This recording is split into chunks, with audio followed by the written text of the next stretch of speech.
if you have wouldn't mind sharing what you had to do for it? Like it maybe like had to do like an RPG character that could learn like your moves and stuff and do the best move to beat you based on what they thought you were going to do and stuff. Maybe do something like that or something.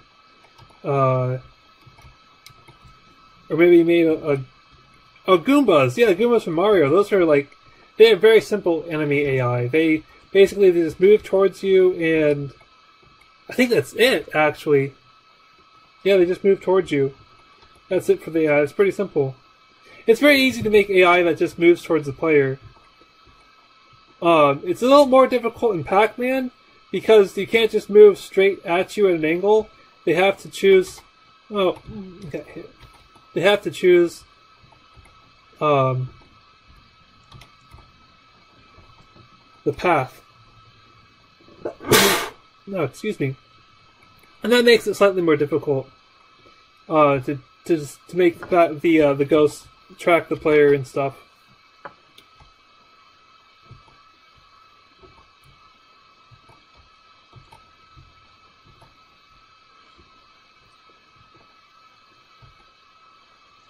All right.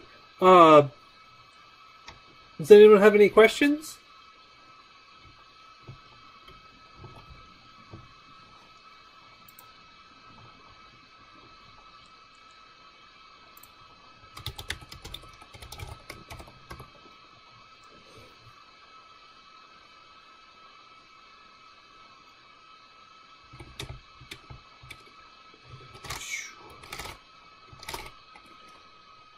Would you like me to briefly go over what I did?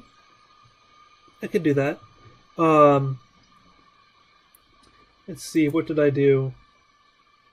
Ghosts. Okay, so I have the ghost sprite. The ghost sprite is white, so I can color it in the editor. And the ghosts don't have any eyes, so that I could have eyes that move separately from the sprite. I could also have an animation to do that, but that would be more complex and less flexible. So it is easier to have sprite separate for the eyes. And then the ghost sprite with the animation stuff had a sprite mode multiple. And in sprite editor, I clicked slice and I sliced them up, made sure that the rectangles were all the same size. And the animation part was pretty simple. And then I had to make sure that the ghosts had a rigid body 2D. And it's very important that you have the gravity scale be 0 and that you have freeze rotation be Z. And then you have a circle collider. And that's slightly smaller than the sprite itself so that it can get through these weird little choke points in the level that are actually tighter than what they appear to be. And then they have a ghost controller, and this ghost controller has public variable speed and direction, although the direction doesn't have to be public. Probably shouldn't be now that I think about it, but it's okay. And the ghost controller, we have we have an on-collision enter 2D event for when it collides with the player, and it sets the player back to the starting position. In a future session, this code will actually make the player lose a life and like restart at the beginning, that kind of stuff. And then let's see, what do we do here? We got the rigid body 2D collider, and we set it in the start. And then we have. It was clear so far. Okay, thanks, Ixie. Wow, I guess I did a really good job explaining things and people don't have questions. That's amazing. Oh, that's really cool. Okay, so then this is like setting the speed. So the tutorial is over, basically, in that I'm not going to cover any more new content this session, but the live stream is still going in case you guys have questions. I'm going over what we did so far so that you can refresh your memory in case you had a question that you forgot it. this is the rigid body 2D velocity. We set the direction and the speed, the velocity 2D direction, and then times the scalar speed. And then this stuff is for snapping to the grid. So if he's moving, if the velocity.x is 0, that means that he's not moving the x direction, so he must be moving up or down. So that means that you know that you can change the x direction so that it snaps to the grid. And this guy, you're moving horizontally, so you snap the y direction to the grid here. Okay, that works. And then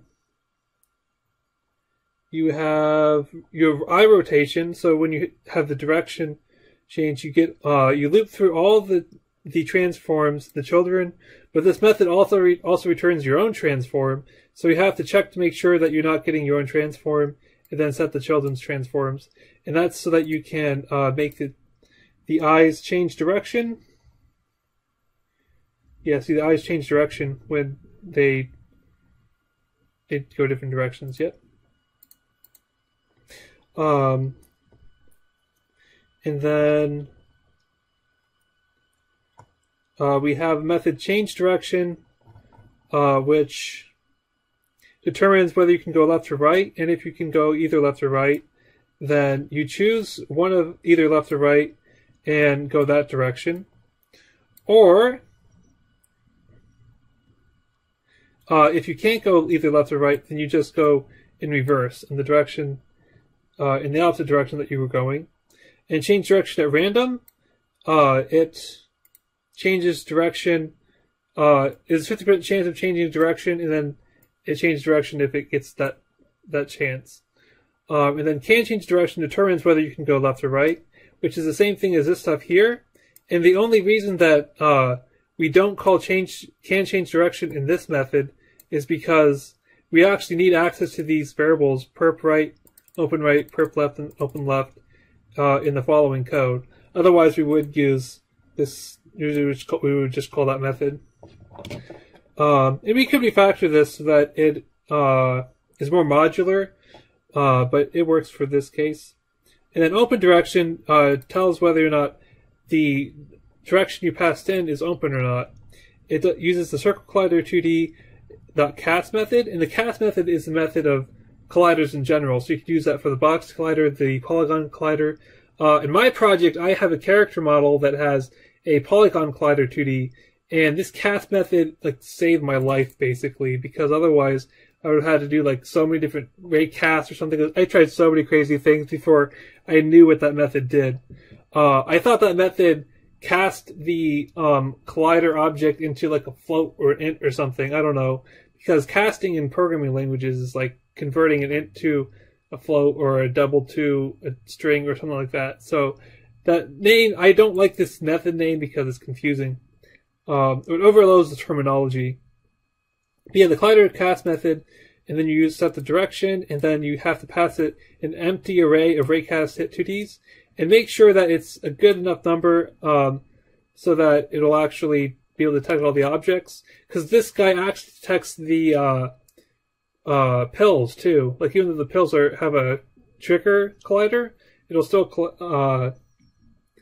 detect them. So you have to make sure it's sufficiently large. And I found that 10 is sufficiently large. And then 1F, just one tile away. That's pretty good. You can mess with that if you want to. True, to ignore sibling colliders. It's useless in this case because the ghost only has one collider. But if the ghost had two colliders, you'd have to say true. Otherwise, it would detect the other. It would make a raycast hit 2D for the other collider on the object.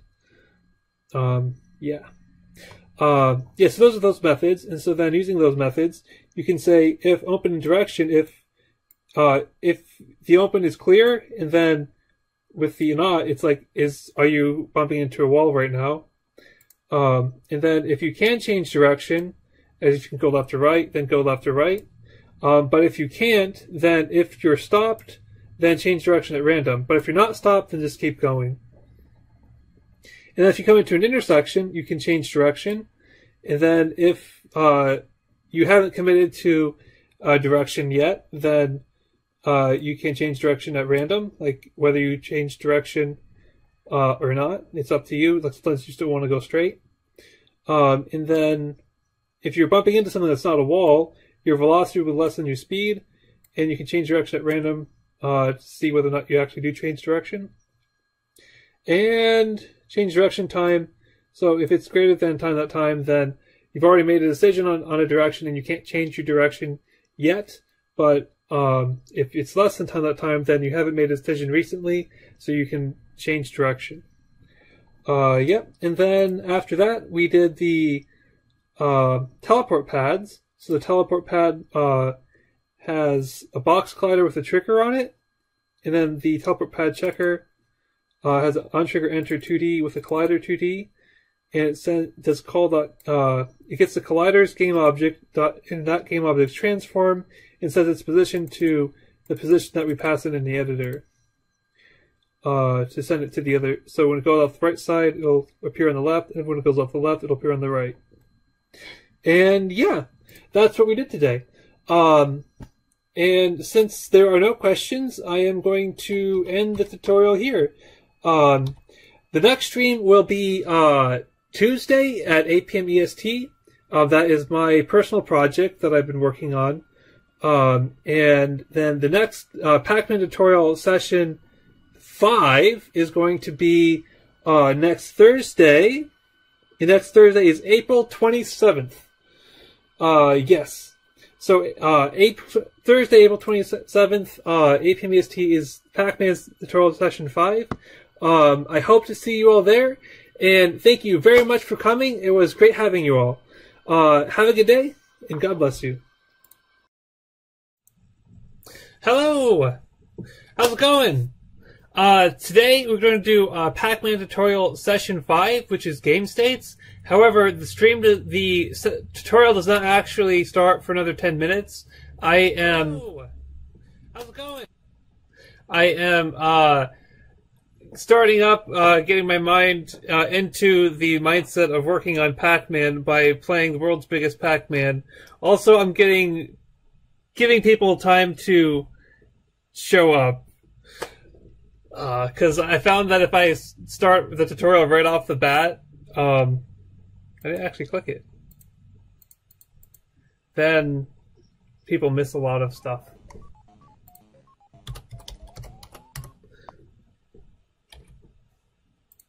Okay. Doop doop doop doop doop. I don't think I've played this one before. Crap. Man, you have to have really good aim. Like, you wouldn't think that PacMan would require such good aim, but it does. Oh, that's so cruel. They require you to use 2 bills. Hello, Muhammad. How are you today? Oh, the ghosts are trapped! You can't actually eat them.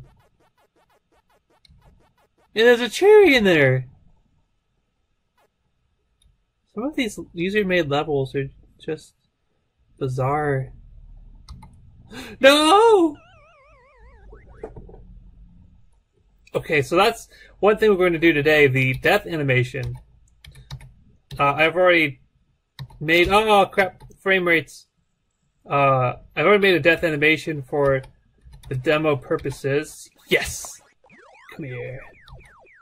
Hello, Alexi! What's up? No.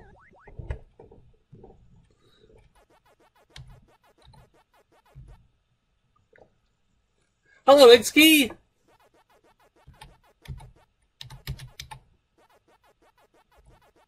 Let's get that bill.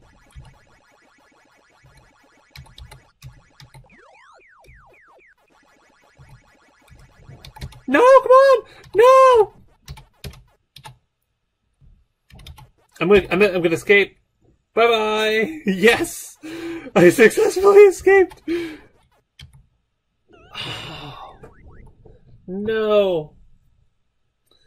Alright, let's see. We got like at least another 3 minutes before it actually starts.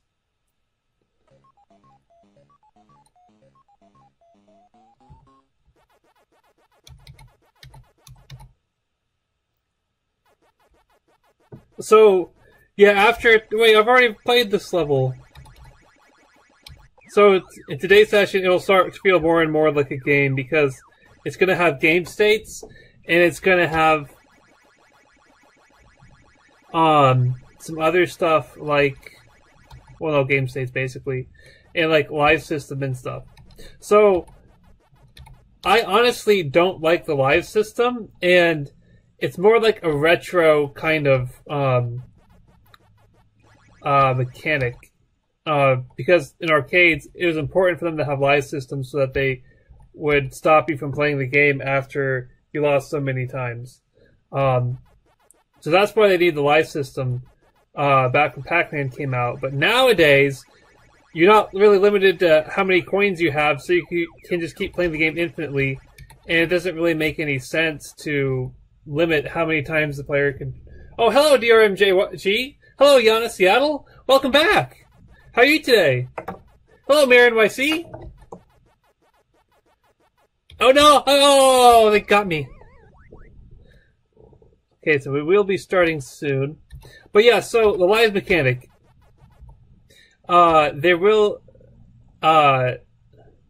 be lives in this tutorial I'm showing you because original PacMan had lives, but honestly, if I were to redo PacMan myself, if I were to make a PacMan game for myself, it would not have a live system. Whoa! Completed? Oh! You can complete the levels by getting all the pills in this version. I didn't know you could do that. I am doing fine, thank you! Hello, Logan99! Yes, it's very exciting. I can't wait to get like this finished, and then you guys can like see all the cool stuff that they can do.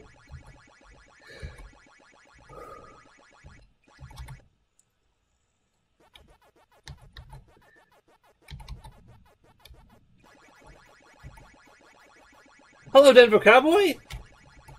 It's good to see you too, Alexi.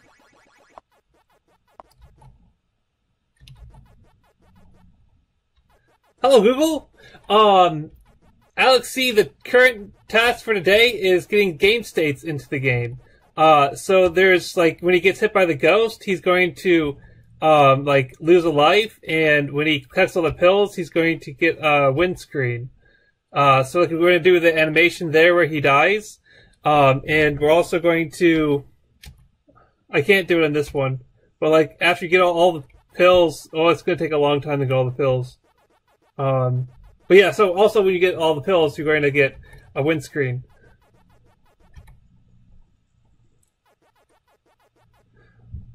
Okay. All right to do then. So that's that. Okay. So, welcome to session 5 of PacMan. Let's see. Today we're covering the live system, game over screen, and game on screen. Basically, game states and stuff. And that means that we're going... So today I also have like a lot of code. Like I didn't... there's going to be like a lot of coding and stuff involved. There is a new class that we're making, and I included that in the project resources. However, I did not include the updates to the other scripts. Like pretty much all the other scripts we have for the project so far are going to need to be changed during this demo. I mean, not the demo, tutorial. So we will have to do that. Yes. All right then. So getting started. Let me open my project. Open project. PacMan. Let's load up GitHub. Make sure that we don't have any extraneous changes or changes that might get in the way of what we're doing today.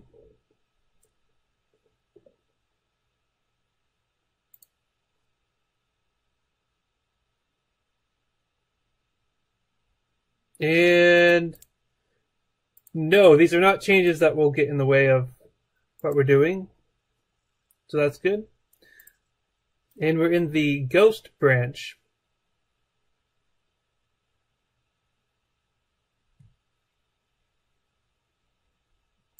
All right. Well, I guess I forgot to merge the ghost branch into the master branch last time, so I will do that now. Hold on, let's take a second.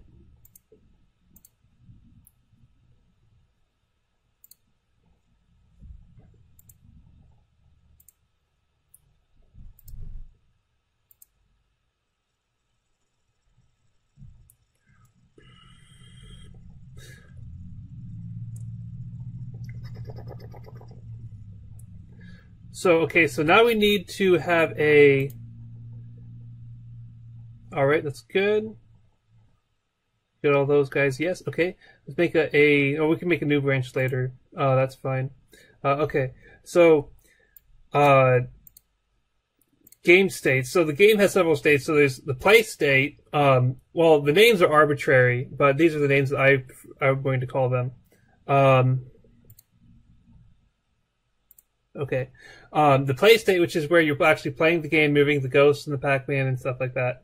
And then there's Pac-Man dying, which is the state the game is in when the Pac-Man dying animation plays. And then there's the Pac-Man dead state, which is when Pac-Man is dead. But like it's like the short period of time between after the animation finishes playing and between Pac-Man like respawning and stuff like that. And then there's game 1 and game over. Game over is when you lose, and game 1 is when you win. Yeah, so those are the game states we're going to be working with. I will get to that soon, but first, for preliminary stuff, I'm going to make the Pac-Man dying animation. So, if you go to the page here and do download project resources, or if you want, you can just download session 5 resources. If you don't want to download all the resources from all the sessions. And here are the things we need to import into Unity. Okay, let's see. Project tab, open. We need the game over script, the game over picture, game 1, Pac-Man Death, and Pac-Man Life. Just click and drag that into the sprites folder. Oh, wait. I have to extract them first.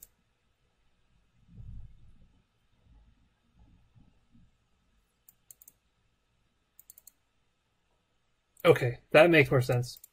And then the game manager, you can import that if you want to, but I am actually going to be creating that during this tutorial, and I would recommend following along instead of just plugging that into the demo.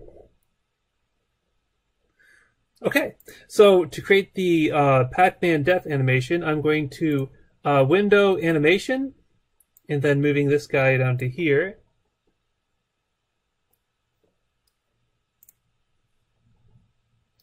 Okay, let's see. Click on Pac-Man. And then, which says idle here, we want to create new clip.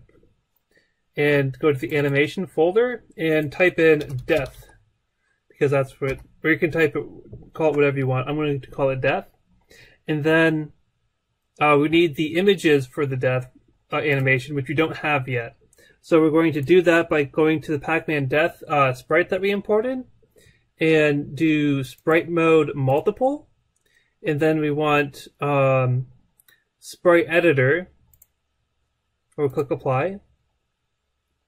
Go to slice, and then click slice. And then you'll notice that it will give you these rectangles, and they're not all congruent with each other, and we don't want all of these. So we want each of them. So this area is one picture, one frame of the animation, another frame of the animation, another frame, and these 6 triangles are all one frame. So we can, okay, so this one is already, that one's a little bit too wide, so let's make it 100 by 100. Okay. And then this one, they all need to be 100 by 100 and stuff. And then I put little black pixels in the sprite so you could like help line it up and stuff, but it turns out we don't actually need that. So the position is actually going to be 100, I believe. Yes. No, 101, because there's like a slight pixel there that we don't want. Because there's a pixel space between the sprites. And then Y is 0, I believe. No, it's actually 100. Okay, yeah, that's right. And then height is 100. Okay. Yes, that works. And then same for this guy. This guy's going to be 0 and no, not this is going to be 0 too. Okay. All right, yeah, that works. And then we don't want all these guys, so click on one and then delete it. Click on one, delete. Click on one, delete. Click on one, delete. Click on one, delete, and then save the last one. This one is going to be 100. And we want the X value to be 101. So we got 0, 100, 0, 0, 101, 100. Actually, we want 101. Okay, 0, 101. Yep. 100, 101, 0, 0, and 101, 0. Okay, that works. Okay, good. So let's check the names of them. 0, 1, 6. So we want this guy to be 2, so we can easily identify it when we do the animation. And this guy shall be 3. All right. So 0, 1, 2, and 3. Okay, good. And click apply up here in the upper right. And then close that. And then we have our PacMan Death sprite set up. And we can click and drag from the project pane into the animation pane, just like this. Which, if you saw the other tutorials, you already know about this. And I actually don't want to start with that frame, with that frame, sprite. I want to start with, let's start with this guy. So we can give it more like a wind-up kind of thing. I'm going to give it like 3 spaces in between. Wait, that's the same one. I clicked on the same one twice. Imagine that. Okay. 0, okay, this guy is going to go over here. And then 1 is going to go right here. And then 2 is going to go right here. And 3 is going to go right here. But I'm also going to put another 3 out here somewhere, so that you can, so that the that particular frame lasts a bit longer. Now we can press the play button to play it, to test it.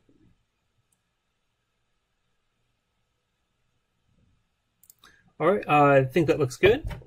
So let's see. So there's more stuff that we have to do. So once you get this animation working, we have to go to the animator pane. So go to Window and Animator. And I like to have them both down here. And the parameters for this, we have to select PacMan first. Okay, so the parameters, so they have idle and moving states, and now we have the death state. So right click on moving and make transition to death. And click on in the inspector, click on moving to death, and oh wait, we need a new parameter, that's right. So we have the current speed, which helps determine whether or not it goes into moving or idle. And we're also going to have the alive state. So if PacMan is alive, which he usually is, then he's in the moving or idle state. But when he dies and the alive state gets set to false, he will move into the death state. So let's say conditions, and do the plus sign, alive, and equals false. Okay, that works. Same for the idle. Right click, make transition, click on death, and then in the inspector pane, idle death, and then click on the plus sign under conditions, and do alive, and set that to false. And then when he comes out of the death state, we want him to go back to one of the alive states. So it doesn't really matter which one. I'm going to put it into idle. So right click, make transition, and then click idle. And then here I'm going to say end conditions plus alive equals true. Okay, that's good. All right. So now that we have that in there for that, let's go to the player controller and add an alive variable. So this is actually the scripts from the practice project I was working on. I'm going to open the script for a player controller for this project.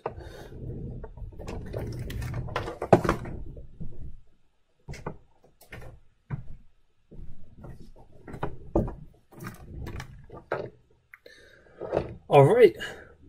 So we need a variable called alive, and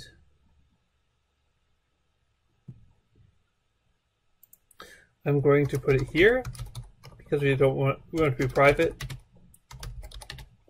Bool alive equals true. Okay.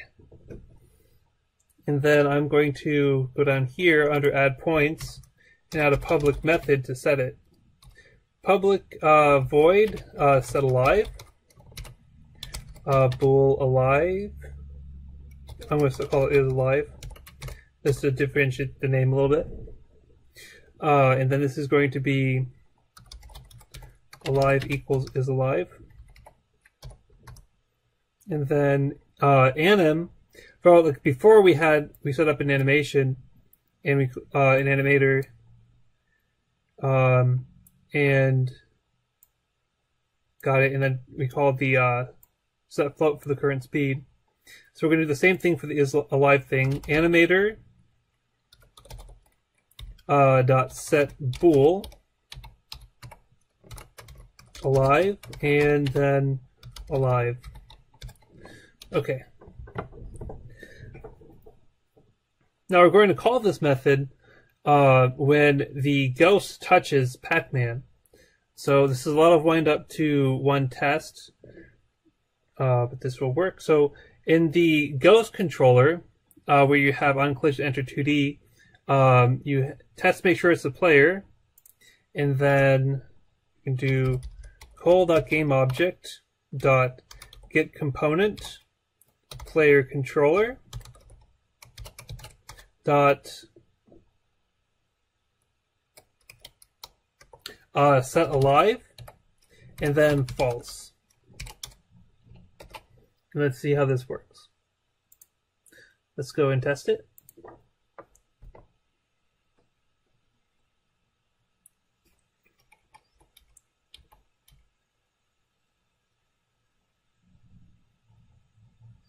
Okay, well that seemed to work, except if you noticed, it still played the eat animation for a little bit before going to the dead state.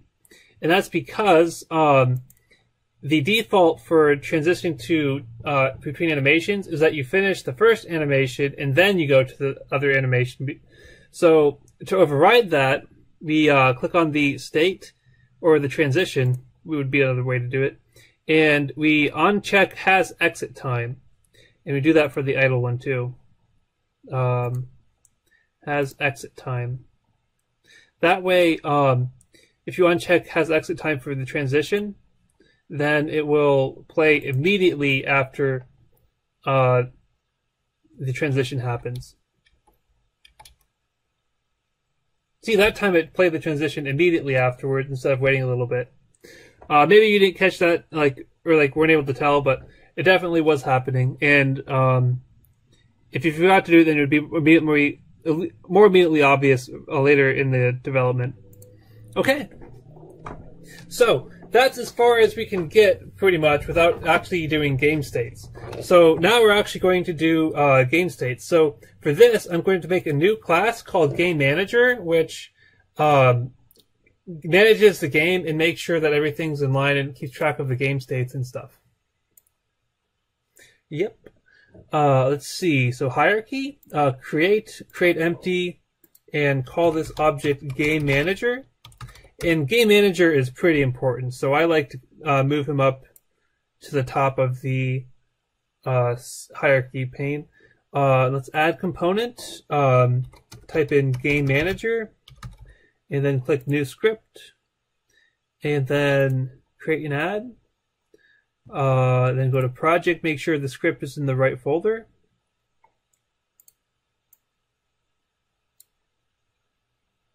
Okay, good.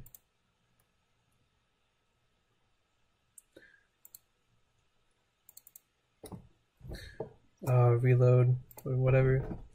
Okay. So now we have the game manager, and we have to have game states. So the easiest way to keep track of what state the game is to use enums. And enums have several different states. If you know, if you're familiar with programming languages other than C#, you will already know what enums are. So to make an enum, you write enum and then the name of the enum. In this case, it's game state. So enums are like classes in that they are a type that you can define, but they only hold states. They don't really hold like any other kind of variables. Well, I guess they can if you want to do that, but that's not their main purpose. So for this state, game state, we have different states. We have the play state, which is the state where Pac-Man and everyone is moving.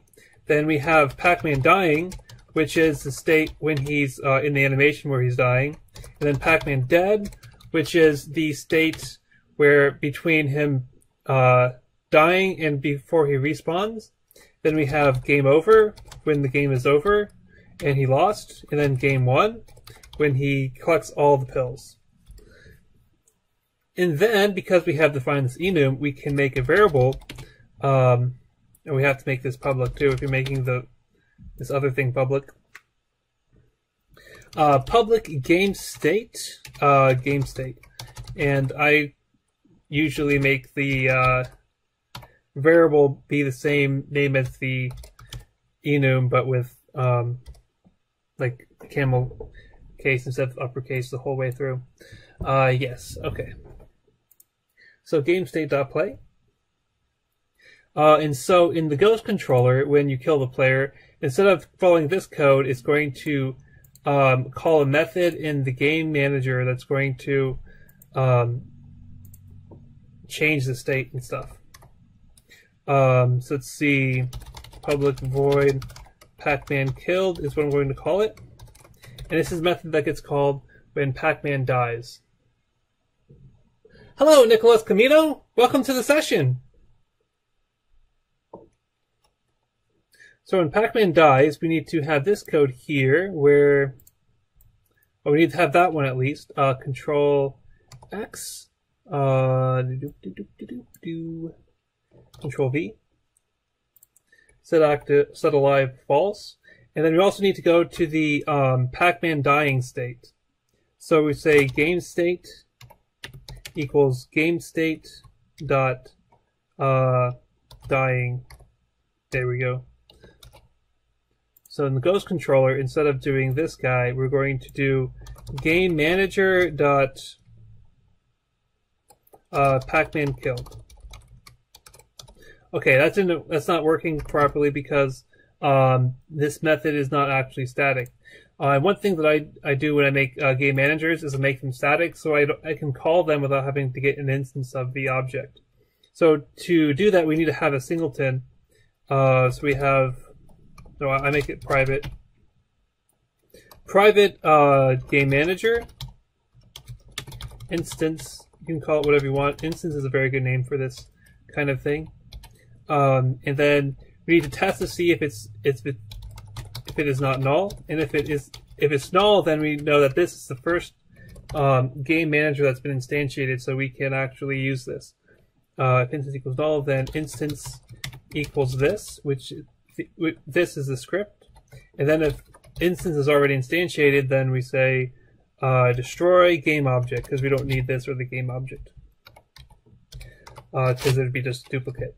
Now this else is not going to happen in this case because we only have one game manager. That's more of like if you have different levels or something and you have multiple game managers and like one for each level or something. That would come in handy then. But also depends on your setup. But here we won't have to use that, but that's one thing you do usually. Okay, so call the game object component player controller. Alright, so the game manager, we also want the game manager to have access to the objects in the scene. So we can store that in here. Public. Oh, I'll get to that part later. So public game object PacMan. So we have instance.pacman docket component player controller. So the singleton and then its PacMan variable that can reference gets the player controller and sets it to alive false. Game state.pacman dying, and then it will go to the PacMan dying state. Yep. PacMan kill, that should work. Control S and Control S for saving. It still doesn't like that. Oh, you know why? It's because I forgot to make it static. That would do it. Okay, here we go.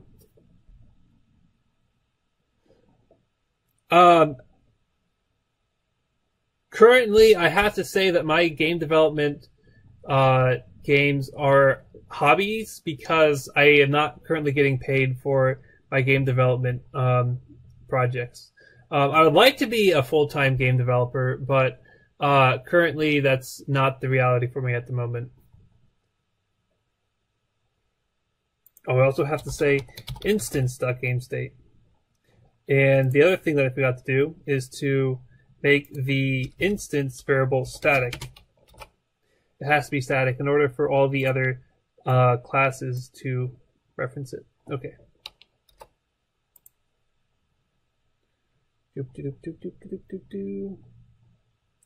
Okay, so now this should work exactly.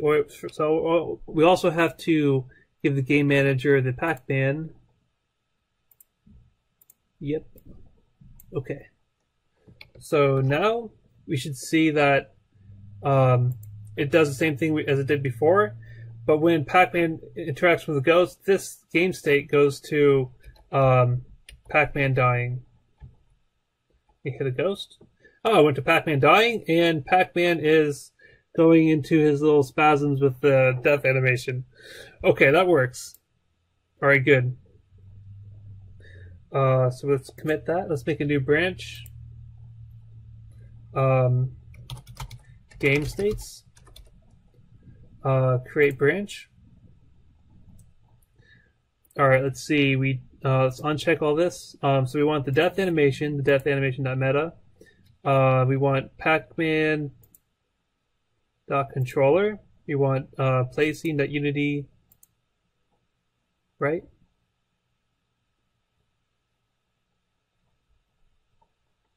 Yeah, we want that. We want game manager. Game manager CS. Ghost controller. Yep. Player controller. Yep. Then we want these image assets.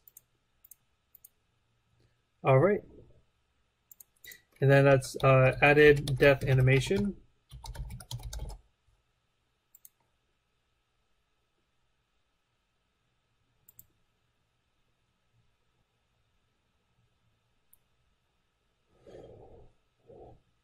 All right, that works. So we got that committed. That's good. So we can go further into making the game manager work correctly. So now that we have the state set up, so it's not good enough just to have the states defined. We have to actually act differently depending what state it is. So in the update function, we can do a switch case statement. So switch the variable that we need to do that on, and that's game states or game state. And then case game state dot PacMan dying. So if he's dying, then we need to do something. Put in the break statement, just make sure it works correctly. Okay.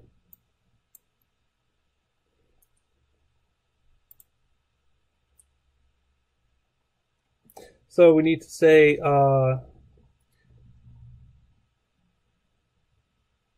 okay, so in the PacMan dying state, this is a state for the animation playing. So we need to check to see if the animation is finished playing, and if it has, then we go to the next state, which is PacMan dead. But to do that, we need to know the length of the animation. So we can do that by player controller.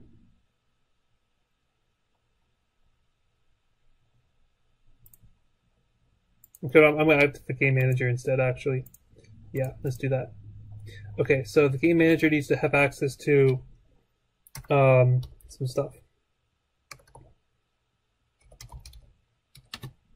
Public animation clip, which is what it is. PacMan death animation. And then that's going to have access to the time it takes to complete the animation. So when PacMan dies, we need to set a variable. So say private float respawn time.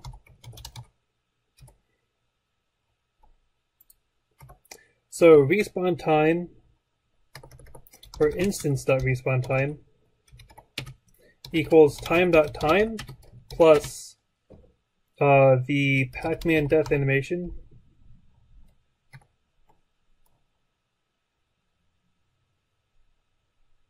Oh, instance dot PacMan death animation dot length. Okay. So this is a length in seconds, yep. So this variable is going to store the amount of the next variable time point in which the animation will play through and finish. Okay, so then if time.time is greater than respawn time, then we know the animation has finished, and we want to stop being in this state and go to the next state. So we change the state to game state equals game state dot dead. And then we're going to change respawn time to time.time plus 1. That's so that it remains in the dead state for a second before respawning, just to give you like 1 more seconds of head up. We're also going to do PacMan.setActive false, so that PacMan is not actually visible during that time. So this way, you know, when the PacMan was playing the death animation over and over again, this time he's not going to play the death animation over and over. It's going to play once, and then he's going to disappear.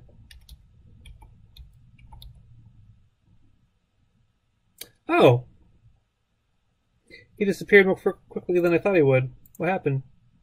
Oh, that's what it was. I forgot to put the death animation in the game manager. Okay. So go to project and go to animation and drag the death into the PacMan death animation slot in the game manager. There we go. That will solve that. Control S. Play.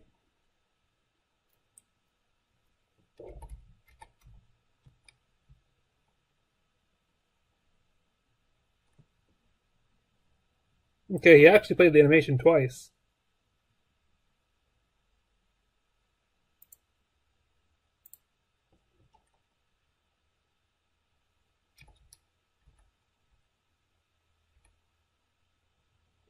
Okay, there he only played it once.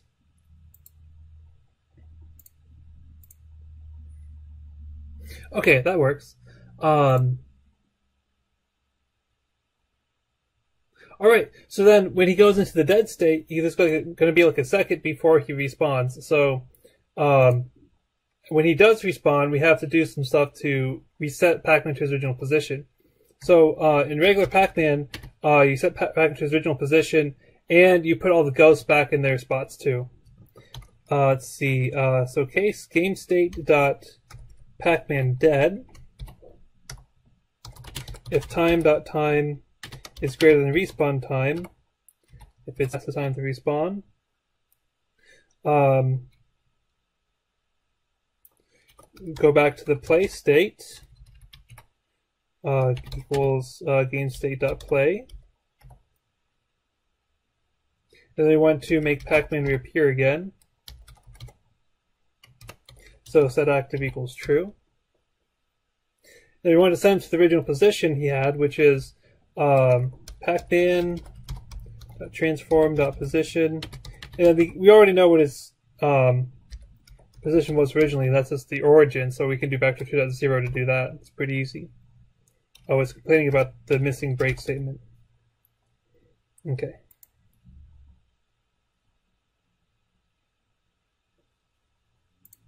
Alright, so this will set PacMan back to the original position. Let's test to make sure that this works.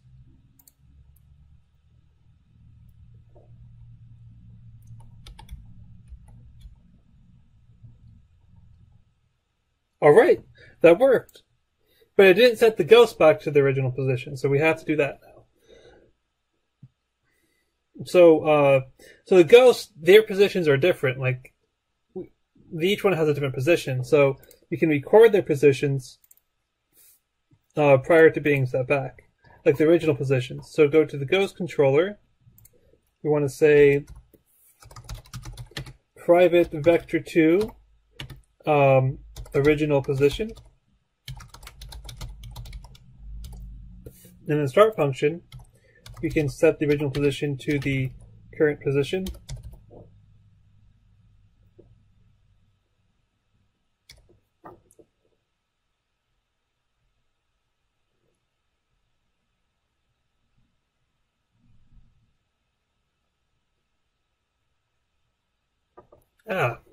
Okay.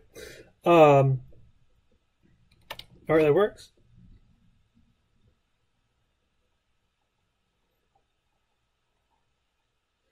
And then we can have a reset function to set them back to the original position. Public void reset original position. So transform.position equals original position. And in the game manager, we can say we have to know the list of ghosts too. So we could use find object of type to get all of them, but that's very performant. It's not very performant. Like it costs a lot of CPU time. So it'd be easier to have a list of them at the beginning. Public list, and then angle brackets game object ghosts, and then that will be the list of ghosts that we can have. And then we can loop over the ghosts for each game object ghost in ghosts. I pressed the wrong button. We want to say ghost.getComponent ghost controller dot resets, because that's the method we made to reset them back to the original position. And now we need to it's compiling here. Okay, so now this list is empty. So a really easy way to add the ghost to the list in the editor is to select these guys and drag them into here. But if you notice, when I try to select one, it goes and the inspector goes to the ghost. So what you can do is click the game manager. In the upper right corner is a lock. If you lock it, then when you select something else, the inspector won't change. So you can just click the ghost, and then shift click the last ghost, and then left click drag into the ghosts array, like where the name ghosts appear. And then all the ghosts are going to be in the array. Now remember to unlock the inspector.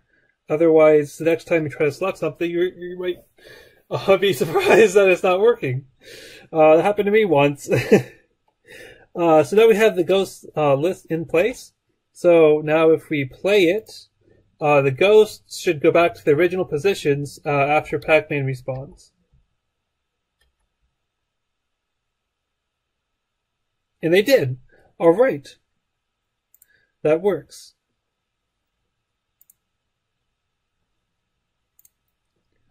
Let's see, we changed here.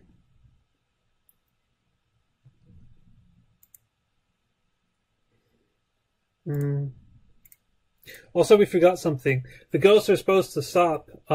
Everyone's supposed to stop moving when PacMan dies. So to do that, we can easily add code to do that in the PacMan killed method.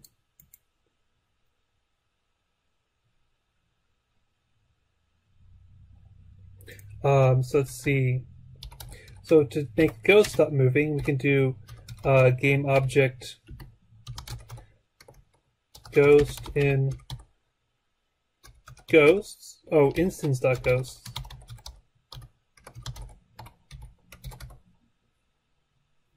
And then we can do ghost.getComponent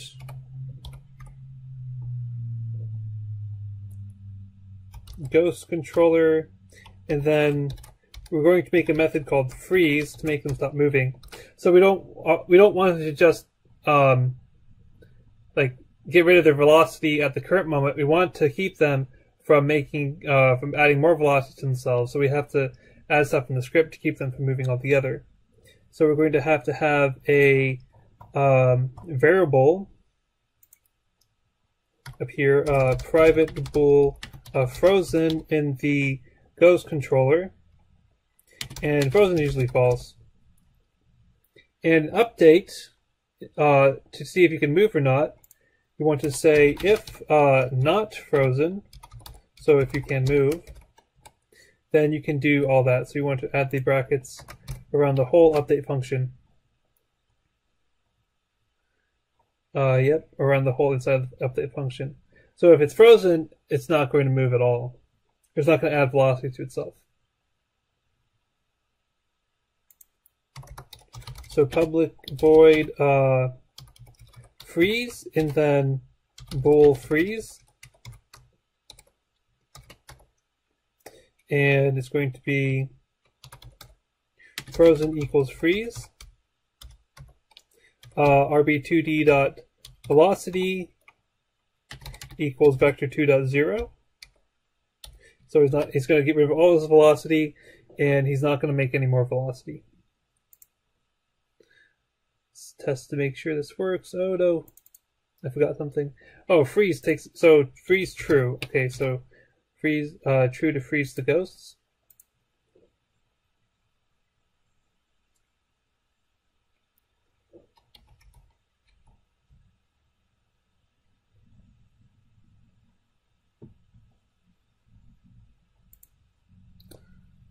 Get rid of my mail app for the moment.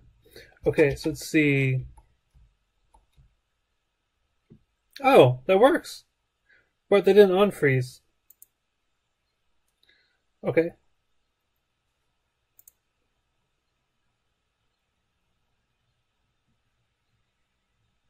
Oh, so we have to add that to the PacMan dead state. When oh no, we can add that to the reset method. So in the reset, you go back to the original position, and you say freeze false. You don't freeze. Okay.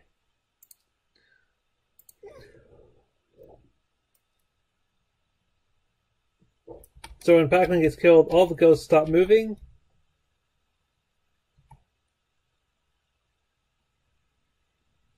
Yep, and they start moving again. That one ghost kept moving because PacMan was still moving and PacMan was pushing it. So we also have to make PacMan stop moving. So when he's alive, we have to say, or in fixed update, we have to say if alive, then you can do all this. If you're not alive, then you can't move at all. Oh, not a bracket, a brace. The fixed update method. Yes. And then you also want to say rb2d dot velocity equals vector2.0. Okay, that works.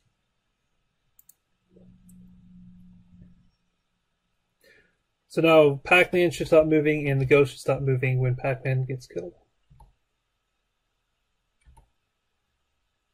And he does.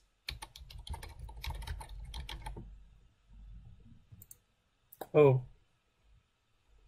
Pac-Man needs to be set back to alive when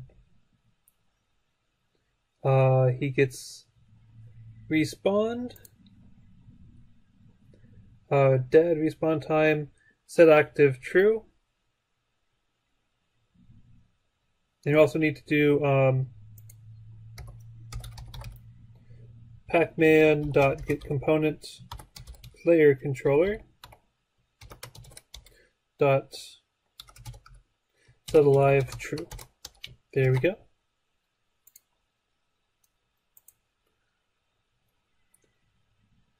Hello, I am Clan Tonray. Welcome to the session. We are doing game states. Alright, that worked. Pac-Man and the ghost stop moving when he dies, and then after a second, he respawns back at the beginning. Great!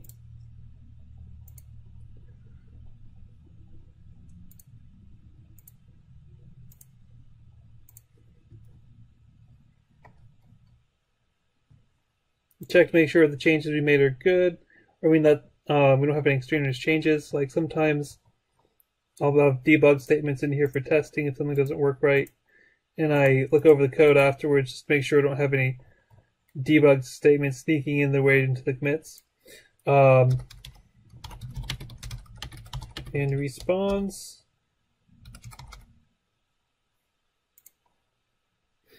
Alright, so now we can get to an exciting part, which is the lives system. So Pac-Man has a certain number of lives that he has. Modern games don't have live systems, but this game was made in the arcade days, so it does have a live system. And because the original Pac-Man had a live system, we're also going to have a live system. Okay, so how I'm going to do this is I'm going to have little Pac-Man symbols up here in the upper left corner to show how many lives he has left. So we can do that with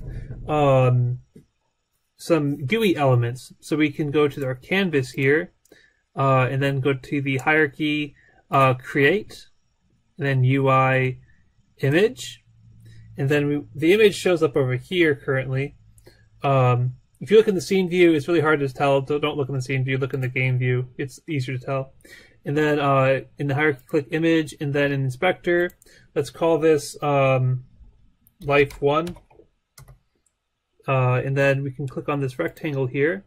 Hold Shift and Alt on Windows, and then click top left. And then we want position, I believe was, no, it wasn't right, 10. And -40, that's what it was, yeah. Okay. And we want the, those are values I found after experimenting around with it a little bit. You can experiment with it and figure what values look best to you. So the image, we want it to be Pac-Man Life. Yes, Pac-Man Life. And just that, leave everything else by default. And it's a little bit too big, so let's make it smaller. I think the value I settled on was like 40 by 40. Yeah, that looks good. Okay. So then we want to Control D and then call this one Life 2. And then it's actually right behind that one. So let's move the position X, say 50. Is that right? No, let's go with 60. Yeah, that looks better. Okay. Yep, that looks good. All right, so we have life 1, life 2. He only has 2 lives, so we're gonna do that. And so then we have to have access to these guys to set them to be true or false as to whether or not they're shown in the GUI screen. So in the player controller, where it says text score text, also add public image life 1 and public image life 2.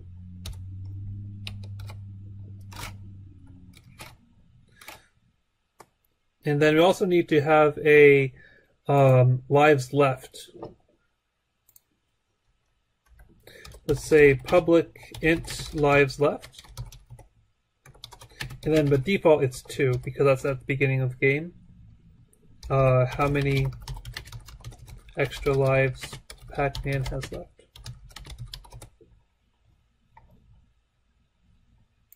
And then we're going to have a method for setting lives. Public void set lives left. Bool, no, not bool. Int lives, there we go. Lives left equals lives.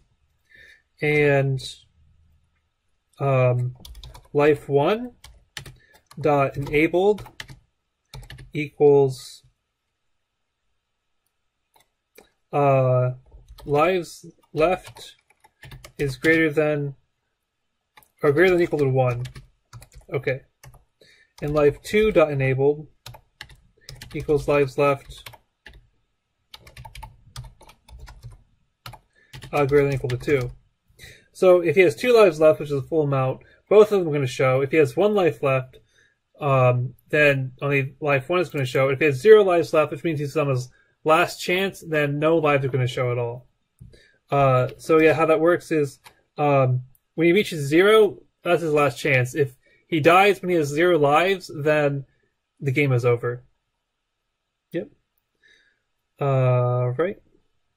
So in the code for killing PacMan, or actually no, I want the display to, I want the PacMan life on the display to go away when PacMan respawns. So it's going to, PacMan respawns like right after this PacMan dead state, so I'm going to put it in here. So I'm going to need the player controller again, so I'm going to control period in Windows Studio and introduce local. I'm just going to call it, player controller is not a bad name. Then player controller is a type. Player controller dot set lives left. Lives. Player controller dot lives left -1. There you go. So it decrements it.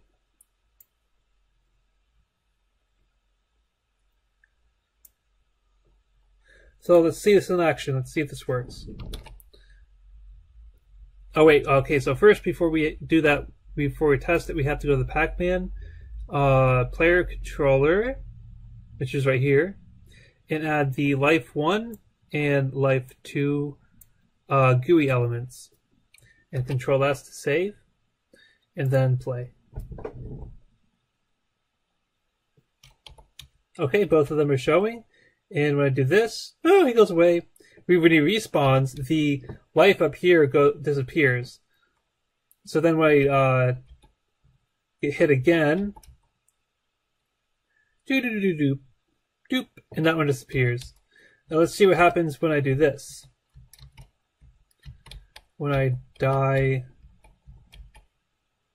doop.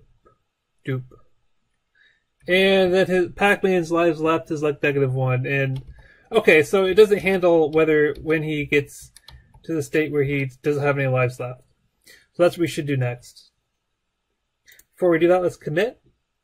Player scene, controller set active, set lives left equals 2, life left, life 2, set lives left. Okay. PacMan loses lives when hit by ghost. Okay.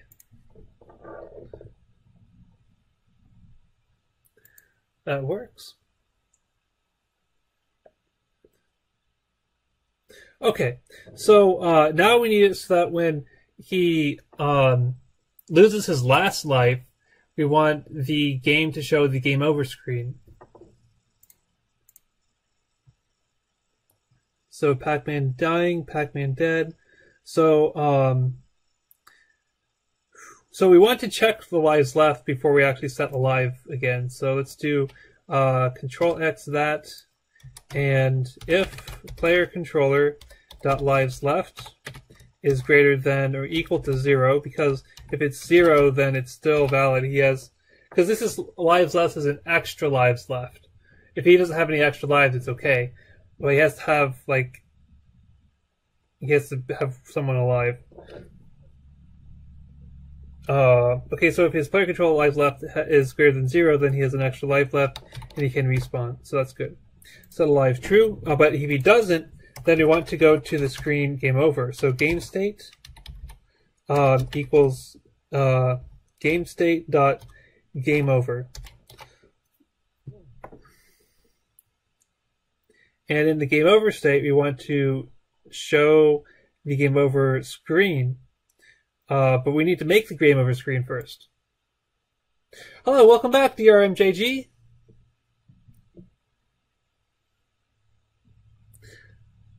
Okay, so to make the game over screens, we want to go to the canvas and make 2 more images.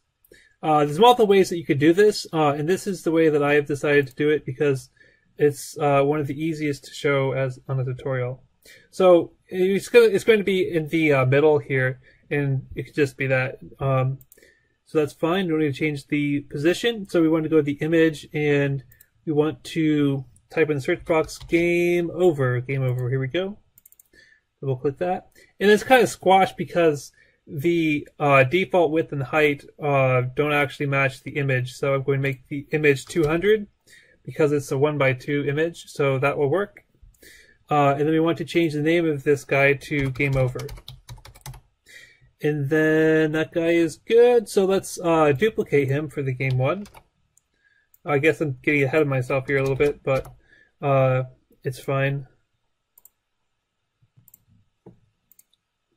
Okay. So we have both of these guys here.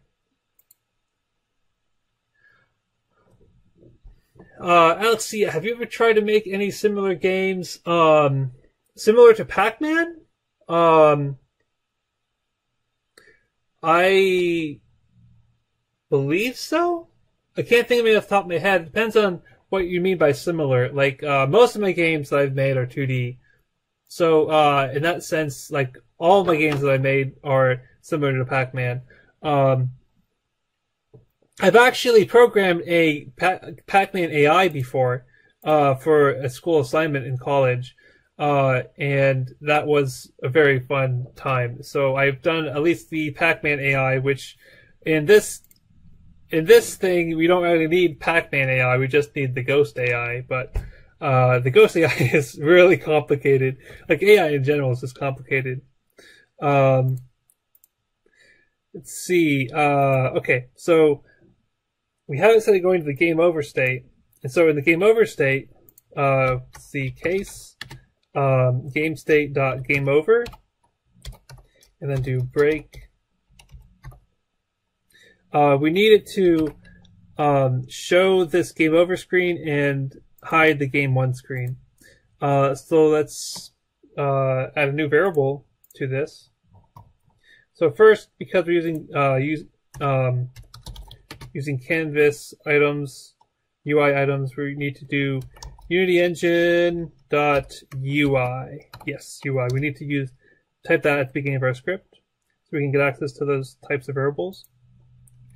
And I'm going to put it up here. Yeah, okay. Public image, and that is going to be game 1 screen.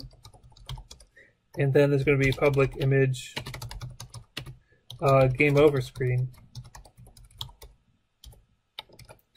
And then in the editor, go to game, click on game manager, and drag the game over screen to the game over thing, and game 1 to game 1. And unfortunately, I switched the order of them, but it doesn't really matter as long as you put game 1 to game 1, game over to game over. And then the PacMan in the game state that game over, you want to say game over screen dot enabled equals true, and game 1 screen dot enabled equals false. And then we also want to set these both to enabled to false in the start function, because they start enabled and you don't want them to be enabled at the beginning.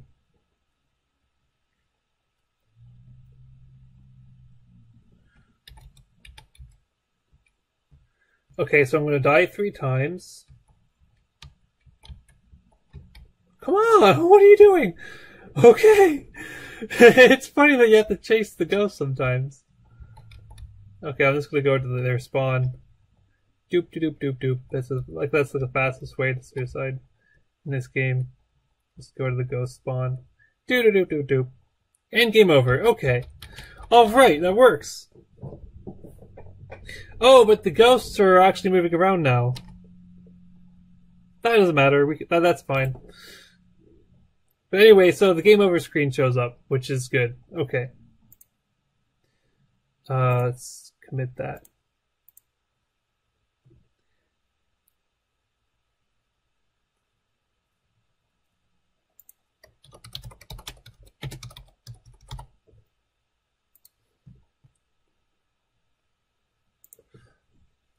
Okay, that's good. Alright then. So the next step is to reset the game after the game over screen. So after the game over screen shows up, you can very well easily decide like if the user enters any more input, then they want to restart the game.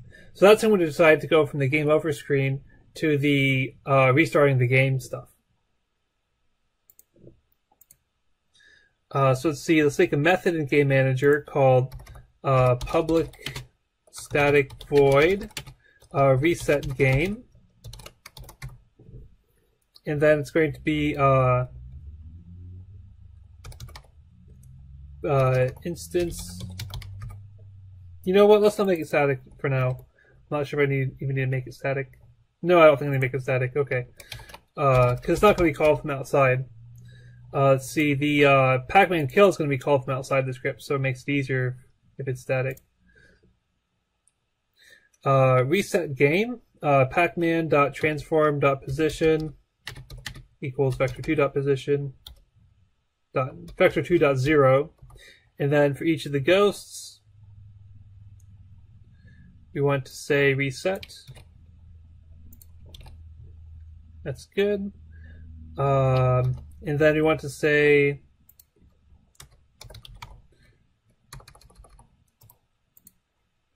let's copy this code up here.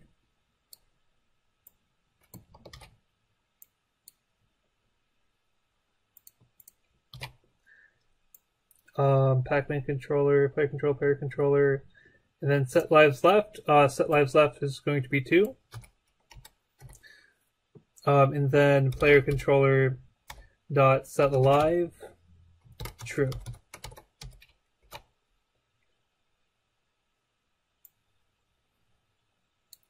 Okay, let's see, reset game.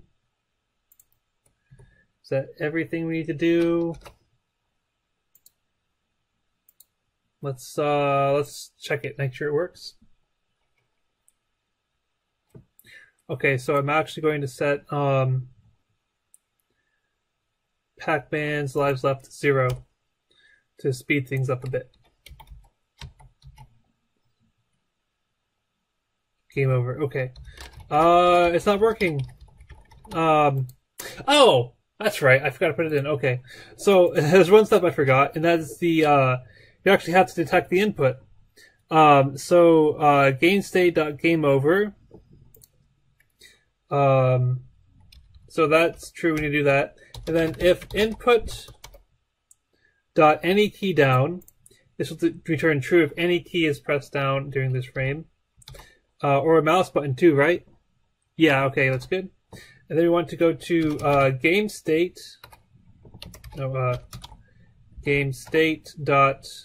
equals GameState.play. And we want to say reset game. Yes. Okay.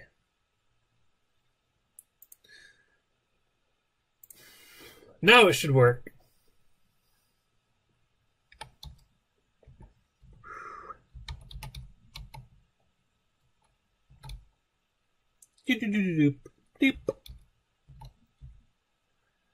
Oh man, it's really starting to feel like an actual game now, like more like a concrete game. Game over. Okay, so I'm not pressing the buttons. So now I'm going to press the arrow keys, and it restarts. Oh, so it does restart, but I forgot to close the game over screen. So let's do that. So we also have to say both these guys false.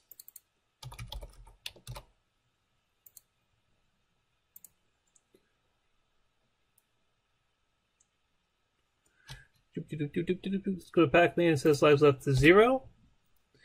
And if you notice, these GUI things don't update automatically. It's because setting it in the editor does not actually call the method that would update them. So it's not an actual bug. Game over. When I press the right arrow key, it goes away. Okay, good. But if you notice, let me eat all these pills here. The pills didn't respawn, so that's something that's off about this.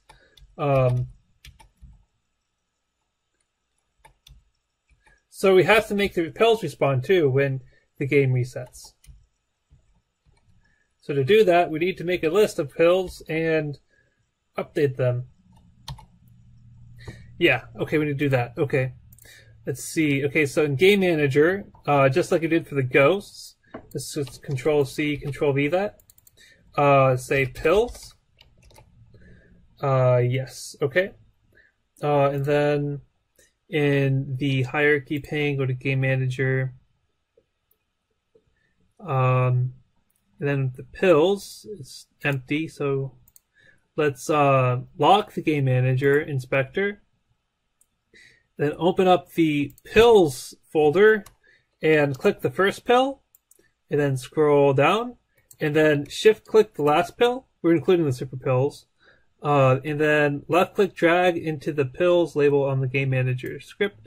And then all the pills just automatically go into that list. And oh man, that's so easy. Yes, okay, good. And then close that, and then unlock the Game Manager inspector so that you don't go crazy next time you try to click on something. And okay, that works. Control S. Save. And then now we need to reset all the pills. So let's see. PacMan kill reset game. Okay. For each game object pill in pills, we want to oh, hello, Zadelmir RK. Welcome to the session. Okay, so what we're going to do is reset the pills. Well, actually, if you remember, in the collectible script, we say destroy game object, and that worked before because we didn't reset them. But if we destroy them, then that means we have to recreate them when we want them back. So let's not destroy them. Let's actually just disable them. So let's do game object dot enabled or set active false. So that's going to take them out of the scene, and they're not going to be interacted with at all. Endpoint set active false. Okay, so then when the game manager comes in, they can say pill.setActive true, so they can reset all the pills to true. So go to the pill on triggers. Instead of destroying, you set it false, and then to reset them, you just put them true. Okay, now let's see if that works. I'm going to eat a whole bunch of pills, and then go to PacMan and set his lives left to 0 so that I can trigger this quicker. Game over, and then when it resets, all the pills come back. Oh, right, that works. Player scene, collectible, game manager, key down, play, okay. Reset after game over.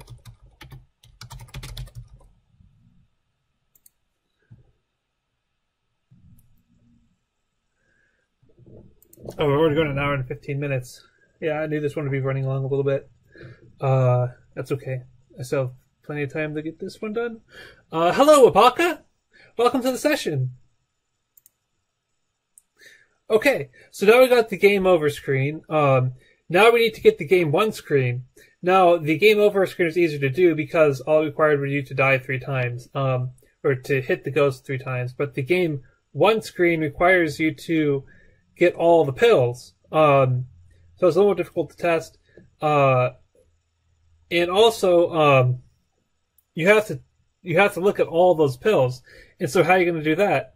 One way to do is to see how many pills are active. And if there's at least 1 active pill, then you know that PacMan hasn't collected all of them. So then this game's not won yet. So the game is over when all the pills are set to inactive. So in the play state,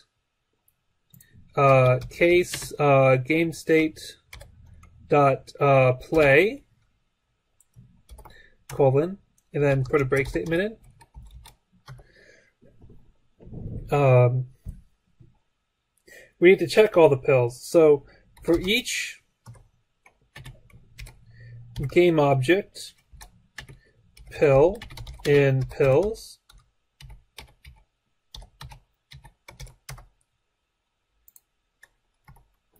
okay, so we also need a Boolean variable. Bool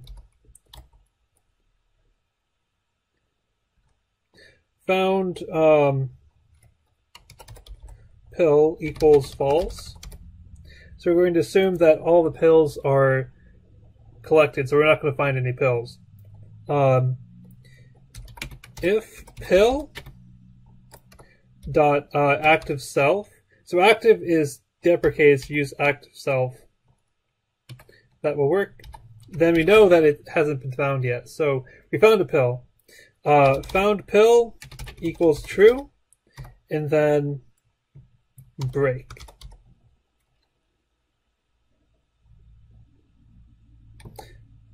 Actually, no, we don't actually need this variable. We can just say game state equals game state dot game 1.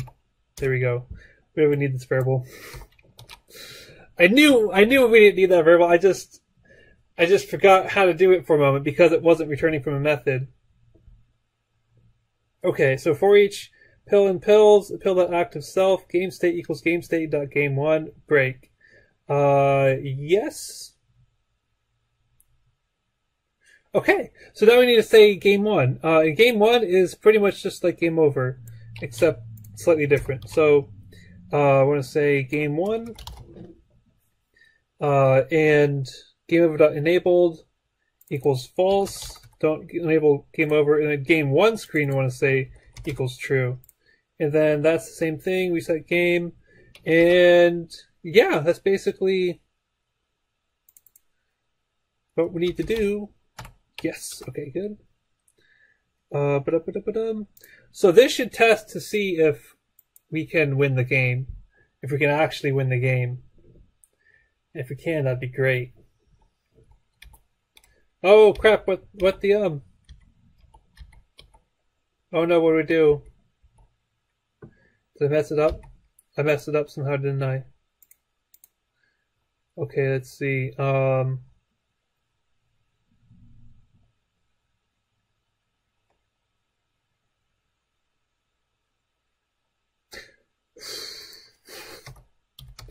sorry, I got confused. Oh, we do need this variable. Okay, so let's see. Found pill equals true. Okay, so if after we go through all the pills and found pill is still false, then we win. If not found pill, if all of them are been eaten already, then we go to the win state equals game state dot 1. Okay. Then we do that. Okay. That makes more sense. Okay. I got confused about what it meant if you found a pill. Okay, so now if I so I'm going to cheat here and give PacMan super speed so that I can win more easily and pick up the pills quicker, so it takes less time to test this. Doop doop doop doop doop doop doop doop.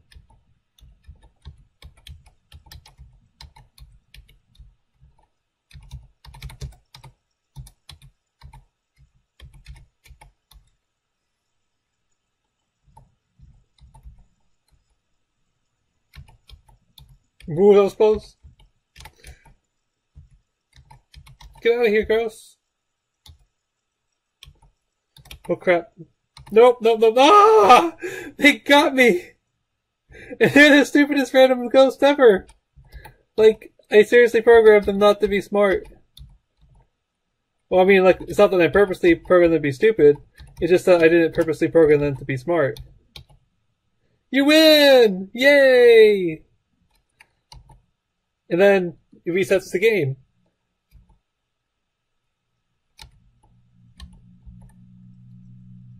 Alright, so that works.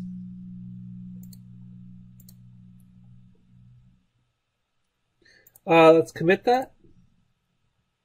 Case gamestate.play, found pill equals false, found pill, acts itself, found pill equals true, break, null gamestate equals gamestate.1. Alright, that looks good. State implemented.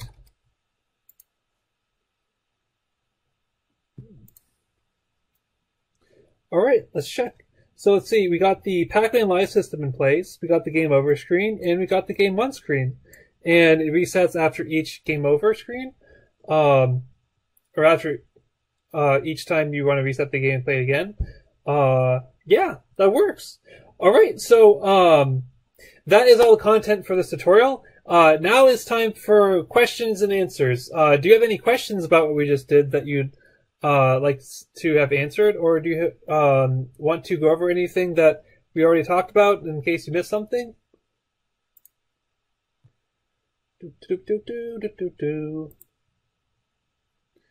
Like anything at all. What kind of questions do you have about this?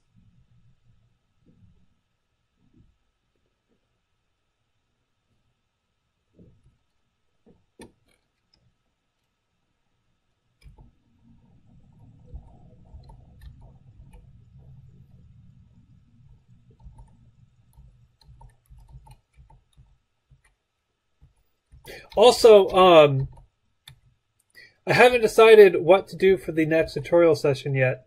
I'm either going to do sounds or I'm going to do more ghost stuff. Like I'm going to advance the ghost AI and make it interact with the super pills a little bit. Or I could do sounds, like put all the sounds in the game, like the sounds when PacMan eats pills and the sounds when the ghosts catch him and the sounds when he wins and stuff like that. Actually, I think I am going to do the ghosts first, unless you would really prefer to have the sounds in first. I'm not gonna lie, I'm not a big sound guy. I do all the sounds for my games, and they're not really good at sound effects, they're just like what I know how to do. But they work for what I need them to do. I'm going to win. Yeah, these ghosts are really easy to dodge.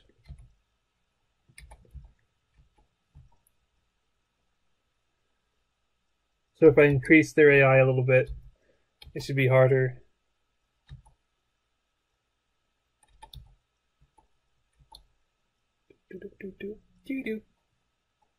Game over. Okay. That's good.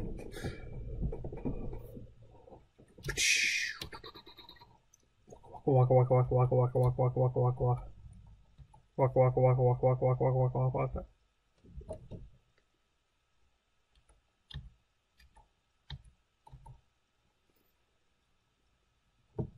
Okay, so I'm going to briefly go over what I did to help you remember your questions if you had any. Okay, so we did the player animation stuff. We do that by clicking on the player and going to the animation, not the animator, the animation pane, and clicking where it says idle and said create new clip. But we already have a clip here, so that's death. That's death animation. And we clicked and dragged from the PacMan and PacMan Death sprites onto the timeline here. And then we tested it with the play button to make sure that it looked correct. And to make this PacMan sprite, we imported it, and then we said sprite mode multiple, went to the sprite editor, we did slice and clicked slice, and then we made sure that each of these guys had width and height of 100 and that their coordinates were correct. And we deleted the excess ones that were caused by these little triangles here. And we named them so that they were in order from 0, 1, 2, and 3. And we clicked apply after that.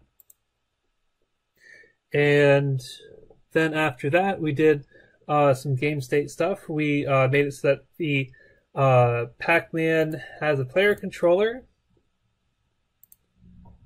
that has an live variable, and this live variable is used to control the animator's parameter that we set for alive.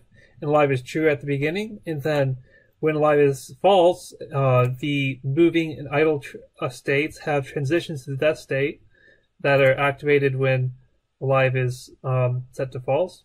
And these transitions also have no exit time. Exit time is not checked. That way, when PacMan dies, it immediately goes to the death animation. And then death also has a transition to idle when alive is set to true. And that does have an exit time, but that doesn't matter because the death animation will finish playing. Will I finish playing? Yeah. And then then we have the player character alive variable that does that. And we have set alive method to control the alive variable in the player controller, and also to set the boolean in the animator. And we want PacMan to stop moving when he is dead. So we set the velocity to 0, or vector 2 at 0, which makes it not move at all. And then in the fixed update, we say if alive, then you can move, but if you're dead, which you're not alive, then you can't move at all. And we did the same with the ghosts. The ghosts, when they attack the player, when they collide with the player and attack him, they call the game manager PacMan killed. And in here, we do the ghost freeze method, and they freeze. They set their velocity to 0, and they set a frozen variable. And when the frozen variable is true, i.e. they can't move, then they don't move in the update function. But if frozen is false and they can move, then they do move. Also in the PacMan killed method in Game Manager, we set the alive variable to false, which is good, yep. And we set the game state to PacMan dying, and we set the respawn timer to the death animations length so that we can know when the death animation stops playing. There's a lot to talk about. Oh man, yeah, this is a very meaty session, like last session was.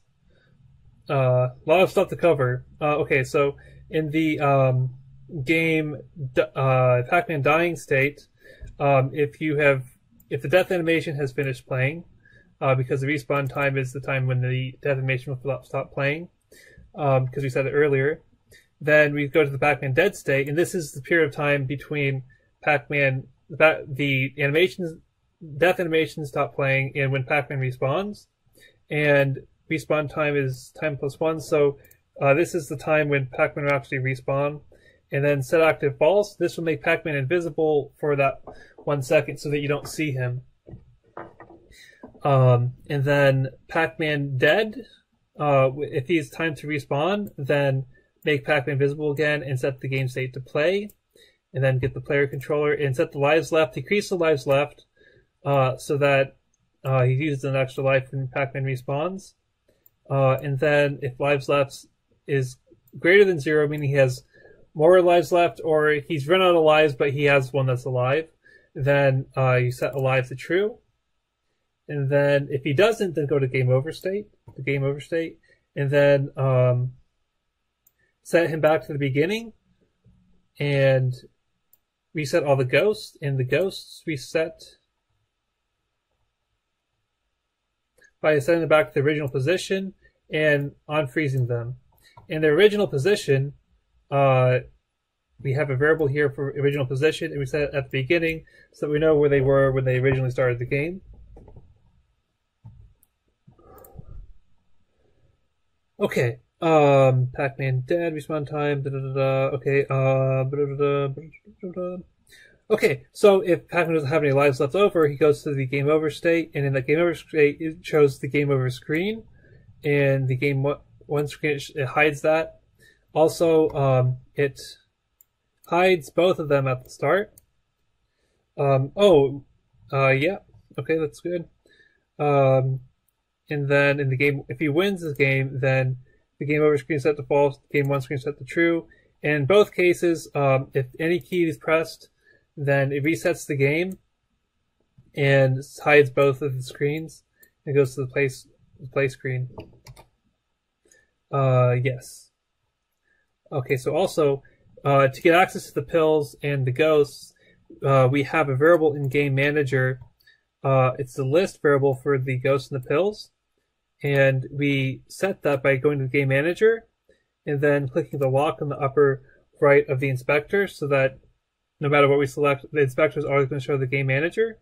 And then we left-clicked on the first ghost, shift left-clicked on the last ghost, and left-click drag into the PacMan ghost area here. Oh, it does it twice. Okay, Control-Z that. We don't want like all of them in there twice, that'd be weird. That might cause some bugs, or I'm not sure.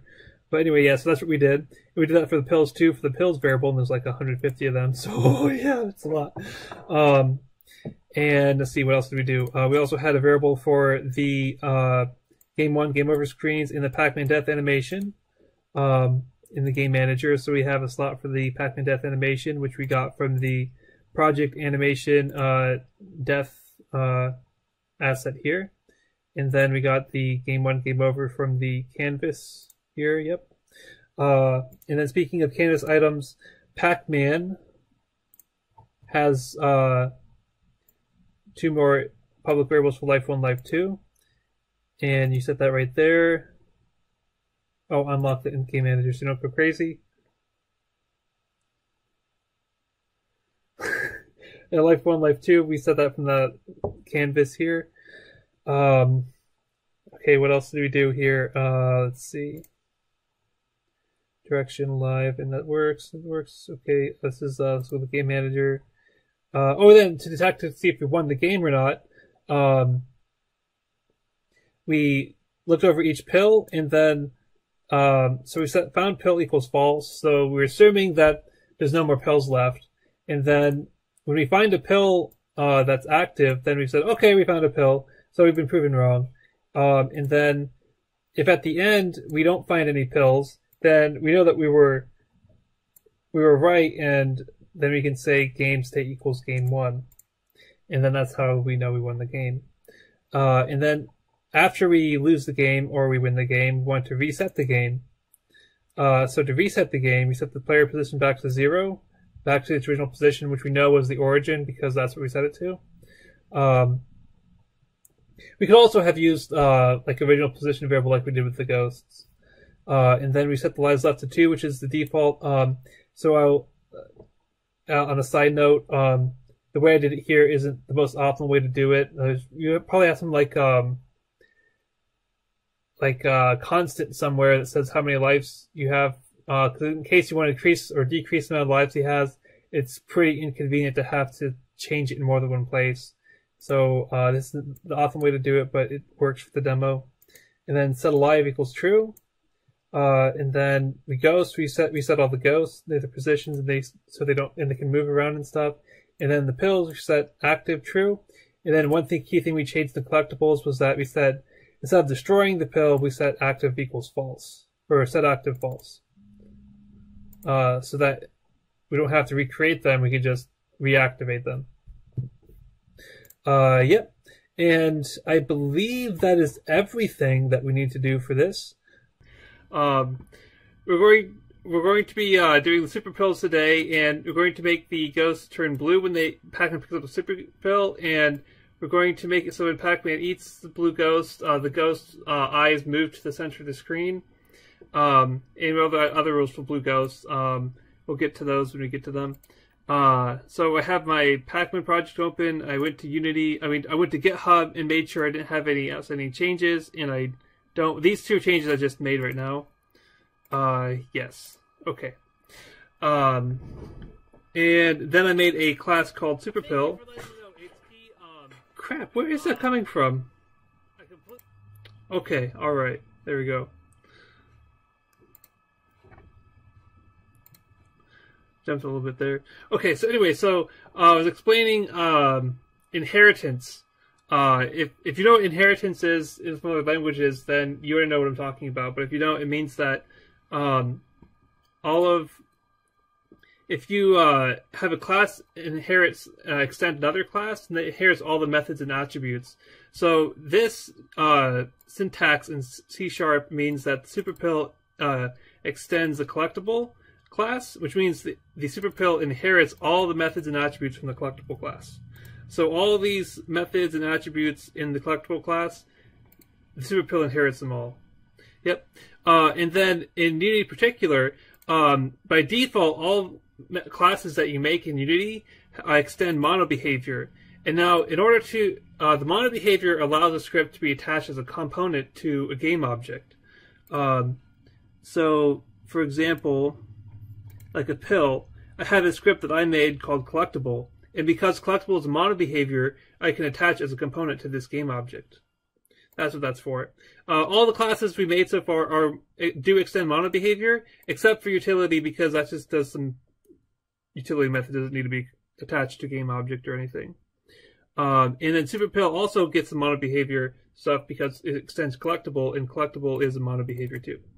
Yep, and that's the basics of inheritance. But the thing about superpill is that when it gets collected, it also needs to do something else. It needs to make it so that the ghosts all turn blue and become vulnerable.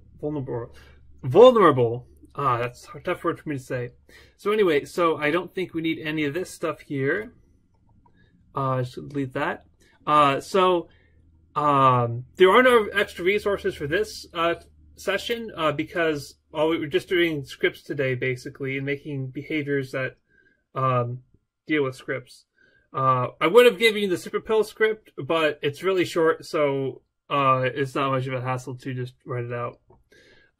Yes, okay. So we do need to refactor collectible a little bit. So on the trigger enter of the collectible, when it determines that it gets collected by the player, we want to factor all of this out into a method. So highlight all of it, and I think it's control period in Visual Studio, extract method, that's what we want to do.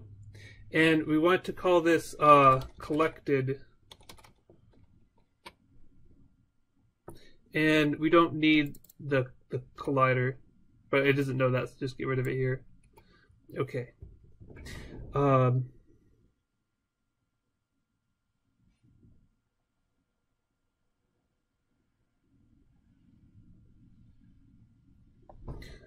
Oh, did we actually need that?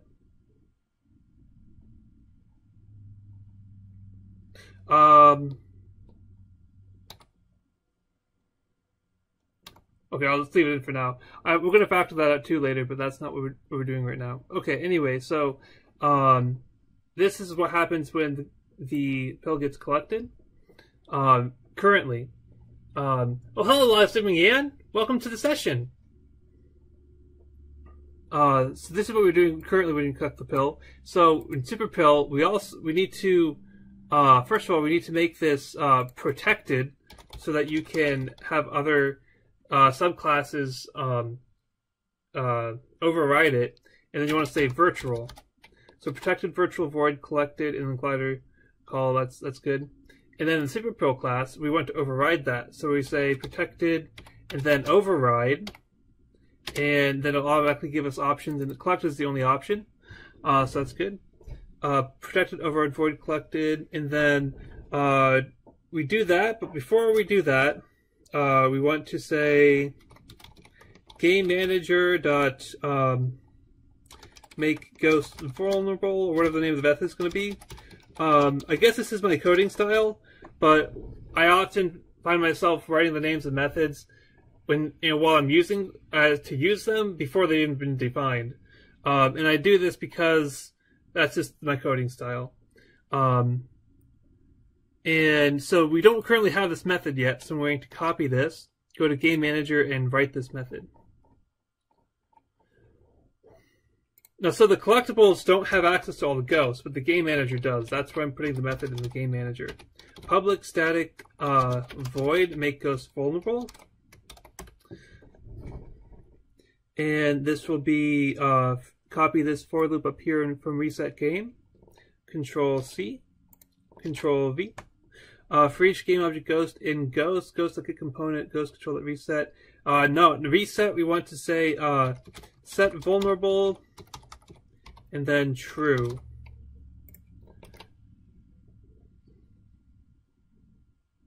Oh, instance.ghosts. That's what we wanted. And there's also actually not a method called set vulnerable in the ghosts either, so we'll have to do that. So let's see. Make a method. Public void set vulnerable. Bool is vulnerable. And then vulnerable.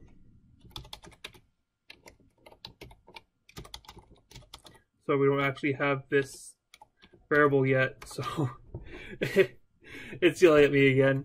Okay, so Control C this.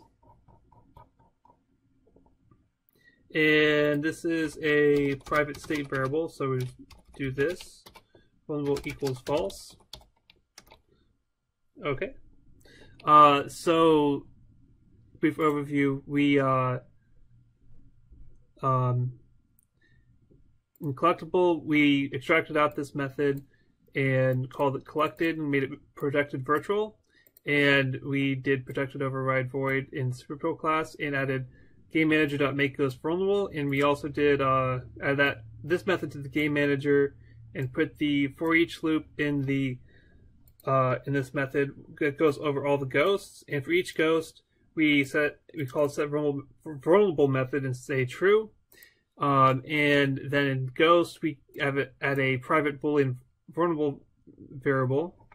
And at the bottom, we have a set vulnerable method, which sets the variable. And that should be good. So I am also going to say, what if to show that this actually does work, let's do get component sprite renderer dot color equals color dot blue. So that way we can actually test this right away and make sure that it works. It's compiling scripts, okay.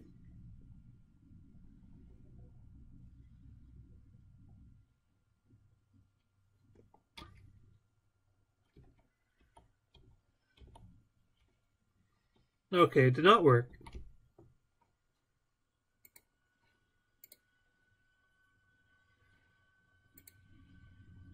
Oh, that's because I forgot an important step. I have to put the script on the super pills.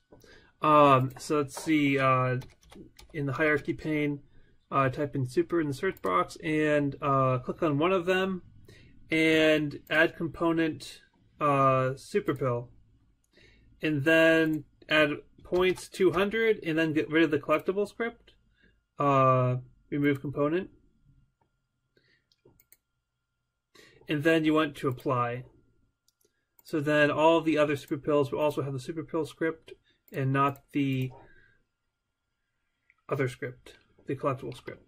And Control F to save that, and then X to not deselect all that.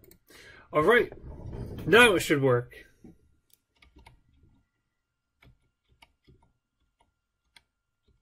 There we go. All right. So the super pill can affect the ghosts. We're going to make a branch for this, super pill. Create new branch. Super pills affect ghosts. So deselect all of this and prefab yes. Play scene.unity yes. Collectible, yes. Game manager, yes. Okay. Ghost controller, yes. Okay. Repeal.cs, yep. CS.meta, yes. Okay. That's all stuff that we want to commit.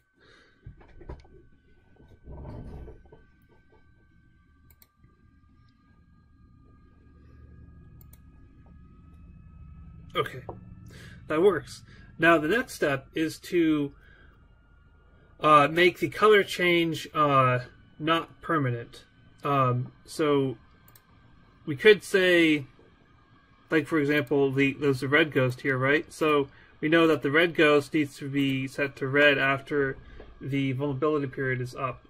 However, so like we could say that if the is vulnerable equals false, then set it to its original color, which we read for that case. But that doesn't work in all the cases. So we have to store the original color so that it's the right color for each of the ghosts.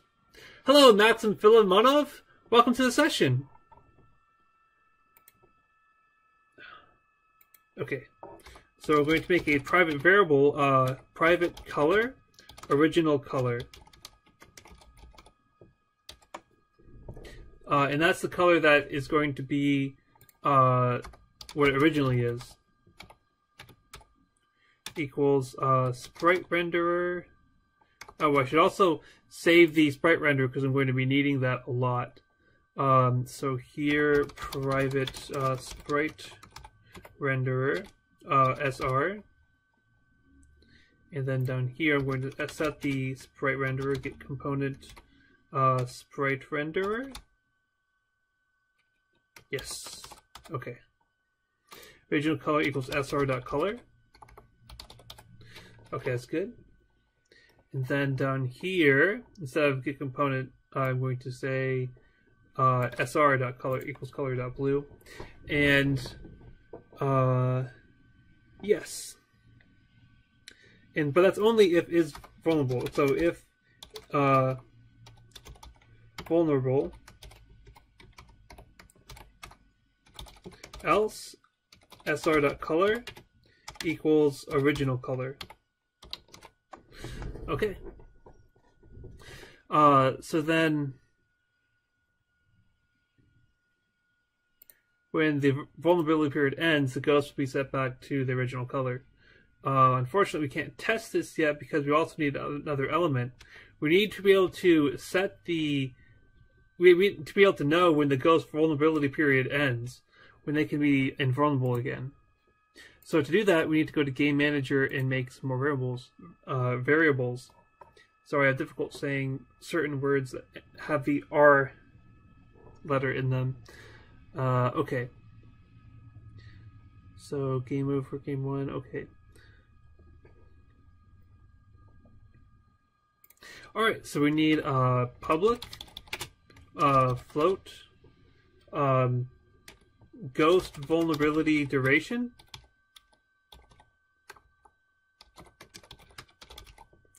equals, let's just say, I think 7 was a good number from when I tested this. How long the ghost should be vulnerable for.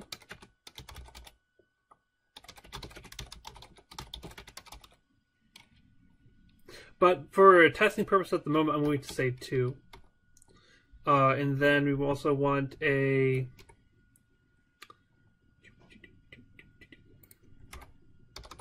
private float invulnerable time.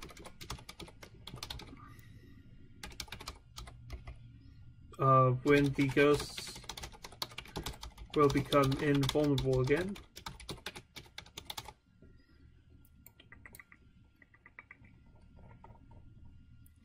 And in make ghosts vulnerable, we want to set that variable. So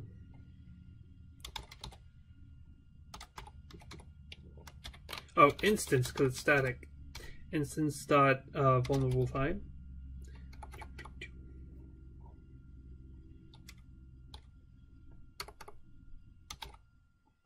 There we go.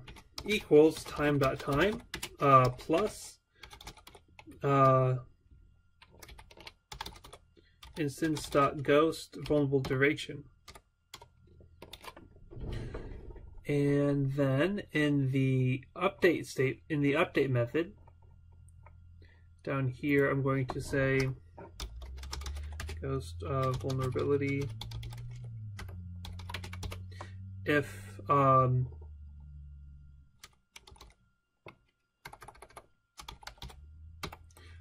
is greater than 0, meaning that it's active and the ghosts are vulnerable at the moment, then you want to check to see if it's time to release them. Time is greater than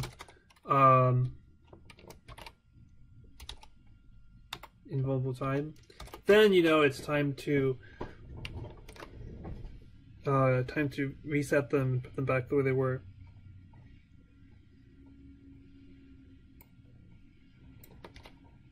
Copy that for loop that goes over all the ghosts and say set vulnerable and false. Okay.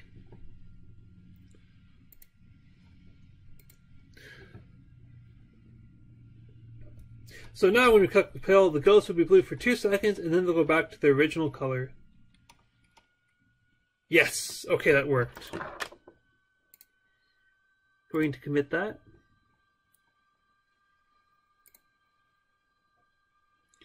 All the changes look good. Yep, okay, good.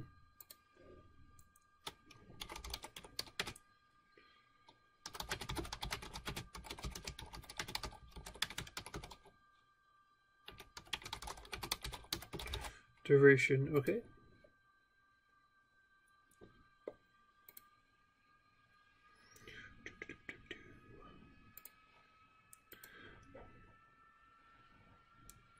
So let's see, now can we make PacMan eat the ghosts?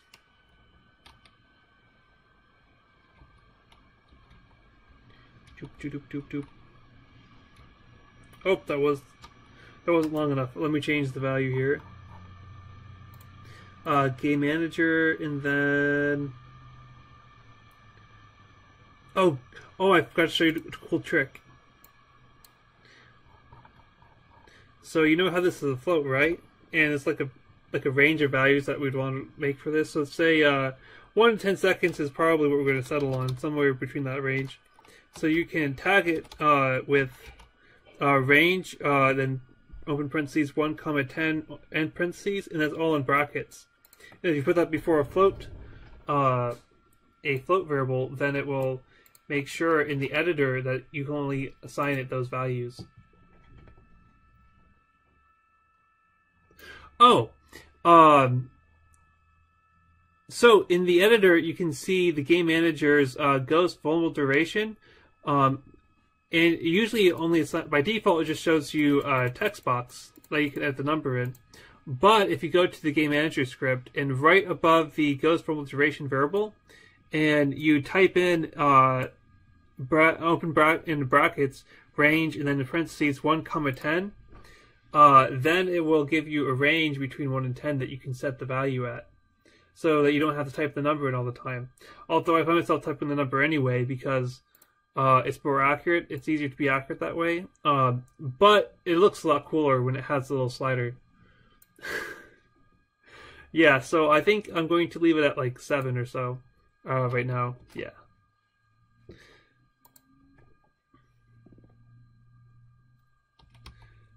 So I have ample time to catch a ghost while it's blue. Here we go. Oh. Okay, so the ghosts don't know that that they should be eaten yet. So let's do that. Okay, so when the ghosts touch the player, if they're vulnerable, then the player should eat the ghost.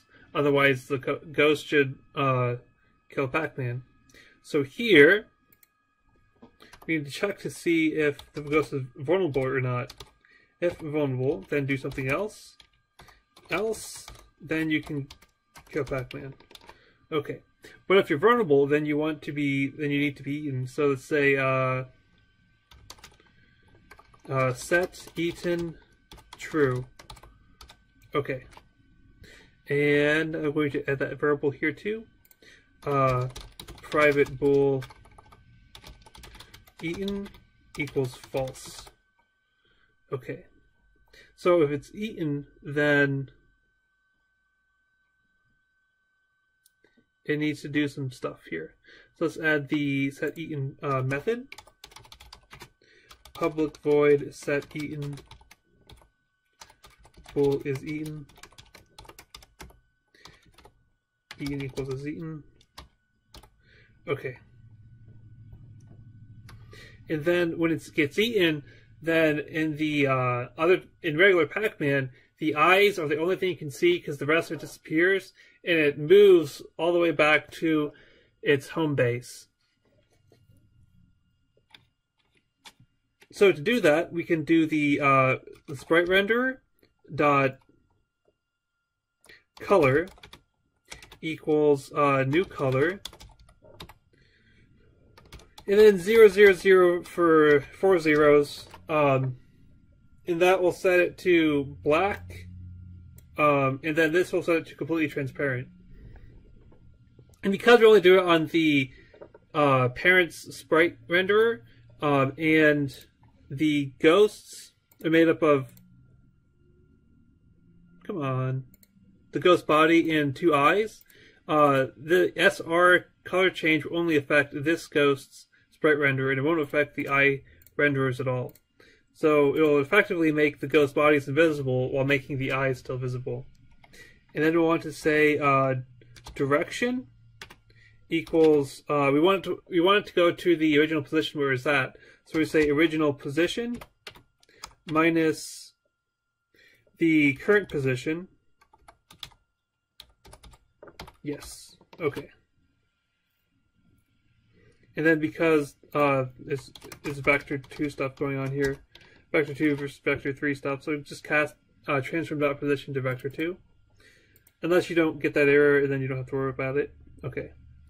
And then let's see if that works.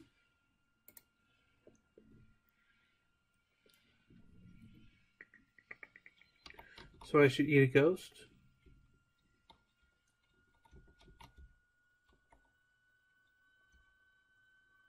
Gotcha. Oh, wait, I forgot something. Okay, so it didn't kill PacMan, and the body did disappear, so that's good.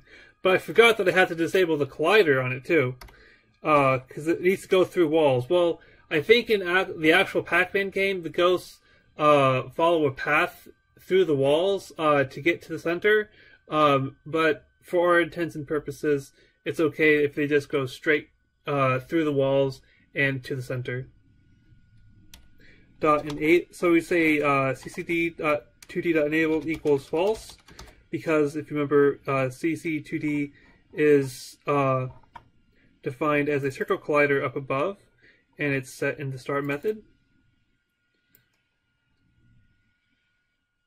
Yep, and that will disable the collider.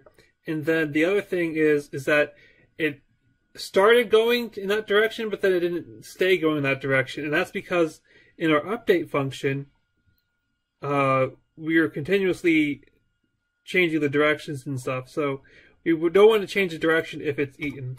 So if not eaten,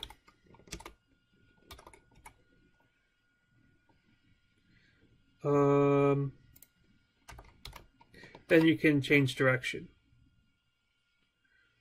But if you're eating, then don't change direction. And rotating the eyes and moving, that's perfectly fine when you're eating.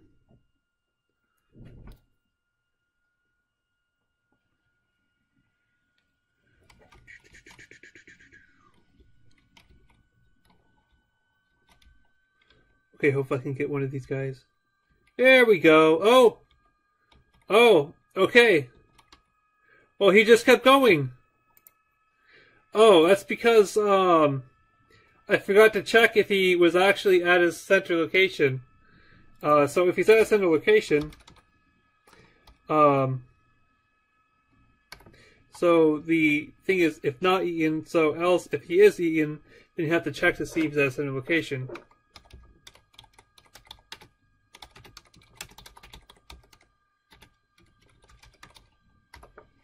So if transform dot position equals original position, then set eaten false, and then cast transform dot position to vector 2. That should be good. And go back down here to set eaten, and we want to say if eaten. How fast can I build PacMan from 0? Ixki, I do not know. Let's see. If I had to build a PacMan game from the ground up in a 48-hour game jam, I am most certainly certain that I am capable of doing that. If I had to redo this whole project in exactly the same way, it would be a lot faster, because a lot of the time I spent building up this tutorial was spent figuring out how things work and making things work correctly and stuff. Because it's, every project is slightly different, and I had to work with some of the challenges of making a PacMan game. But I definitely could build this PacMan from the ground up in 48 hours. That would be pretty easy for me. With Unity C# at least. If I had to learn a new language, it'd be more difficult. Okay, so we want to say, so if it's not eaten, then we want to set the color back to the original. And then we want to re-enable the collider. Set enabled equals true. And I don't think we really set the direction. Actually, we actually might need to, I don't know, but it's good to set the direction just to the default or whatever. And so that color equals, it did original position, I meant original color. I don't know why I did that, that's weird. Okay, so we have that to is eaten. And then check to make sure that works.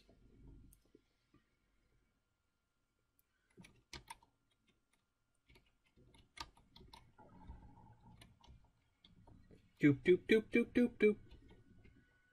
Come here, yay! There we go, that works. Alright, now you can eat the ghosts. And they will actually go up back to the original position. Whee! Oh crap. Yes! Now I want to see if I can get this one bug to happen. I forget how exactly it happens. I think I've been eating this or... Oh, nope, that worked that time. There's a certain case where I haven't been able to show it to you guys directly, but in my testing, there was a certain case where it would get right above it, but then it'd keep going. And the reason for this is because sometimes it could be like 0.5 off of the direction or something, and then skip it and go 0.5 off in the other direction. And then it will never be equal to the actual direction. So this is fine, but the thing is, we can't guarantee that it moves in the same increments every time, or that it moves in increments that will guarantee that it will actually equal the original position at some point in the future. So we have to make it close. So instead of this, we could say if vector2.distance original position transform.position is less than 0.1f.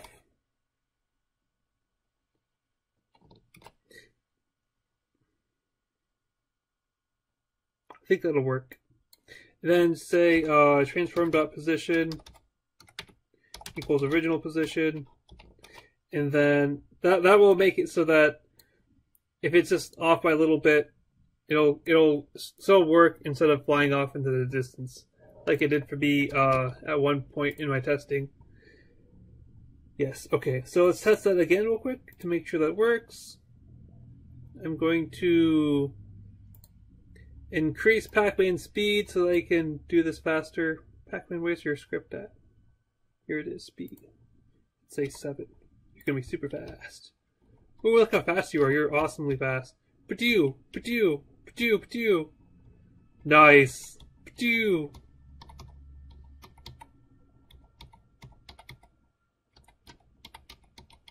Oh. Oh man. Okay, so that okay, so that brings us to the other point, is that I tried to go for the ghost, but the vulnerability ended right before I got to it. And I had no idea to know that it was going to end. So it needs to give a warning before the ghosts come out of vulnerability. Okay, but before I do that, let's make sure we commit this stuff here. Yeah, I want to change that. That's good. Range, yep. And then Eaton, change direction. Yeah, that's good. See if it's arrived. Vector 2 original position is the distance is less than 0.1. Change position equals original position. Set equals false. Set Eaton equals false. Yep. And then in the collision, if Eaton is true, or if it's vulnerable, then you set Eaton true, and then set Eaton. All this stuff here. Yep, that's good. All right. So PacMan eats blue ghosts. Commit that. And sync, because I like to sync right after I commit. You don't really have to though. Anyway, so yeah, that's that part of it. Now we need to make it so that when the ghosts when the ghost vulnerability is about to end, that they blink on and off so that you can see them. So we can do that. Let's set a. So there's many ways that we could do this, and the one that I found to be the simplest is to add a blink function in the ghost method. Public void blink. That just sets the color on and off real quick. So let's see if sr.color equals original color. Then you want to say sr.color. You want to set it to the vulnerable color, which we don't have that variable. I forgot to make that one. But that's okay. We can say color dot. No, let's make a variable. Okay, in case we want to change it. So let's go to up here and say public color vulnerable color equals color dot blue, and then where we say blue down below, I'm going to hit Shift F12 to see where it gets used.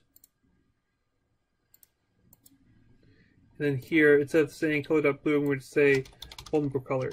That way, if you ever want to change the vulnerable color in the future, like if you want it to be pink or white or black or something, I don't know, then you can change the vulnerable color very easily in just one spot up at the top. And not in a whole bunch of places. Yep. Vulnerable color. And then else if sr.color equals the vulnerable color, then you want to set it to sr.color equals original color. Okay. In the actual PacMan game, it blinks between white and blue, but that, I think that was because there was a blue PacMan. I mean, there's a blue ghost, and if it was switching between the original color and the other color, then it would be confusing. I don't know. It'd be very easy to do that here too, where to make it blink between white and blue, but I've chosen to make it do the original color. So there's a method that blinks between those two. So in the game manager, we want to say in the game manager we can detect if it's close to coming over the vulnerability time, if the vulnerability time is about to end. So here, so this is if the ghosts are vulnerable at the time. Oh, we also forgot to say invulnerable time equals 0. That way, when the time is up, the vulnerable time goes back to 0, and we know that the ghosts are no longer vulnerable at all. Yes. So if the time is greater than the invulnerable time, we do this. But if it's not yet time to make them invulnerable again, but it's close, we want to blink them. else if time.time is greater than invulnerable time -1. If it's getting close to getting to the invulnerable time, then we want to blink each of the ghosts. So just copy that loop again and replace the set vulnerable method with the blink method, and let's see how that works out.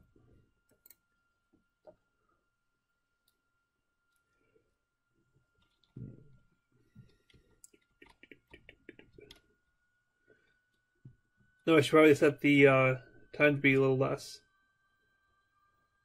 Oh, they turn a weird color. And that is an interesting interaction. Ghost vulnerability duration was set to 2 for testing purposes. So that happens quicker.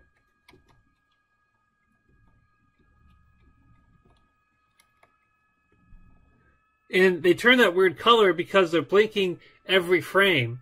And that's not good because it just looks weird. It doesn't help you with the warning very much at all. It might cause seizures or something. I have no idea. I hope it doesn't, but you never know. Anyway, so in addition to it being close to the invulnerable time, we also want to see. We also want to not blink every frame. We want it to be one color for a few frames, and the next color for another few frames, and then the previous color for another few frames, and so on and so forth. So we can do that by seeing if time.time is a certain value or not. Like we can change the duration a little bit. So I'm going to do time.time times 10 to get at the first digit behind the decimal point. And then I'm going to put that in parentheses, and I'm going to say mod 2 equals 0. Now mod 2 means if it's going to be an even number. So if it's, let me bring up an example here.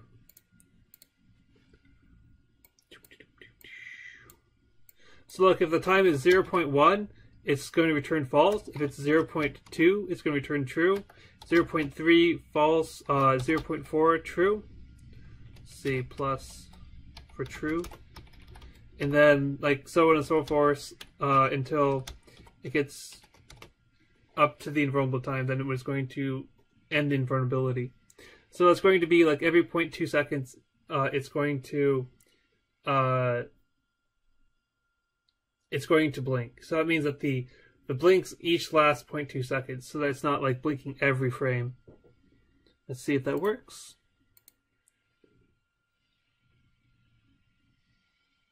Doop doop doop doop doop doop doop doop doop doop. And that did not work. And that is because it's very unlikely that it's actually going to equal 0 because there's going to be so many other decimals behind there. So we need to say instead of equals 0, we're going to say less than 0.1f. And then that's going to be like really close to 0 but not quite. That's going to be enough to satisfy the purposes of this requirement.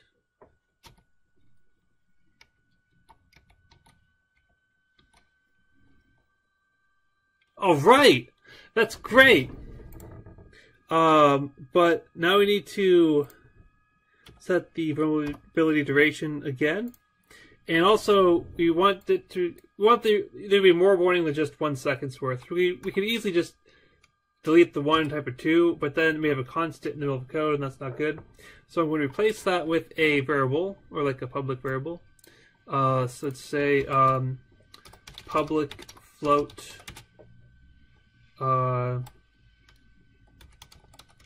ghost and vulnerable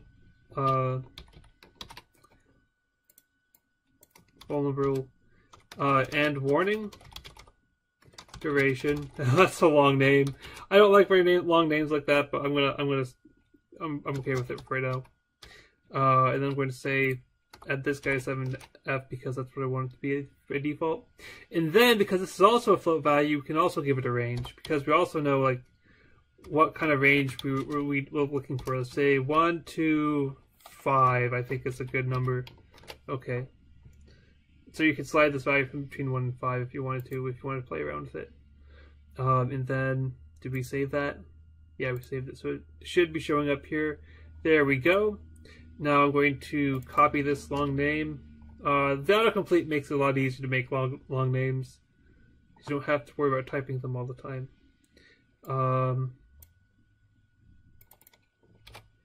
And because it goes really off, I'm going to add an enter there, add an extra line, and Control S to save, and play.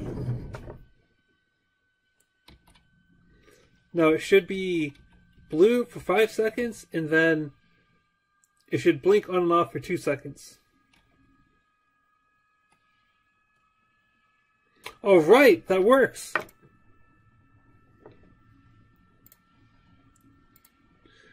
Yep. Oh, wait, want to save this? Go to Unity and Control S to save the scene. Make sure GitHub gets those changes. You didn't get the changes, okay? Well, maybe maybe it actually didn't change it. I don't know. Anyway, oh no, it did get the changes. Never mind. Change that. Yep. Change that. Change that. Change that. Yep. Change that. And that. And that. And that's good. All right. Ghost blink before invulnerability ends.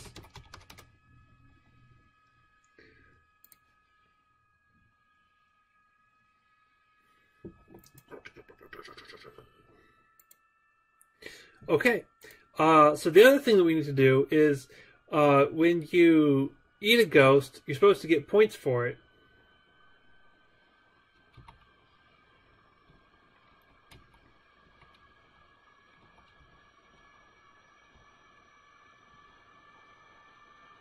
And you currently don't get any points for eating the ghosts. So we need to go to the ghost controller, add a public int points equals 200. How many points you get for eating this ghost?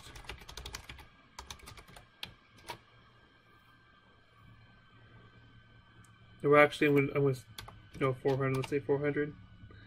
And then when you get eaten in the, you could just use this, drop down here, uncollision enter, there we go, set eaten. So I'm going to put it before the set eaten because it's just, you only get points for when they get eaten when you collide with them. You can put in the set eaten method too if you wanted to, I guess. Just design choice. So you want to say call.gameObject get component player controller dot add points.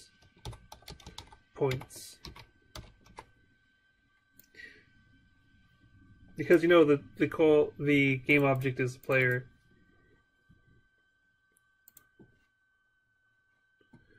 Alright, so now when you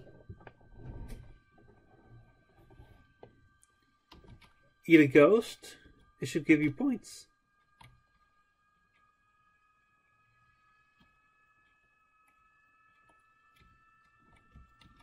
No! Well, I'm pretty sure that worked.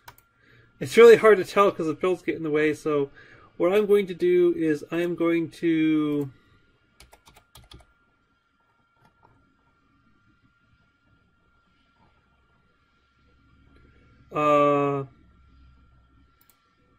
I'm going to disable all the pills except for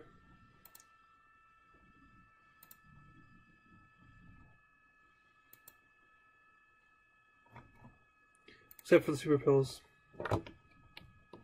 Control click, and I'm going to put them outside.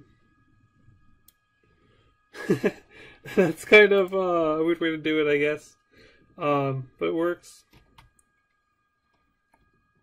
Looks so weird without the pills.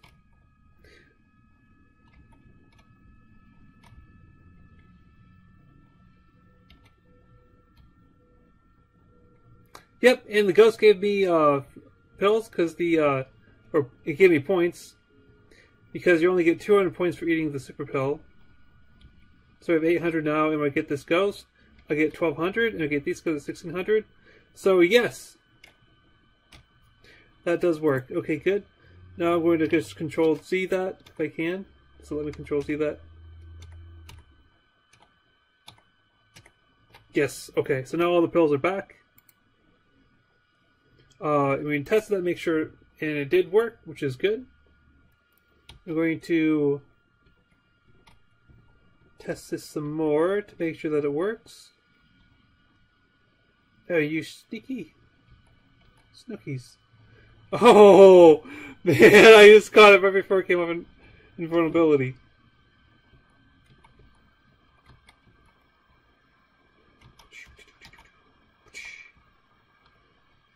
Alright. That works.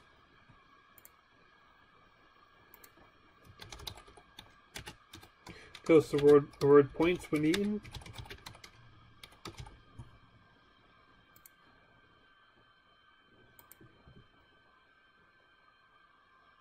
Alright, and that is the base, how to add super pills to the game. And that's the reason why I didn't add them to the original Ghost session, is because there's a lot to putting the super pill in here, and I couldn't fit that all in one session with everything else. In the original Ghost session, I also didn't put the PacMan live system in there because it's just too complex to fit in just one tutorial session. So yeah, that's this for this session. The next session is going to be sound effects. Thanks. It's key. Yes, there's a lot of interesting things. The Unity workflow is very interesting, and I actually like it. I think it works pretty well. Working with the components and stuff.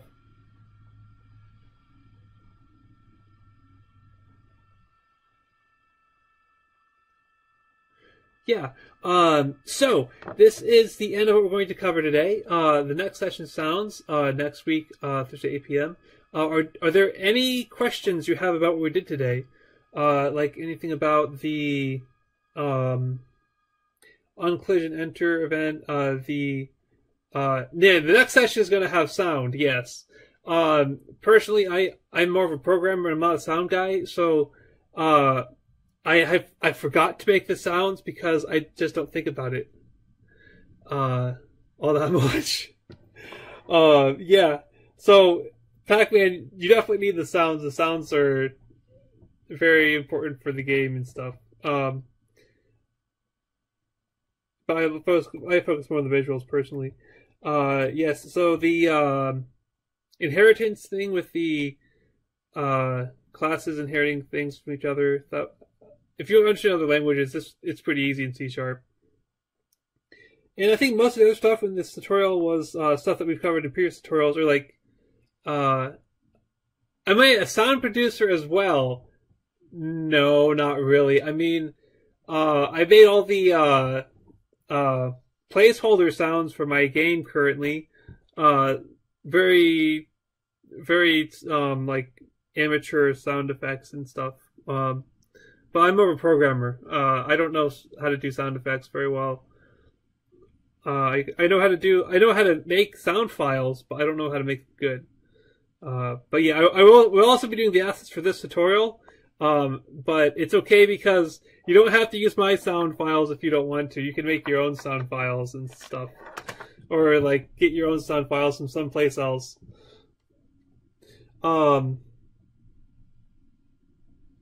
Yeah, if you want to like have homework, one of the homeworks for next session could be to find some good sounds for PacMan or something, and that you could use in your tutorial. I'll still be using the sounds I made because I have to use sound effects that I know are not copyright restricted or anything. And if I make the sounds myself, then they're definitely not going to be copyright restricted. But you can use your own sound effects for whatever you want, or like, and everything. Yes! Woohoo! I got all of them! I got 3 of them! Yes! Okay, good. Now, it's also kind of weird that I could just go into the ghost's home like that, but maybe I'll include that part too later. I can't just hide out in here and the ghost will never find me. You're really not supposed to be able to go in there. Okay, yeah, so, I'm going to go over what we did today. Okay, so, the first step was to create the Super Pill subclass, which we did by, going to Project, Scripts and doing right-click, Create, C# script, but you already know how to do that. And then I'm going to say it's the model behavior right collectible, which is one of the classes we define. And then collectible, we take out the code that was in there and we say collected, and we extract it into a method called collected, and we make sure that it's protected virtual so that it can be overridden by subtypes. And C# responds to the virtual thing very well. Like that's the marker that the method's supposed to be overridden. And then in SuperPill, we say protected override, so we want to override this method. And collected, and then game manager that makes ghost vulnerable, and then the base.collected, which automatically fills in for you when you're doing it. And then game manager, we want to make the make ghost vulnerable method. I can go here to see where we made it. And then in here, we loop over all the ghosts and set the vulnerable method to true. And in the set vulnerable method in the ghost class, we have is vulnerable. We have a variable called is vulnerable is a boolean. And then if it's vulnerable, then we set it to the vulnerable color, which is set to blue. And then if it's not, it's set to the original color, which we set the original color up here in the start method. And we also set the sprite renderer in the start method too. And then after that, we need to go to the game manager and the instance of vulnerable time, so that we can keep track of how long it is before the ghosts become invulnerable again. So when they stop turning blue. Time plus instance that ghost vulnerable duration. So this is a static method. So that's where I have to do the instance variable thing here. The invulnerable time and ghost vulnerable duration are both floats defined up above. And then in the game manager.update method, we have, after the switch case statement, we want to check to see if the invulnerable time is active, which means it's greater than 0. And if it is active and if it's time to make the ghost invulnerable again, then we set invulnerable time equals 0, so the ghost is no longer vulnerable. And then we want to, for each ghost, we set vulnerable false. And then else, if the invulnerable time is not quite up, but it almost is, then we defined by this duration here. Then we want to blink the ghost on and off, so that they change colors like repeatedly before the duration ends. And so if it's one color, we set it to the other color. If it's the other color, we set it to that color. Yep. And then we also do this fancy little thing here, and this is because if we just did time.time, we need to, we can't just do it every frame. We have to do it bit by bit. So we can do that by getting the doing times 10 to time.time to get the first digit behind the decimal place, and then mod 2 to make it happen every 0.2 seconds. And then we can't just do equals 0 because there's all decimal places. You don't always get that one precise decimal at 0.0000 repeating. So we have to do is less than 0.1f for that stuff. Yep. And then in the ghost controller, we have to say if it contacts the player and it's vulnerable, you can't kill the PacMan. So instead, it will add points to PacMan, and it will set E in true. And if it's set E in true, makes the sprite renderer body completely invisible, but it doesn't affect the eyes because the eyes are in the children objects.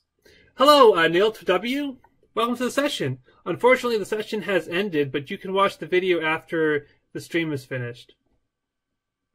And if you haven't already, then I would definitely recommend starting from the beginning, because a lot of the stuff that I cover in this tutorial builds up on each other. So back to what I was doing here. So we want to set the color to invisible. We want to disable the collider, and we want to set the direction into the direction of where it originally went, so it goes into the original direction. And else if it's not even, then we do the opposite of that. Basically, set the original color, we enable the collider, and we set the direction to one of the 4 cardinal directions.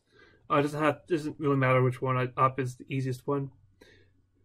And then also in the ghost update method, if it's eaten, then we don't want it to choose any of the directions, so we make that not happen. But we still want to rotate the eyes, we still want it to move. And if it is eaten, then we want to check to see if it's close to the original position. We don't want to say if it equals the original position, because it could jump over it and then keep going forever. So if the distance is less than a certain amount, then it will keep it from going infinitely forever. And then we set it to the original position just for good measure. Set equal to false. And yeah, that's it. That's the whole of what we did today. Yes. So, are there any questions? Yes, eat them all. PacMan, gotta eat them all. That would be interesting if there's like a PacMan, like if there's like a Pokemon PacMan version or something, like oh no, like if you had to, like if the super pills were like Pokeballs and like all these goes for like Pokemon. Oh, that was stupid. Okay. And then, like, that would actually be really cool. You had to avoid all the Pokemon and so that you could, like, capture them and stuff before they, like, tortured you or something. I don't know. That'd be really neat. Oh, by the way, if you guys, don't use my assets or, like, make your own versions or something that is, like, unique or something, like, I did provide all the art assets and stuff that you needed to make this, but if you decide to use your own assets and everything, which would be really cool, and you want to share it, then I think at the end of the tutorial sessions, or sometime I'm going to like maybe play the games on stream or something. So like if you wanted to make your own version and send it to me, then I'll like have a separate stream where I'd like just play all your guys's PacMan versions and stuff. They're pretty cool. Yeah.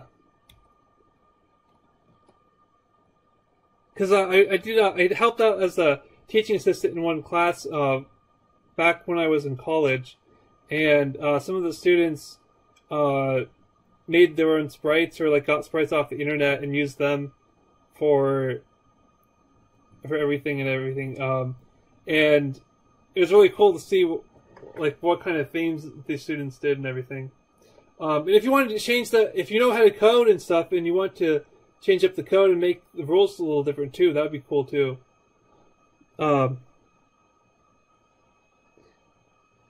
Yeah. Well, yep, that's it for today.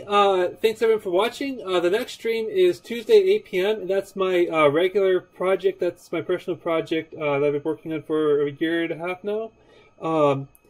And the next Thursday, 8 p.m. is PacMan Tutorial Session 6. We'll be covering sound and adding sound effects to the game. We might do some more stuff in addition to that, depending on how long that takes. I'm not sure yet. But we're definitely doing sound next session. So I'll hope to see you then. Thank you very much for coming. Have a good day. Hello, can you hear me? This is PacMan Tutorial Session 7.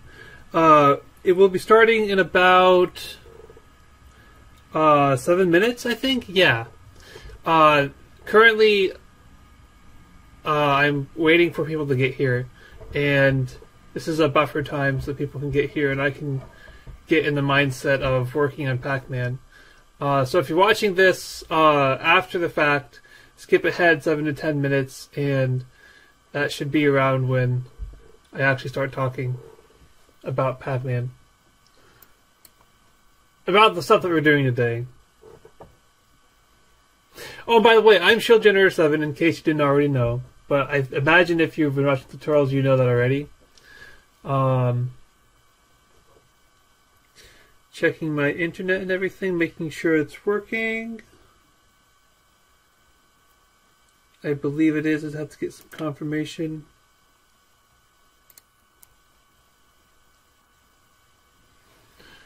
From my web browser that my stream is in fact working.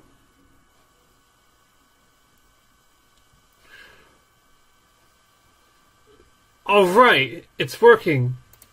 It might be a little bit behind delay, but it works. Okay.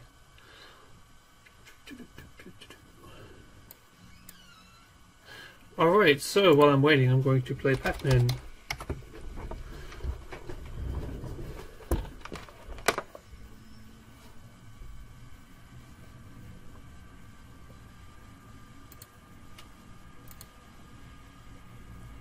There's so many levels in this site, it's like... Is this Waldo? Oh no, this is Reddit. Oh wait, I've already been to this one. What to say? Oh no, here comes Ghost. Alright. So they were doing sound effects.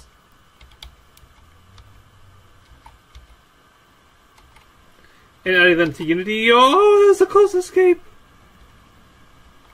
Oh, this one's really mean. The ghost can't escape.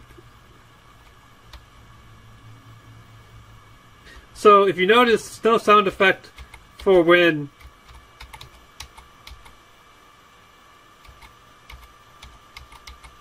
there's no sound effect for when he's just... Yes!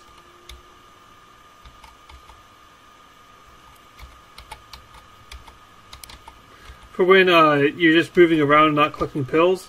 The Waka Waka thing only happens when you're collecting pills. But it happens so often, you think it's because he's moving, not because he's collecting the pills. But yeah, that's what's actually happening there. And so that's dead end. That's also crap. That's tricky.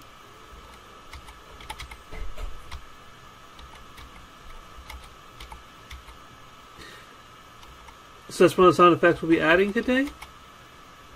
Also, the sound effects are going to sound a little different than in this game, in the actual classic PacMan, because I made all the sound effects myself in order to ensure that there would be no copyright issues with the assets used in this tutorial.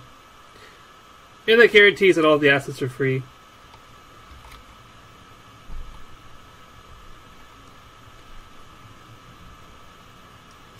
So the sounds are going to sound a little bit different than what you're used to in this game. And they're going to be, yeah, they're basically just sound a lot different. But you can still be able to tell what they're supposed to be. Oh no, are you kidding me?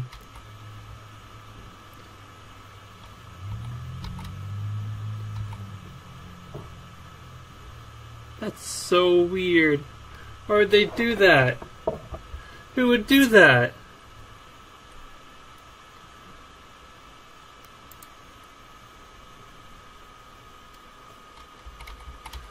Why?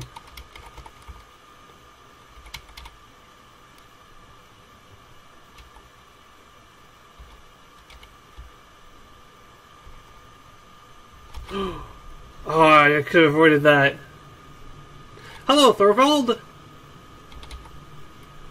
No! Got distracted.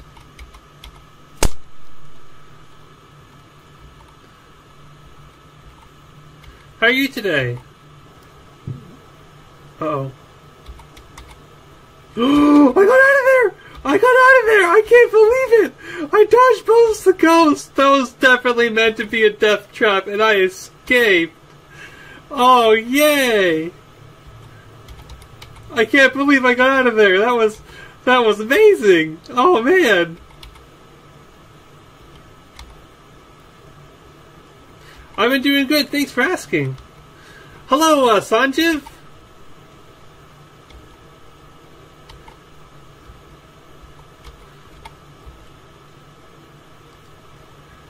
Yes, I am. I believe that this will be the last tutorial, and whatever thing is the last thing of the thing. I always get really excited for some reason. I don't know why. It's just like, I guess it's finales and stuff, like, you know, TV show finales. If it's speaking of coming to an end, sound effects. We're working on sound effects, and it's just about time to start. Alright.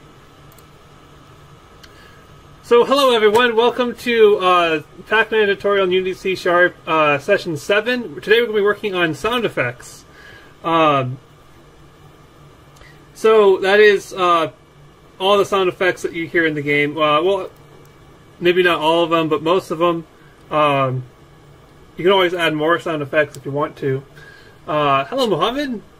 But yeah, we're adding sound effects. So I have a new resources folder here. You can download it from here or here.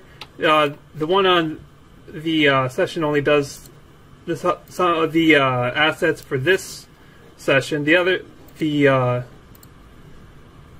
link is for all the sessions. So it just saves you a little bit of bandwidth if you want to. Not that there's much bandwidth at all here. So extracting that. And here's the sound effects here. So I'm going to open Unity. First, let's go to GitHub, make sure we don't have any outstanding...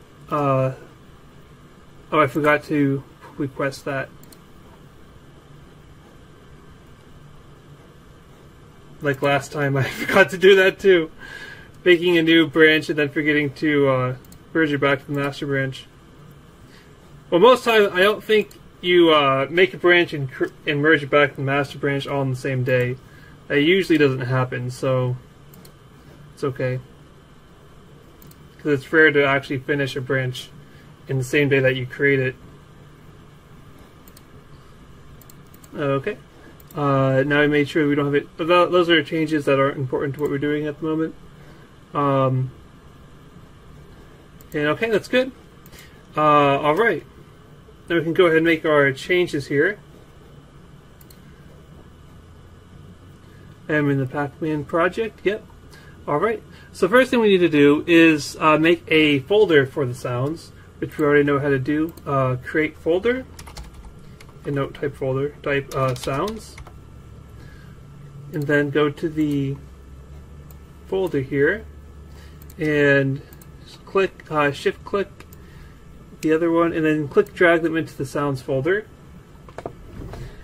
And there we go. We have the sounds in here. Now the first sound that we want to do is the sound that when he's collecting all the pills and stuff. So keep in mind that the way I'm going to show you is one of many ways that you can do this. I've chosen the way that I feel is the easiest to show you.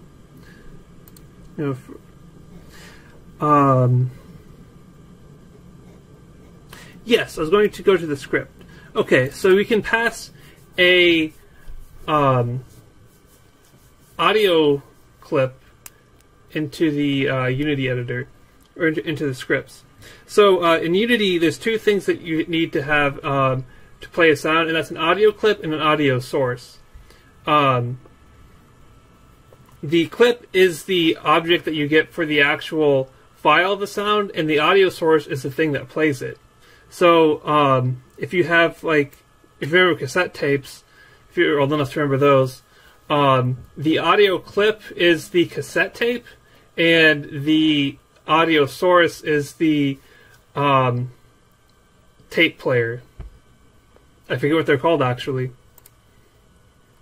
Yeah, okay, so what we need to do is we need to have a public audio clip collect sound in our collectible script. And then we'll edit that in the editor. And then in the collected method,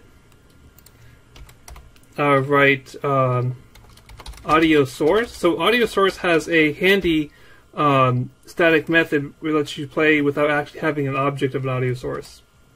Play clip at point. So then you pass the audio clip, which is our collect sound, and then the position, which is, in our case, is transform.position, which is the position of the pill. And this works in 3D, so if it's like, if the position is far away, it sounds quieter than it is if it's close up to the camera. And you can tell how far it's, like, if it's going to be loud or quiet, because the object that receives the sound is the audio listener, and the audio listener is attached to the main camera by default. So, however far the clip is played from the audio listener determines how loud or quiet it is. And by default, that's the main camera. Yep. And then Control S to save that script. And then in Unity, we go to our project, and go to prefabs and pill. And we pass in the pill collected into the collect sound slot. And then let's play that to test to make sure that works. Okay, we also wanted to do the super pill one too.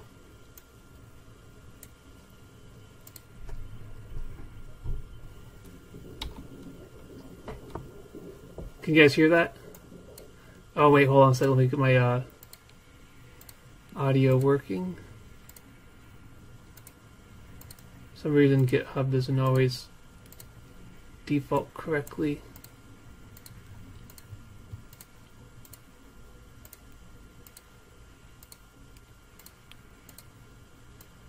Alright, my sound is not playing for some reason. Well, that's unfortunate. But I can hear that I'm playing myself.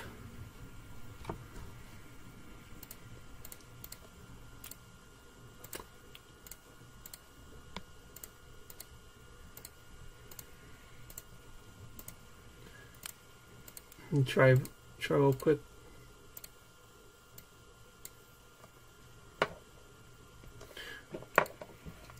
Alright, well.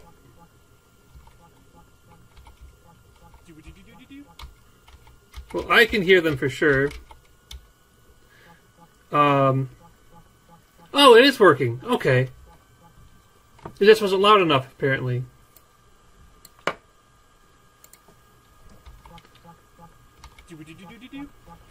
Okay, so you can hear it. That's good.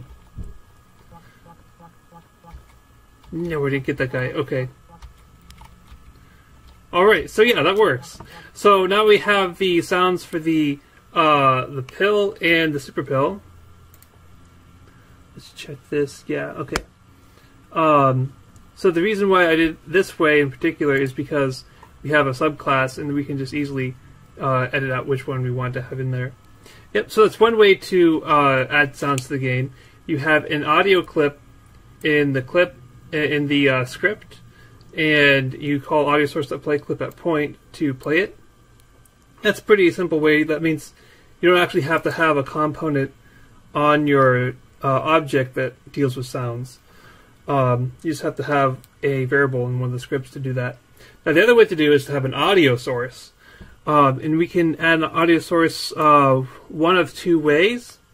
The easiest way, let's go to, let me move my project over here. So for the ghosts, when the ghosts get eaten, we want them to have play a sound that they get eaten. So we want to add a sound audio source to them so that they can play that sound. And so we select the ghost eaten audio clip and drag it onto one of the ghosts and go back to the inspector. I made these sounds, so that's why they sound like, I guess, amateur or novice, because I'm not a sound technician, but I did the best that I could. But yeah, so that's how I made sure that the sounds are free for use for this project. There's no copyright issues.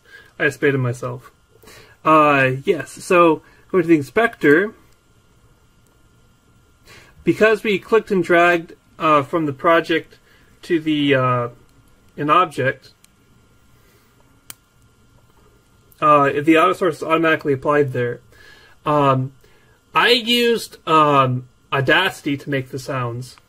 Audacity is a free program. It's open source, I believe. And it looks like this. And yeah, it works pretty nicely. So here I can give you a demo. So hello, this is a demo of me using Audacity. Enjoy. Hello, this is a demo of me using Audacity. Enjoy. And I can play it back like that. I think I will have time after I'll show you a little more about Audacity. But that's the program I use to make those sound effects. Alright, so we have an audio source. By clicking and dragging from the project to the hierarchy onto an object, it automatically adds an audio source with the audio clip in the slot here. So that's pretty handy. So then so we want to apply that. And for our purposes here, we want to make sure that we don't check play on awake. We want to make sure it's not checked, because otherwise all the ghosts will play the ghost eating noise at the beginning of the game. It'll be really confusing. Really obnoxious. Also, we want to make sure we don't have the loop on, so that it only plays once every time it's played. Yep, and these other settings you can play with on your own. We don't have to worry with these at the moment. Okay, so then to play this audio source, we want to go to our ghost controller script. And we want to get the variable here. So private audio source. Let's call it AS. No, I can't do that. Ghost eaten sound. If I can spell properly. And then ghost eaten sound equals get component audio source.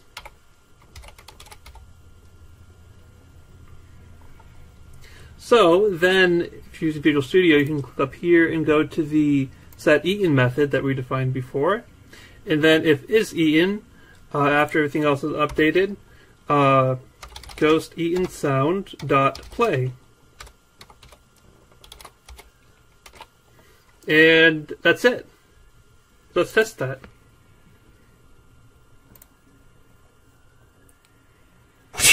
Whoa, crap. What? Oh, you know what it was? I unchecked play on awake, but I forgot to apply it. So now none of the ghosts were playing awake.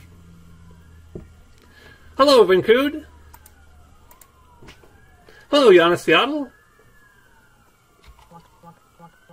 Okay, so now I gotta get a ghost close enough so I can eat it. Alright, that works. Come on, ghost. No! You didn't. Okay. But yeah, that works. So that's another way that you can do it. So for the sound, so there needs to be a sound when PacMan dies. And that sound will be this one.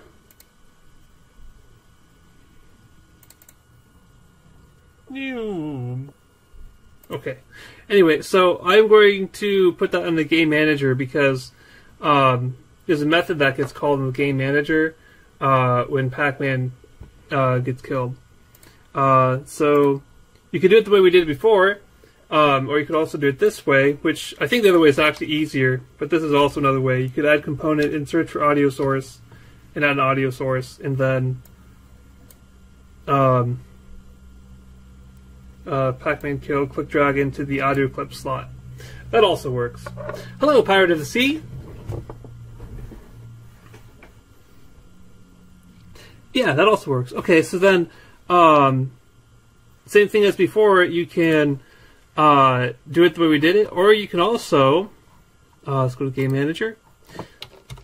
Instead of doing the get component method, if you have like multiple audio sources on an object, currently we only have one audio source, but unlike a lot of the other components, you can add multiple audio sources to one object. So if you have more than one audio source, get component won't necessarily return you the audio source that you're looking for, because it could be one of two or one of many.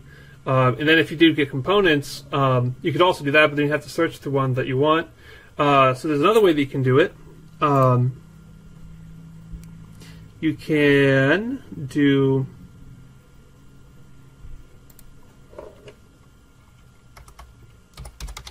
public audio source, PacMan killed sound.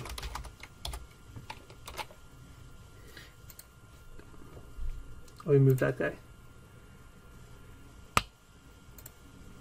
We don't need that. And then it'll show up here, and you can click on the name of the component and drag onto the slot that matches it. Yes, Audacity.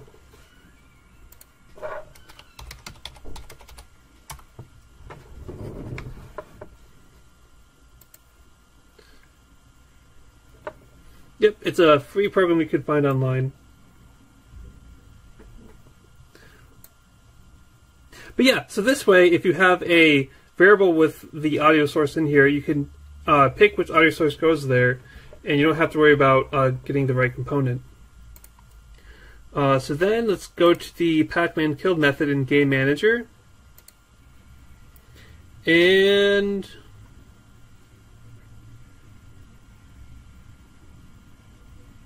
right here, yeah, right about there. Then type PacMan killed sound.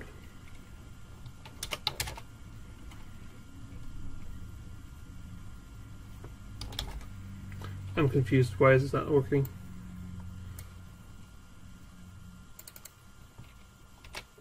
Oh, that's right, because this method is different. This method is static, so I have to do the instance. .killsound.play.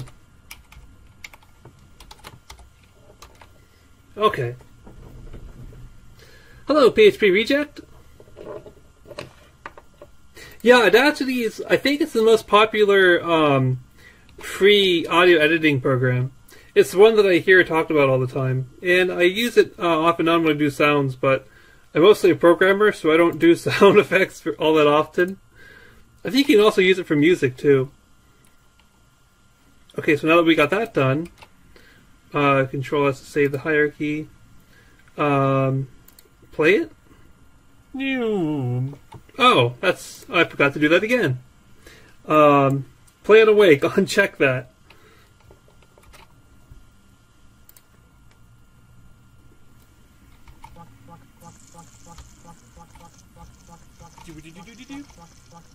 I'm sorry, I couldn't resist.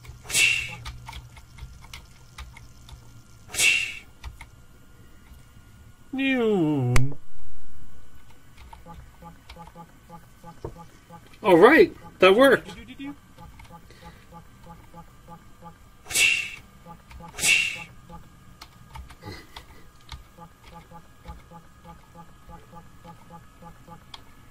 All right, so that works. So then the other two sounds that we could put in the game are PacMan dying and when he wins. So that's why I was doing. That's why I was doing the variable thing here, is because we're going to add more, 2 more audio sources to the game manager. So the easiest way to do that, like before, was game 1, game over, click, shift click, and then click drag onto the game manager, and then in the inspector, click game manager. You can see that. Okay, I stand corrected. It overrode it, interestingly. So you can't just click drag to do multiple. You have to use the add component and do audio source if you want to have more than one audio source on here.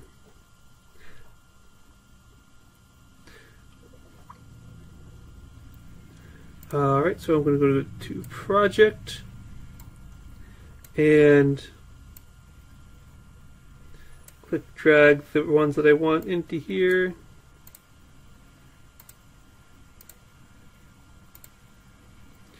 Game 1.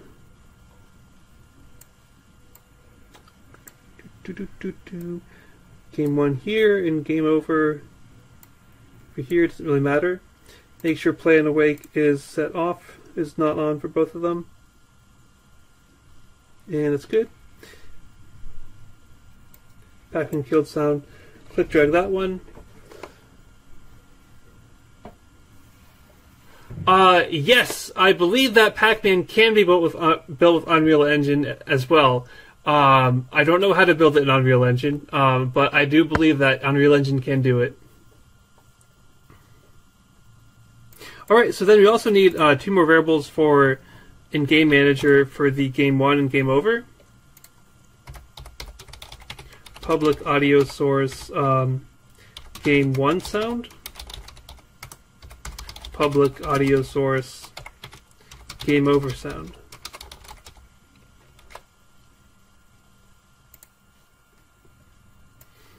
That should compile. Okay, there we go.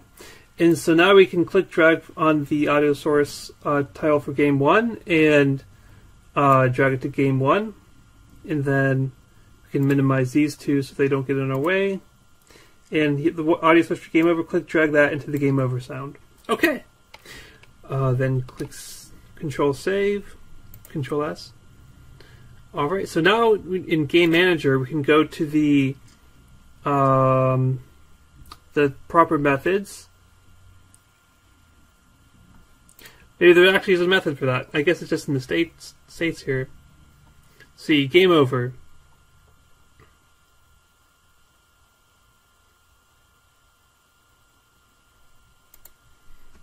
Alright.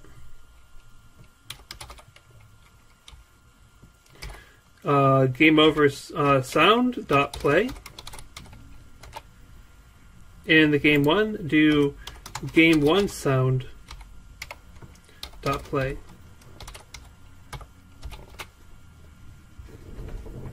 And let's test to make sure that works. Hello, FCK.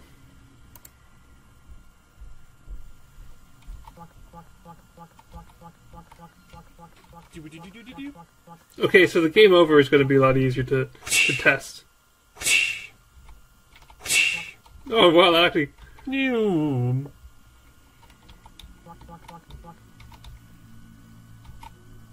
New.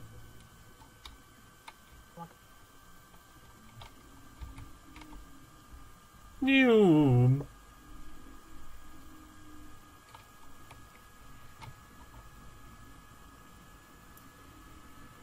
Do.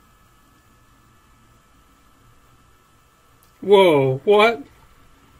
Do.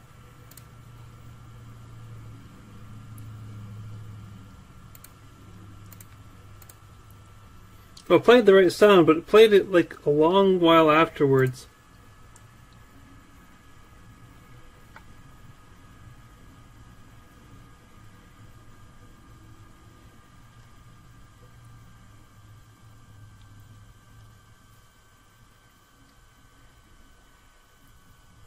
I believe it's because it's trying to play it when it's already being played. So we need to do, because like there's like a split second of it when it's not actually making any noise, like there's a silent split second in the beginning of the audio clip. So we're not actually hearing any noise until the last time it's being played, because the audio source only plays once. only plays one at a time. So if the audio source is already playing and you call the play method, it's going to restart at the beginning. So to keep that from happening, we can do if game over sound dot is playing. Then what to say is put an exclamation point in front of that to say is not playing. And this is a method of the audio. Alright, what's wrong with this? Oh, it's not a method, it's a variable. I come from a Java background, so I get confused with that sometimes. So if not game over sound dot is playing, then play. This is a Boolean variable that gets set when the clip is playing.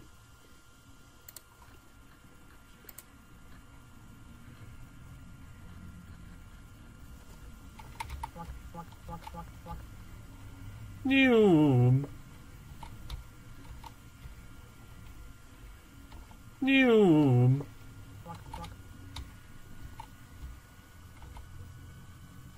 No, you're going away. New. Do do do do do do do. Do do do do do do do. And then it plays over and over again. Do do do do do do do. You could very easily make it so it only plays once by adding a local variable or like a variable that says whether or not it should play again. But that's how you get to only play when it's not playing, is to use the is playing variable here. So we can use the same thing down here for the game 1. Control C, Control V, and then very important when you're doing Control C and Control V is that you make sure you change whatever it was that was here. So game over, change that to game 1. Okay, so otherwise some really weird bugs would be happening. Alright, that looks good. Now to test the game 1 screen, I'm going to cheat. Hold on a second, let me show you. So I'm going to go to the hierarchy, I'm going to go to the pills, and I'm pretty much going to click and then go down here, shift click, and disable. Now he has only one pill, and that's the one right next to him. Do do do do do do.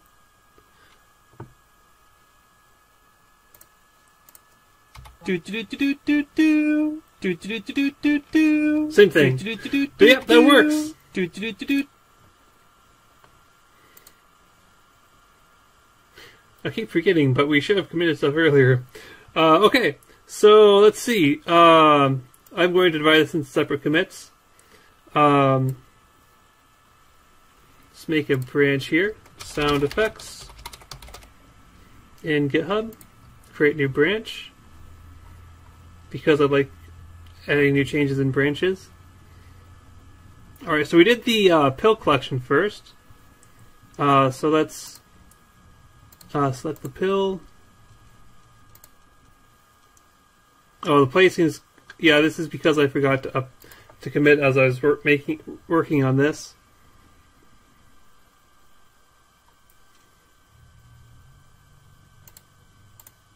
Pill collected, super pill.collected.mp3. Game over, game 1. Sounds.meta. Game over, ghost controller. And then for this, it was the collectible CS, yep. Collectible pill sounds. Then we did the ghost sounds. Ghost controller, ghost eaten.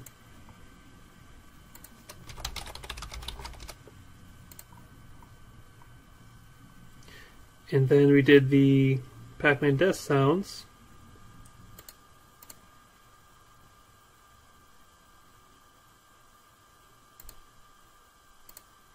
Yeah, I'll skip the rest of it.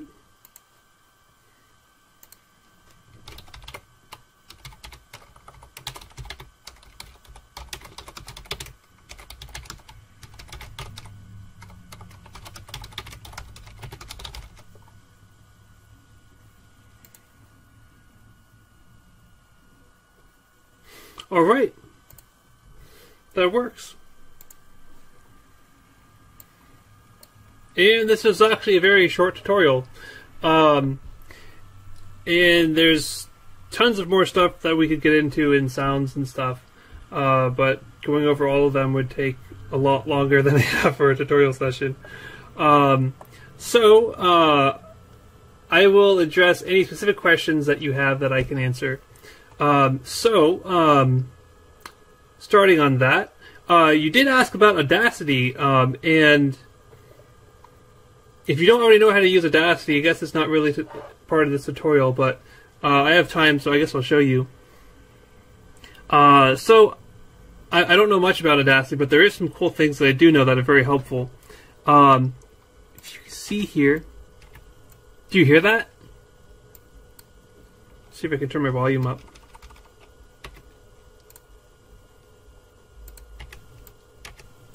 That right there is background noise. And in professional recording studios, all their audio clips, none of them have background noise. So you don't want background noise. So in Audacity, you can get rid of background noise. It requires that you have like a second or two where it's just the background noise. So like if you're talking, there's background noise, you have to have at least a second before or after you start or stop talking where it's just the background noise playing. And so what you do is, and so I do have that in this clip. And can you hear the background noise when I'm talking? Of me using Audacity. Enjoy. This is a demo of me using Audacity. Enjoy. I think you can hear it a little bit there. So what you do is you take the sample, you highlight it by click dragging, you go to Effect, and you go scroll down to Noise Removal. And so you have to do this twice. The first time you go to this dialog, you say Get Noise Profile, and it selects the area that you highlighted to be the part that's the noise that it wants to cancel out. And then for the second time, you Control A to highlight everything that you want to remove noise from. And this could be like the whole thing or just part of it, but usually it's the whole thing. And then you go back to the effect, the noise removal. So the second time, you just click OK. You could adjust these settings, play with the settings a little bit, but the defaults are usually okay, I think. And then when you play it back, I don't hear anything. That's because it canceled it out. But you can still using Audacity. Enjoy. But you still hear my voice, but now you don't hear the noise in the background. Hello, this is a demo of me using Audacity. Enjoy. Yeah, so that's the #1 most useful trick in Audacity. And to me, it's not very easy to figure out how to do that because it's hidden in menus and you have to do things twice kind of thing. But yeah, that's how you do noise removal in Audacity. And there's a whole bunch of other effects you can do and stuff, and I'm not an expert in using Audacity. I don't really know all that stuff. But I do know that it can export to MP3s, but I think, if I remember correctly, I had to install like a mod or someplace. I don't remember where. But if you save in Audacity, it saves to a AUP file, which is not a sound file. It's a file that stores all the information that Audacity needs to construct the file, or like construct the edits and stuff you made in the file. To actually save a sound file, you have to go to File and Export. Now this will export it as an actual MP3 or .wav or whatever. There's also, if you do Control-Shift-E, that will also bring up this dialog. And then Test. Oh, Audacity Demo, that's a better name for it. And the cool thing with Audacity is you can also do this stuff. So, Shield Generator 7, Track Title, Audacity Demo, and then all that other information. And then you can also save and load templates and some other stuff here. Okay, and then this sound file is really small, so it doesn't take much processing power or processing time to do that. And yeah, then you can play it. So if I go to where it saved it, where did it save it?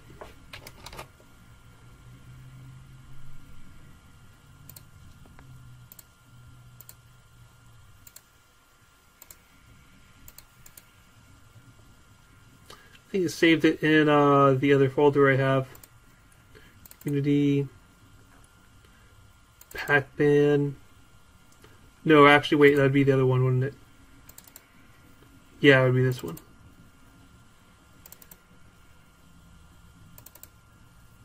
Hello, this is a demo of me using Audacity. Enjoy. The MP3. And that's basically how you use Audacity. There's a whole bunch more to get into, but it's not part of the regular tutorial.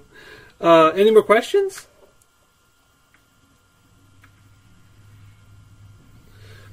While you're typing up questions, thinking of questions, this will be the last PacMan tutorial. I feel I've covered most of everything you need to know to make PacMan from the ground up. Minus a few minor details, but you could very easily figure out how to do them after seeing the rest of the tutorial. But I will have one more session if you have anything that you're very interested to know how to do, or you not sure how to do yourself.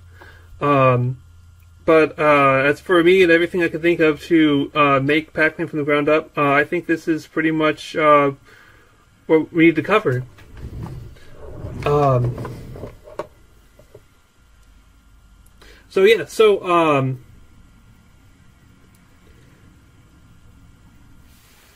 If you have any ideas for like what you want to see on the PacMan tutorial, then you could email me by Sunday, I think, so I have time to plan it or whatever. But if I don't get any ideas, this is the end of the tutorial. So I thank you for watching, and I hope that this has been very informing and entertaining for you to watch. So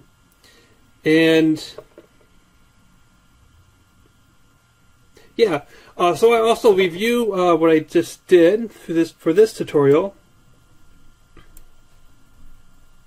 So for the pill collection, the way I decided to implement that was I went to the Collectables script and I added in a public audio clip variable.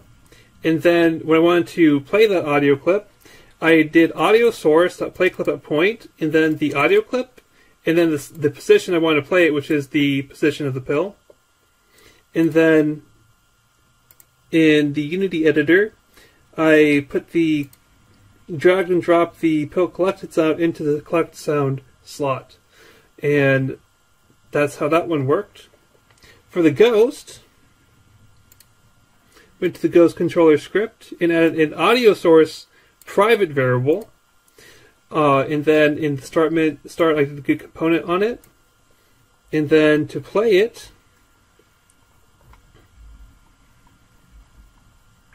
I went to where I wanted to play it, and I just did the name of the audio source .play. And then Unity, I added an audio source to the ghost by either click dragging onto the object or by add component and then audio source. And make sure the audio clip is ghost eaten. And I also made sure that the play on awake is set to false or is not checked, so that I don't play it when the object starts up or when the object is created.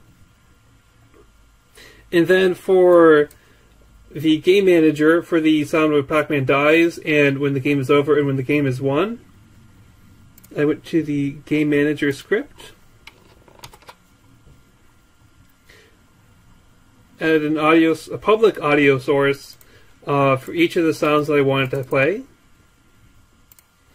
And then I added, in the game manager object, I added 3 audio sources, one for each of the ones that I wanted to play, and made sure that play on awake is set to false.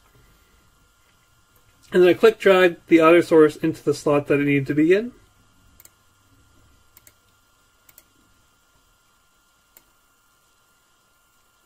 Yep. And then we wanted to play them in the game manager script. In PacMan killed, I did. So this is static methods. So that's where I had to do instance dot there, and the name of the audio source .play like last time. But for the ones that happen within a loop, because it happens in the update method, happens every frame. I'd only want to play it if it's not already playing. So I do the name of the audio clip that is playing, and I make an exclamation point in front of it to say is not. So it says if not game over sound that is playing, then play the game over sound. Yep. And then those are 3 ways that you can add audio sources or sound effects to your game.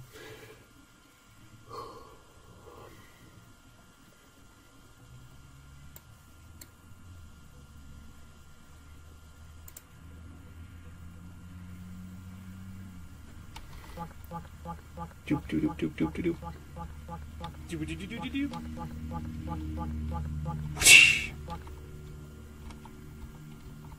No. Oh,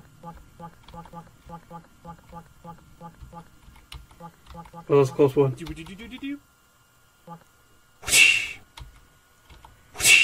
Oh, yeah, if you guys have been following along and have made your own PacMan, your own PacMan things for this, I think it'd be really cool to play them. Like, okay, let me show you how to do that, actually. So if you made your own PacMan version while following this tutorial, then you can send the a build of it to me through email, and then I will. The next session would be me playing the games that you guys made and showing them off and stuff. Like if you made your own sound effects, your own sprites, or you got sprites from like a free source or someplace or something, then we could do that and everything. That'd be really cool. So let me see. How'd you do that? Okay, so you go to Edit. Oh, to File, Build Settings, and you make sure that this scene is checked. So if it's not there, add Open Scenes. Make sure that's checked, and then Build and Run or Build brings up the Windows folder where your file is located afterwards. So let's do that. And I'm going to make a new folder.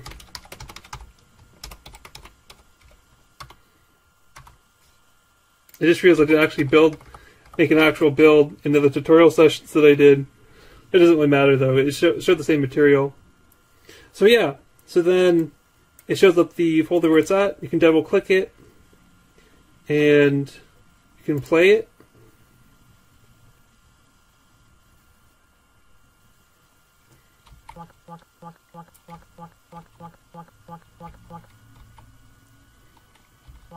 Yeah. And then to close out of it, you do Alt Tab. And then you have to close it manually. Unfortunately, you can't just click, press Escape and leave. You have to manually put that in there. That's not hard to do.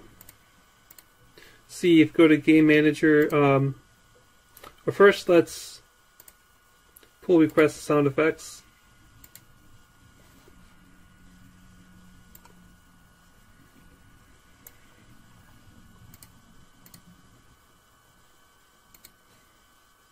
Okay, then go back to the master branch.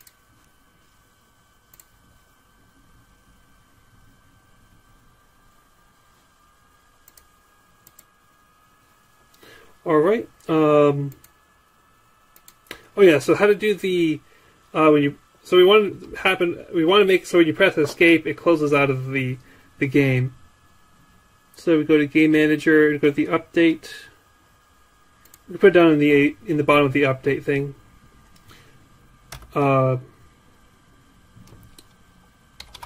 So if input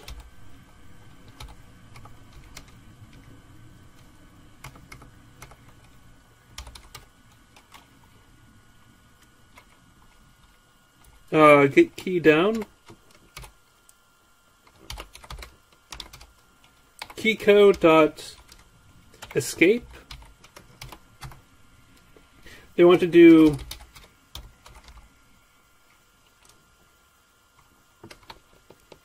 all right. Let's see. I don't. don't usually write this all the time. Let's see, what was that? System.exit or application.exit. I don't remember actually.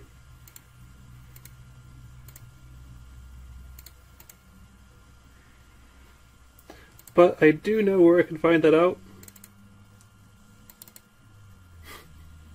I figured it out one time, and then I just never really looked at it again because I just copied it from the one that worked. Control F, escape.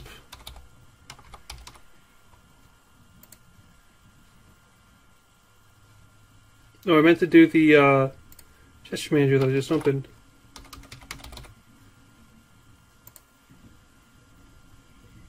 Oh. I know I have it in here somewhere. Hold on a second. How many lines of code do I have here? For my personal project, it's quite a lot. I haven't counted. For PacMan, I don't even know. Application.quit! Ah, that's what it was. Okay. I was thinking exit. Application.quit. There we go.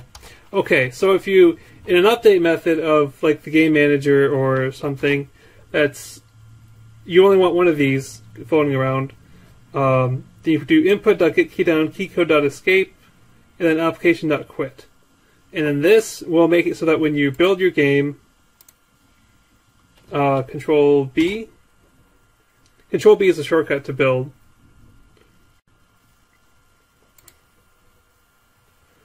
And when you close your game, or when you close your game, you just hit the escape key and it closes. There you go. For me, that's a must. If I have to be able to close the game from inside of it, otherwise it feels like it's trapping me or something. I guess it's a personal thing. I don't know. But yeah, that's how you would do that. In here, we can see we changed that. Yep. Escape closes the. But yeah, I've been working on my other personal project for over a year, so it's got quite a bit of code in it. A lot more than the PacMan project has. But anyway, yeah, so if you go to your build here, so whatever it is it's called, there's a folder for it. Well, actually, no, I made the folder. Unity is going to make the exe in this data folder here. And then if you put it inside of a folder that by itself, like nothing but make sure the folder only has the exe in this data folder in here. This data folder has so much stuff, just make sure you just have the data folder there. And then in Windows, at least, you can make a zip file and just make sure it's selected and click zip. And it should automatically zip it up for you. And then this zip folder, you can just you can upload that to a file sharing service like Mediafire, or you can, I think you can send it directly in email depending on how big it is. Maybe not. It has an exe in it, so maybe not. But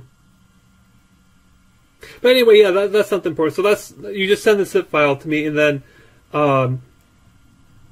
if I get enough of them, then I'll have a stream next Thursday at 8 p.m. EST where I play all you guys' games and stuff. Or your versions and everything. So the email address to send that to is this.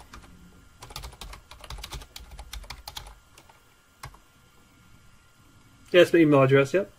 And then, what else? Something else I wanted to say, I don't remember what it was though.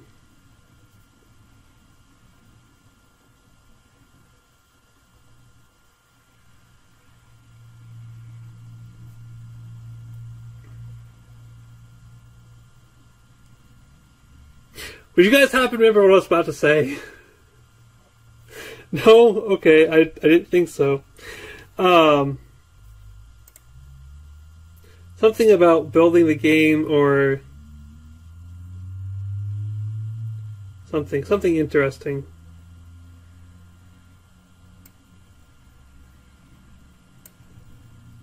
Yeah, so email me any specific things that you'd want to have a final tutorial on for the PacMan, or like send me your PacMan project that you've been working on while following the tutorial. And if I get enough emails about this, then I will make a 8th session where I talk about stuff that you guys are interested in and play your games. Basically, that's it. Yep. So thanks everyone for coming, and I'll see you later. Bye! Hello, I'm ShieldGenerator7, and this is the PacMan tutorial review session. So, if you've been following along through the tutorials and you've gotten all the tutorials done, this session won't cover anything new. This is a review session to go over everything that we've done so far in the 7-part tutorial and answer any questions that you may have lingering in the back of your minds. Answer to the best of my ability. But this tutorial session will not cover anything new that has not already been covered in the previous 7 parts, unless you ask questions that are about things that haven't been covered, and I'll cover them to the extent that I can within my time constraints and ability. So while we're waiting for people to get here, there's like a few more minutes left. We'll play PacMan on the world's biggest PacMan. Play for fun. So this site is really good for playing PacMan, except for the fact that it's all custom-made levels. So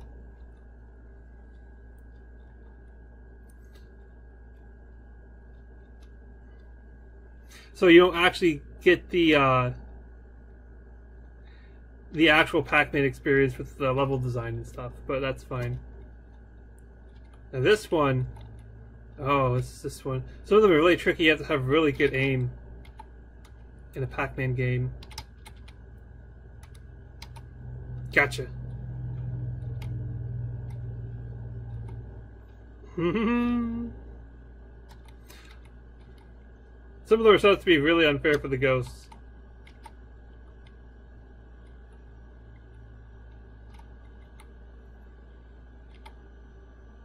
I get it.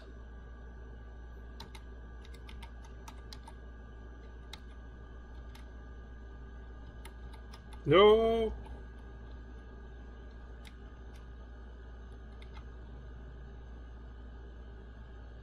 And a lot of these levels spell something out too.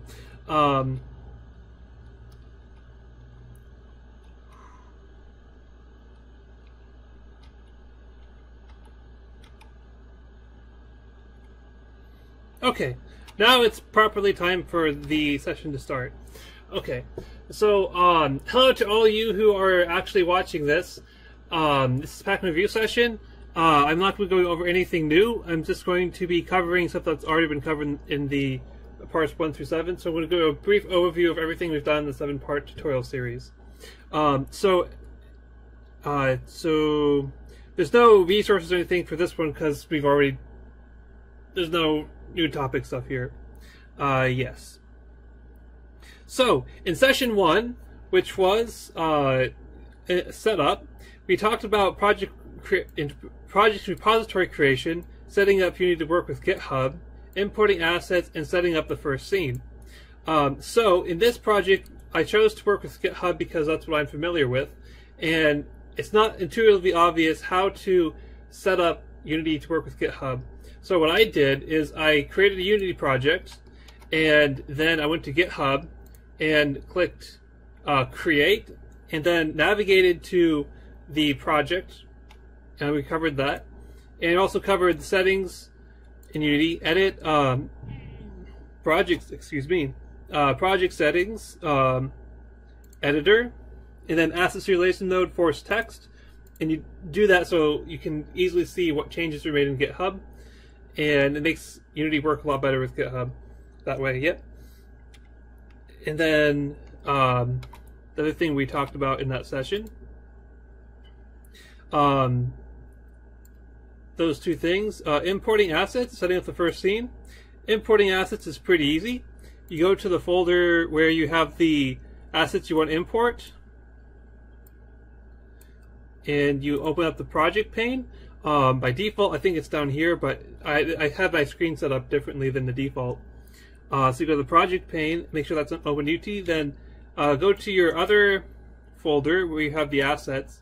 And for example, this, if I wanted to import this image, I just click and drag into the folder that I want to import it into. And then see, it's right here where it was. And then for the images, you have a whole bunch of different options here. Hello, Thorvald! And the one that we used in a later session was Sprite Mode Multiple. And then we used the sprite editor, but I'll get to that later. But most of them are single, yeah. And then from there, you can just click and drag. Oh, that's huge! You can drag from the project pane into the scene pane, and it automatically creates a game object for you. And you can use the mouse wheel to zoom in and out. Hello, Muhammad. Welcome to the review session. Yes, and this was an image I used. That was for my other stream. Yeah, but that's like how you implement images, or you move sprites into here.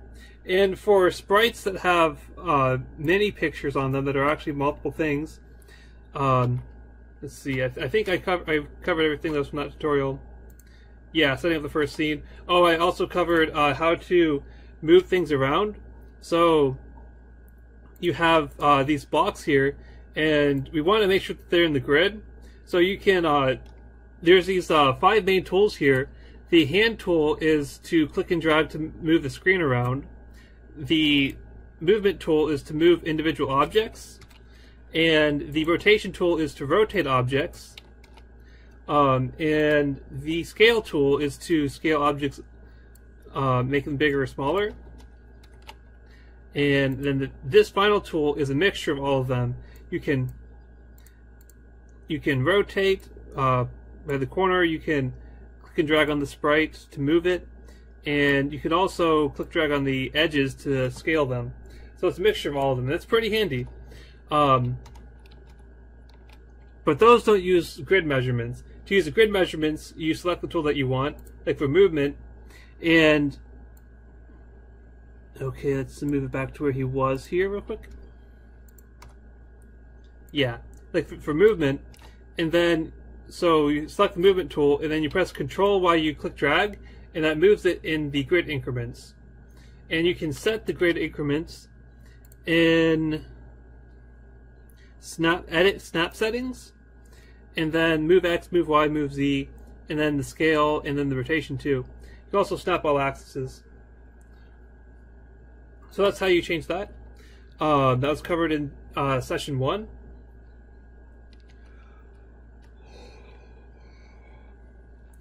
Yep. And I believe that is most. Oh, we also covered Control D. Control D duplicates an object, so you can have multiples of the same one. So if I want to duplicate the ghost, I click it and do Control D, then I have a duplicate. But that's not the only way to have duplicates of things. And the best way to have duplicate items is to have a prefab. So you can have an object that you have set up with all the default settings that you want, and you can find it in the hierarchy. Make sure you have the hierarchy pane and the project pane visible, and then you can click drag it from the hierarchy into the project pane, and it'll automatically create a prefab for you. And a prefab is like a template for how you construct that object. And then you can click and drag the prefab from the project pane into the world, and you have a prefab. Now, it's better to have a prefab than just duplicating object by object, because if you want to change something about the prefab, all you have to do is, like if I want to flip it, flip X and Y,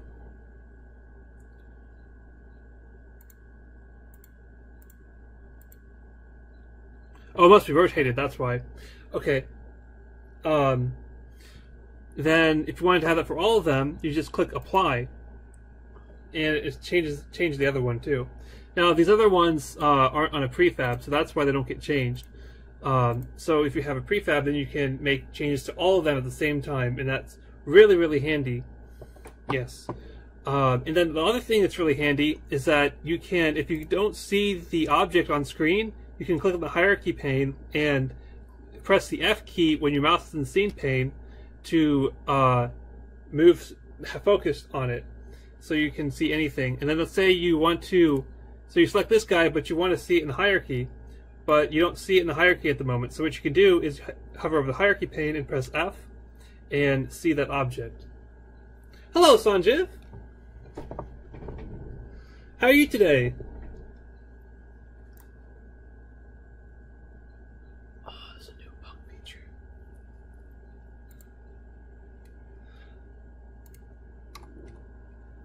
I'm doing great. This is the final session, this final review session of PacMan, the PacMan tutorial. So if you've been following along and you've seen all the tutorials already, nothing new will be covered here. But this is for any questions that you guys have over any part of the tutorial series. Yeah. And I'm covering everything that we did.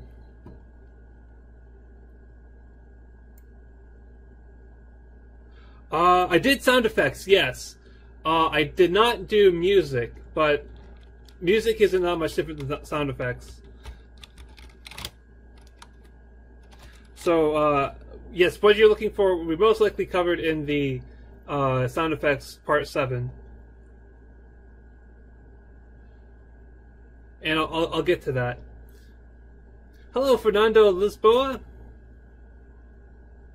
Yes, I'm going to start a tutorial.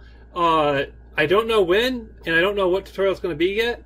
But I will post. I will tweet about it when I do know on my Twitter account, which I believe is linked down in the description below somewhere. Maybe. Yeah, there it is. It's kind of hard to find, but it's down there. Yes, so that's session 1. In session 2, we created the player controller so you can move the player around and stuff. We made the player object, and we animated the player, and we made the player move. So to refresh your memory of what we did there. We have this sprite here that we imported, and it consists of 4 images and a grid.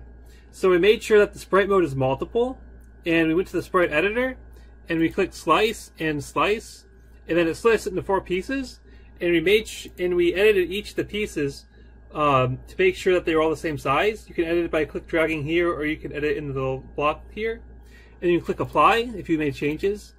And then what you can do is you click drag the sprite here after you do that, and then it'll automatically create an animation for you, but you have to name it. So you go to the animation folder, and I'm just going to name it sample because it's not actually part of the game. And then you can go to the animation pane. If it's not open already, you can go to window and then animation. Not to be confused with the animator. They both serve to help you with animations, but the animation pane is to actually construct each individual animation, and the animator is to help you switch between animations. Hello, Yana Seattle. This is the review session of the PacMan tutorial. Nothing new will be covered here, but it was review everything that we talked about in the last in the 7-part series. And we're currently on session 2, the player controller. So yeah, you can add animations, and automatically it will have the 4 sprites in here for you already. You could also click drag to here and add some more. You could also click and drag images that are not from the original 4 things here, which is pretty handy. And you can also play it. And it looks weird because I have that ghost image in the animation. And it's not supposed to be there, but I put it in there anyway, just to show you what it can do. So yeah, each of these things is a frame here. And the animator, let me make this bigger so it's more obvious what you can do. You can have states, and you can have parameters for each state. So like bool is alive. So there was an animation for when PacMan was dead or when he was alive, and I will select PacMan to show you the finished version of that. So we have a moving state, we have a death state, and we have an idle state. Each one has its own animation. Hello, Denver Cowboy! And in the inspector over here, we can see that each of the transitions that there are. We can also make new transitions by right-clicking on a state and say make transition and clicking on the other transition we want. But I'm going to try and do that because that's not actually part of the game we made. And then you can click on each of the transitions and see what the requirements for it are, or the conditions. And the conditions for moving to the idle state is that the speed is less than 1. And then likewise, moving from the idle to the moving state, speed is greater than 0. Now why is this one not 0? That's because you can't just say speed equals 0, because sometimes it's really close to 0 but not quite, and it looks like it's still, and the game thinks it's still moving but it's actually not. Or the player doesn't think it's moving but it actually is. And then same with the idle to death, you can have the Boolean one, alive false, and then death to idle you have alive equals true. Yes. And then in the code, so we have a player controller script. Let me open Visual Studio here real quick.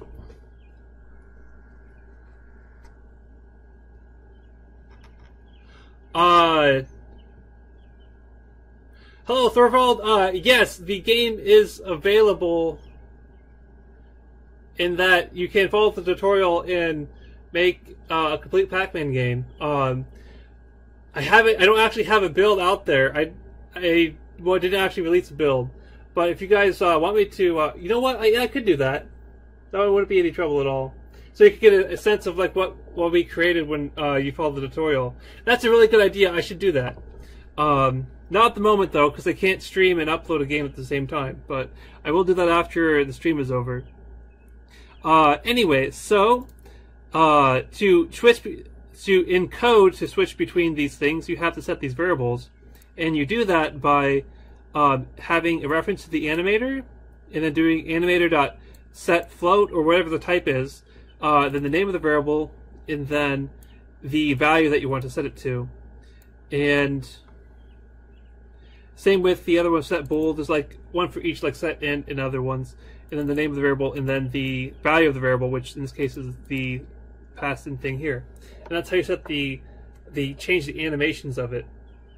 To actually move the player around, in the update method or the fixed update method, the update method is called once per visualized frame, like the one that gets rendered, and the fixed update is for the physics engine.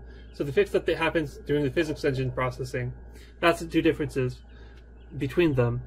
And they do get called at different times, like a variable number of times per second. I think update is fixed. I'm not sure how much each of them, it depends on your settings and stuff. But to actually move the player, you do input.getAxis horizontal, and there's multiple ways to do this. If you do it this way, then the horizontal will automatically take the arrow keys and WASD keys as input. I believe it also will take controller input as well for you, so you don't have to worry about that. And then here we're setting a direction variable, which we use down here to say what to add the velocity to. So the player character has to have a rigid body 2D on it. So here we go, we have a rigid body 2D. And for this game, we had to make sure that we put the gravity scale to 0, because there's no gravity in this game. The default is 1, and in most games, like a 2D platformer, if you're making that, then the gravity scale being 1 is a great default, is good for a default. And you also have to make sure that you have a circle collider on PacMan too, so you can collide with the walls and stuff. Or otherwise to go through the walls, which is kind of funny, I guess. But yeah, so there's another variable called speed, which is speed and direction are defined up here. Here's direction, here's speed. And that's set so that you can control how fast PacMan can go. So you do rb2d.velocity equals direction times speed, and that will set which direction he's going with direction and how fast he's going with speed. It's pretty simple. And then to make sure that he rotates when he moves, like he faces the direction that he's moving,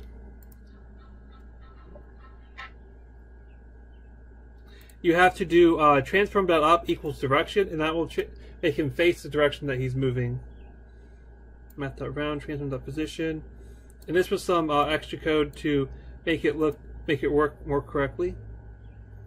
Yes, and that is the it for the player controller. Yep, that was session 2. Okay, so now we're into session 3, was the collectibles. So you have the pills.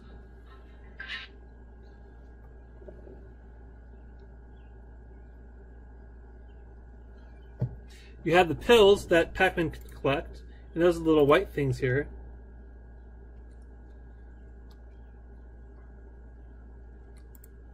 So we did that very similar to the way we did the walls. We made a single spec here, and then we added a circle collider to it. We made sure that it is trigger, so that the PacMan can collect it, but the ghost won't collect it. Otherwise, the ghosts will get stuck on them. So you have to have is trigger on. And we also added a collectible script. So for that, we have untrigger enter, because it's a trigger. We want to say untrigger enter 2D, and then collider 2D. So then we also want to check this. So this method makes sure that when something enters a trigger, it causes an effect.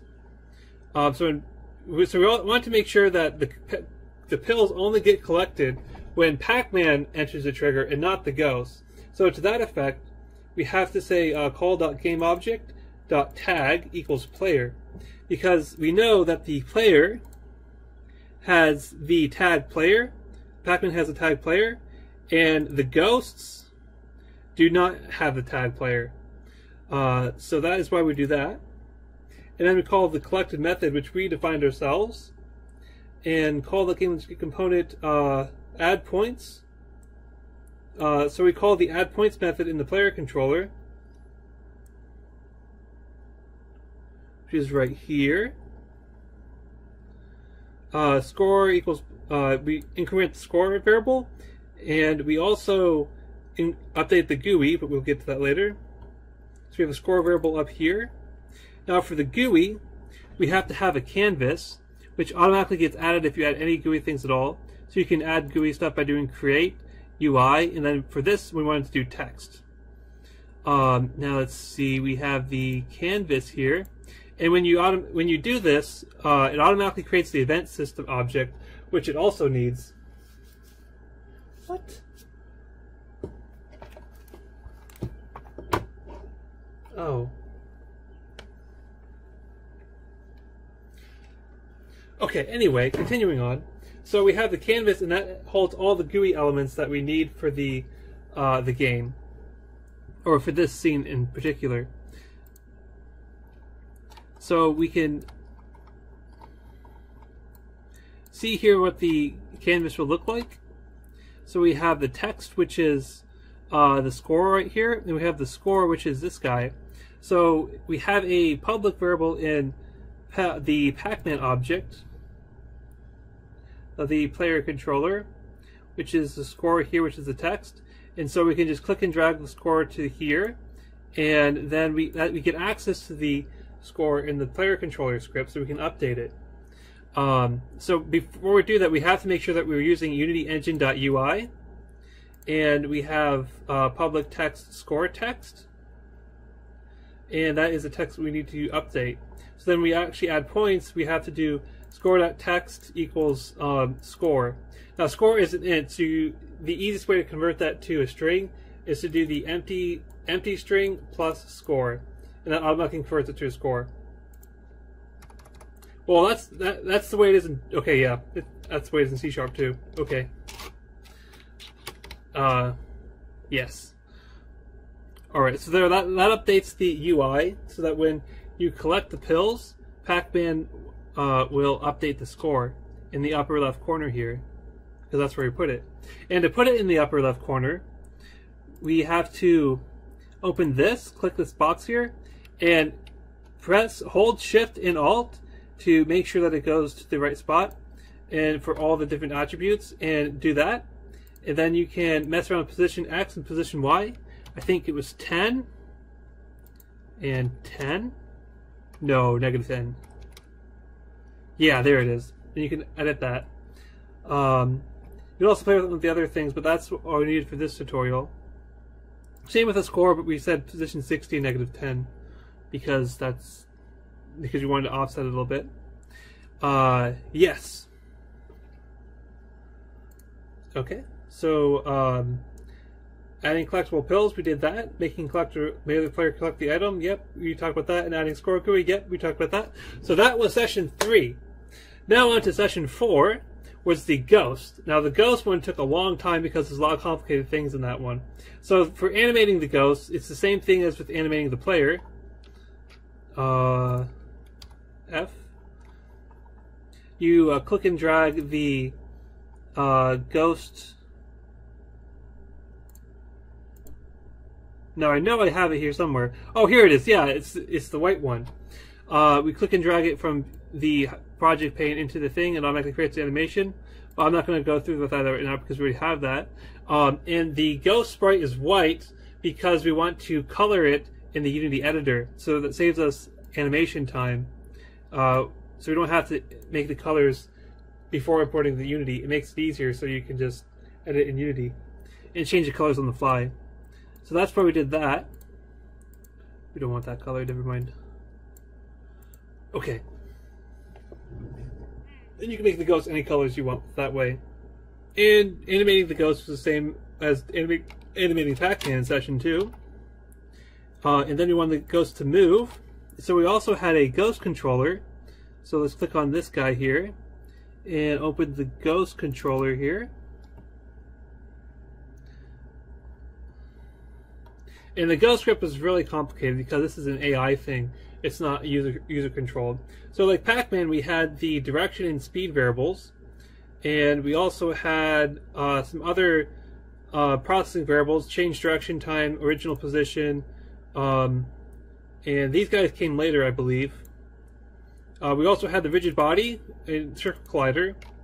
Now, a key point to remember is that because these guys are locked in place really rigidly in grid format, we made the circles of the circle colliders, the Ghost and PacMan, be slightly smaller than the sprite itself, so that they can easily pass around the walls without getting stuck on them. Because if you have them be exactly the same width, because the same width of the walls, they can rub up against the walls and like get caught and slow down and stuff, which isn't the greatest. So we also had that with PacMan 2, where the collider is slightly smaller than the sprite. Yep. And we also have a rigid body with a gravity scale of 0. Yes. So to do this, we had to make sure that in the start method we get all the components: the rigid body, the circle collider, and the sprite renderer. In the update method, we did the AI code for the Ghost. Now, for the Ghost, the original PacMan had all different kinds of AI for the Ghost. For this project, we only had one AI, which is the random one, and that's because AI is like a whole other tutorial all in itself. It would be here all day trying to do that, and that's less of how to use Unity and more of how to do AI. Yes. So how we implemented this, we had code to decide if it should change direction, and then we had code to actually change direction, and we had code to detect if it was below a certain velocity threshold. We had code to detect if it had changed recently or not, if it had changed direction recently, and we checked to see. Okay, that was different code. So this is the key part. So the Ghosts, they don't rotate in the direction that they're facing, or they don't rotate into the direction they're facing. Let me get rid of this piece here. that's kind of bad. Okay.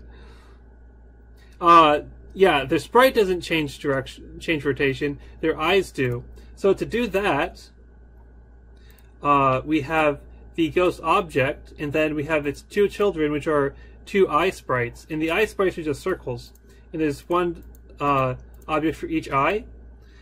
And then in the code, for each of the transforms in the children transforms, so each of the children have a transform component, and that's a default for all objects. You can't get rid of it, and you can't turn it off. You have t equal to transform, so you have to have this code, because this method will also return, in addition to returning the transforms of your children components, it will return transforms of you too. So you have to make sure it's not your own transform, and then you say t.up equals direction, and that changes the direction of where the eyes are pointing.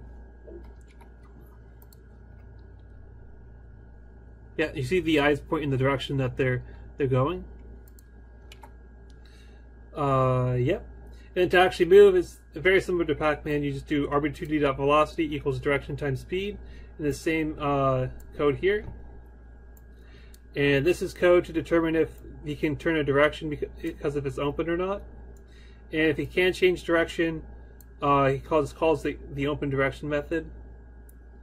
Change direction at random, randomly change direction, and actually change the direction. And this is like if you can turn left or right, it randomly decides to turn left or right. And then to collide with the player, you do on collision enter 2D, because both of their colliders are not triggers, so you can't do on trigger enter. So you can't do that one, but you can do on collision enter 2D, and that takes a collision 2D parameter. And I know it's very confusing when you're talking about collisions and colliders because they just look a lot alike. But the triggers, where'd the collectible? Here it is. The triggers take the collider, and the on collision enter takes the collision. So the collision matches collision, and then the trigger, there is no trigger 2D class. I just don't think there is. No, there is no trigger 2D class. And so that's how you remember it. It uses the collider one because it doesn't have it. But the collision, there is a collision, so you use the collision 2D. And I know there's an actual reason for why they do that, but that's not the point. Hello, Sergeant Cadet. Hello, Javosa06. This is the review session of PacMan. We're covering everything from session 1 to session 7. Nothing new will be covered here, so if you've watched all previous 7 sessions, this is for review and to answer any questions that you have about the game and like the process and stuff that we did. We're currently in session 4. Session 4, Ghost. We're currently reviewing the 4th session, which is the Ghost session. Yep.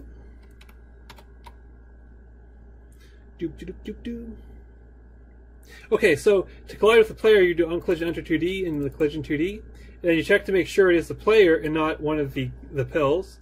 And if you're not vulnerable, then you do PacMan.kill in the game manager, which basically does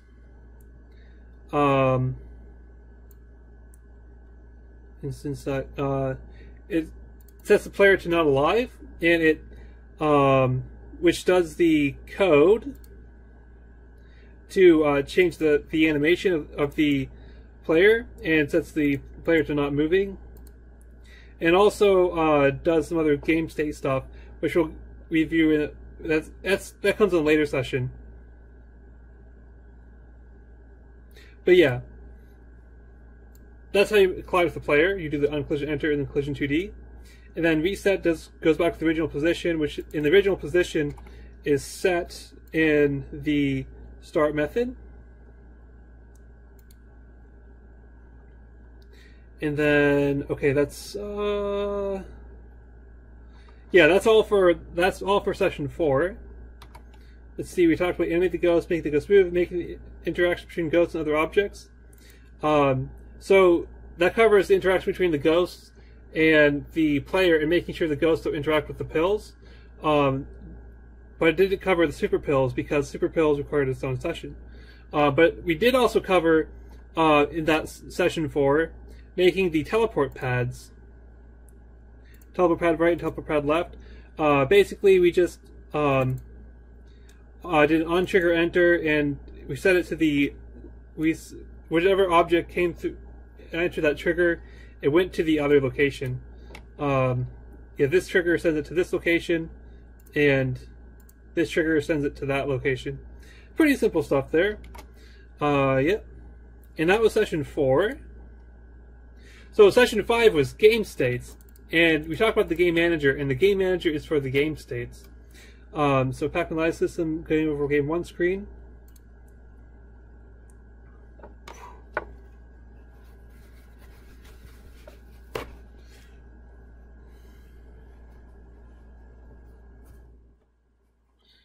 Okay.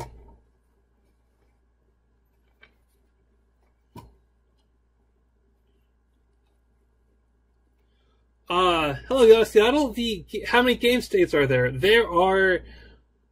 There's many as you want. In this tutorial, there are 4. Oh, let's count them. 1, 2, 3, 4, 5. Oh, there's 5. Okay. So the game manager is the class to control the game states. So there's the regular state where PacMan is alive, and he can play. And then there's the state when the ghost catches him. And there's like the PacMan dying state, and then there's PacMan dead, and then there's playing again. And then if you die too many times, then you get the game over state, in which case it shows, oh, come on. Oh, come on. Oh, okay. Game over. Yeah, and then there's the play state, which is where you're playing usually. Yep. So it was formal duration.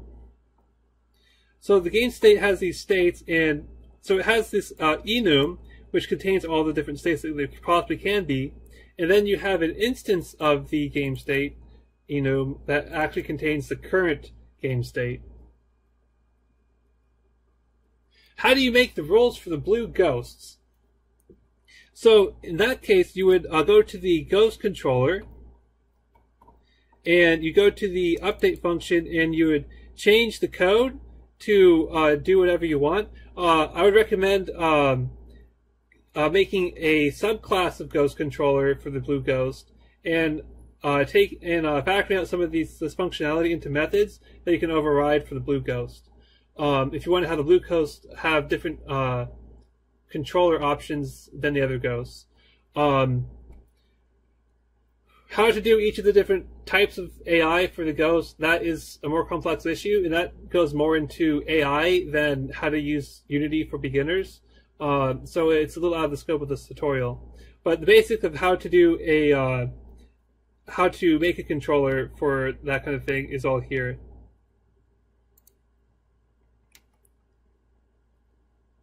Yep. So the game manager has several different states, and in the update method, you do a switch on the game state to see what state it currently is, and then you do these actions for each of the game states. Yes. So the PacMan kill method, which we covered before, this is the one where the ghost touches the PacMan and he kills him. So it does this stuff with setting the animation of the player, and here it sets the game state to PacMan.dying, and then here it sets a timer. It does time.time plus the length of the PacMan death animation, which is, so it makes sure that the timer is set for when the PacMan death animation is over. Time.time is the number of milliseconds since the game session has started, since the game started up. And then it does, for all the ghosts, it freezes them, and the freeze method just sets the velocity to 0 and makes sure that the ghost can't move anymore. Yep. And then, so in the game state, so when you're in the PacMan dying state, which is right after the ghost touches you, it keeps going in the state until you reach the respawn time. So time that time is greater than respawn time, and respawn time is the amount of milliseconds since the game has launched, in which Pac-Man can respawn. So if it's greater than, if respawn time is greater than time that time, then this won't come true. It means that it's in the future. But if it's less than time that time, that means that it's the past, kind of thing. Yep. And so then you set the game state to Pac-Man.dead, and then you set the respawn time again, so you can have a timer in this state. And then you set active to false for the Pac-Man. So the set active method makes it not appear in the hierarchy of the game at all. So when Pac-Man dies, there's, for a split second, there is no Pac-Man. He disappears and then he reappears. For that split second, that's when set active is false. Yep, and then in the Pac-Man dead state, we have the timer again, with the time that time is greater than respawn time. And then you also have the, so you set lives left with the live system. So the player controller just has a simple int variable that says how many lives he has left, and you can set the lives left here. And it also updates the UI. There's two images, life 1 and life 2. And you can set them to be active or inactive, or enabled. That's, I get those two mixed up all the time, but there's enabled or active, and if you have IntelliSense, it's pretty easy to figure out which one it is. And the editor does a very good job of helping with compile errors too. And you can set them on or off, and the player controller also has variables here, so you can just click drag here, and then that works. I already did that before, so I didn't have to do that again. And yep, and then also if the player is out of lives, then it will instead go to the game over state instead of going back to the play state, which it would by default. And so then in either case, sets Pac-Man position to the beginning spot, and we could do the original position like we did for the ghost, but we know that Pac-Man started at 0.00, so we can just set it to the origin, which is vector 2.0. And then we also reset all the ghosts. And the reset method of the ghosts just sets back to the original position and turns freeze off. Pretty simple stuff. Yep. And then in the game over state, we have two screens that are also part of the UI. We have the game over and game 1 screen, and we could just like the other thing, we have the game 1 game screen as inputs into the game manager, as parameters or public fields. That's what it is, yeah. But the game manager also needs to have a list of all the ghosts and reference to the Pac-Man. So we put the Pac-Man here. In order to get this list here, we need to click and drag the ghosts into here, and we could do them one at a time, like this. Click, drag on the ghosts, and click to here. But that's tedious, so the best way to do that is to lock the inspector so it stays selected on the game manager, and then click on the first ghost and shift drag down to the last ghost, making sure there's no objects in between, and not shift click, just regular left click drag onto the ghost thing and adds them all at the same time. I'm not sure what would happen if, I don't think it'd be a big problem if you have the same ghost in there multiple times, but I'm just going to make sure that that's not the case. And make sure to unlock the inspector afterwards, otherwise it could be a source of frustration if you're trying to go around and it's not changing.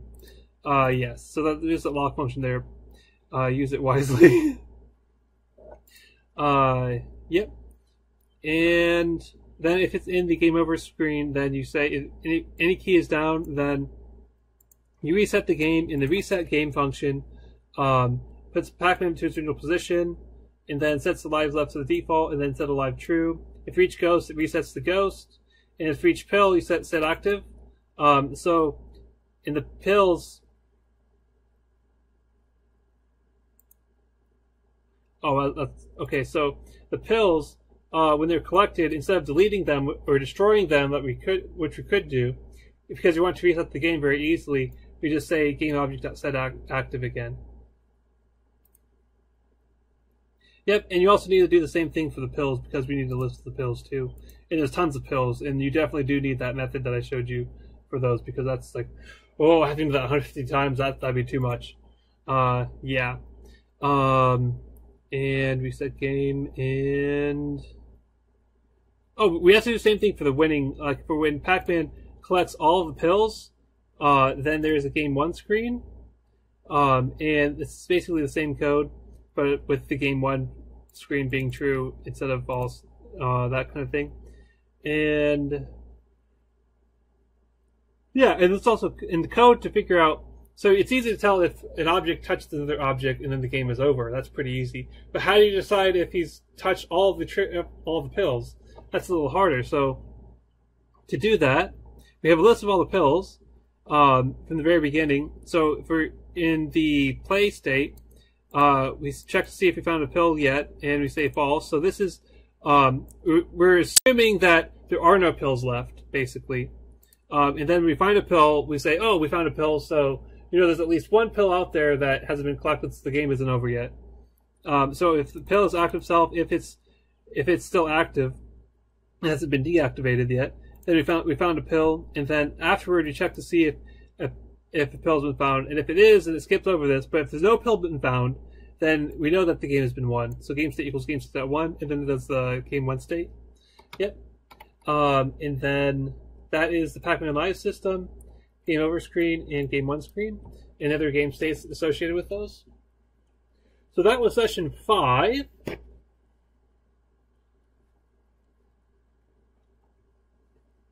And now for session 6 with the super pills. So we want to make the ghost turn blue and make the PacMan eat the blue ghost, and rules for blue ghosts, so there's other rules for them. So to do that, we have this collectible script, and we wanted to make a special pill that can turn the ghost blue. So we made a super pill, which is a subtype of the collectible. So all of these guys, they extend mono behavior, and mono behavior means that you can attach the script as a component on a game object. And all the scripts by default in Unity extend mono behavior, but they don't have to be. But in order to be able to be on an object, in order to be a script that you can put onto an object like Ghost Controller, then it needs to extend mono behavior. And because Superpill extends collectible, and collectible extends mono behavior, and Superpill also extends collectible, and Superpill also extends mono behavior, which is pretty handy. So in the collectible script, we have the collected method, and we say protected virtual. We could also say public, but you can't say private because you can't override private methods. But you say public or protected, and then virtual, and then the rest of the method signature. And that's in the parent. And then in the child class, you say the same protected or public, whichever one the parent said, and then override, and that makes sure it overrides it. And then you say, and that's just to make sure that you can override this method in the child class. And for the code, the actual specific code for the super pill that we needed is this one: make ghost vulnerable. Hello, Jesse. And then it does base.collected. So this calls the super method. So base.collected means that it will call the base, which is collectible, and then the collected method, and it calls this method then. So the base dot that calls a super version of that. And game manager dot make ghost vulnerable. That one is the one that sets invulnerable time, like how long it would take for the ghost to be invulnerable, or how long the ghosts are invulnerable to.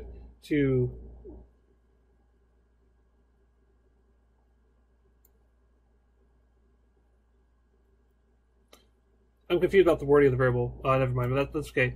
So that keeps track of how long the ghosts are vulnerable to being eaten by PacMan. Sorry, that's a difficult word for me to say. So you go over each of the ghosts and set vulnerable to true. Hello, Jesse. Hello, live EDU support. Yes. And then for each of the ghosts, when you set them vulnerable, they change their color to the vulnerable color, which is set which is a public variable at the top here that you can set in the editor. And the ghost color is always set to the blue because that's what it was in the original PacMan. You can change the color as much as you like, or to any color you want, and everything. Yep. And otherwise, it sets it to the original color. In the original color, we get by the private vector to the private color original color, and then we set the original color in the start method so that we can set the color in the editor at design time, and then during runtime it'll remember what that color was. It's pretty easy. And then, all right. So then the ghosts have a timer how long they will be invulnerable for. So that's what this is, the invulnerable time. This is the time that the ghosts will be they'll stop being vulnerable and become invulnerable again. And this is the variable that controls the duration of how long that is. And we set it to 7, but we can also set it in the editor too if we wanted to. Go to Game Manager and we can set the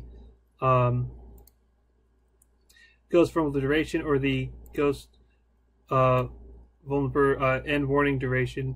Well, that's another thing we have to do too. So how do you get the sliders here? Sliders are pretty easy.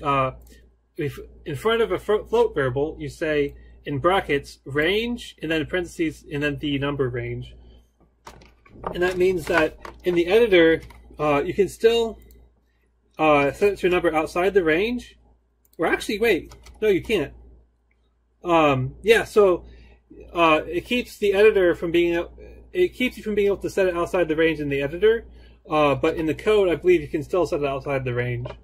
It's only for the editor to keep you from giving nonsensical values inside the editor.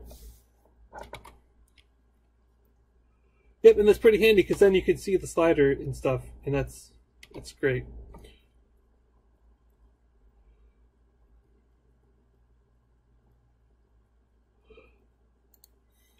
All right. So we covered the superpills adding an effect, calling the game manager method, being overridden, and the ghosts being set to a different color, and then in the game manager, pill,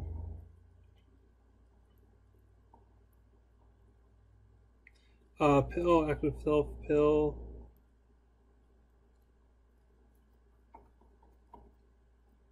Okay, so after the switch case statement, in any of the states, apparently, if the invulnerable time is greater than 0, which meaning the ghosts have been infected by a blue pill, if the time is greater than invulnerable time is if the time to be invulnerable has been up, then you set it to 0, so you know it's no longer happening, and then for each component you set vulnerable or false, and then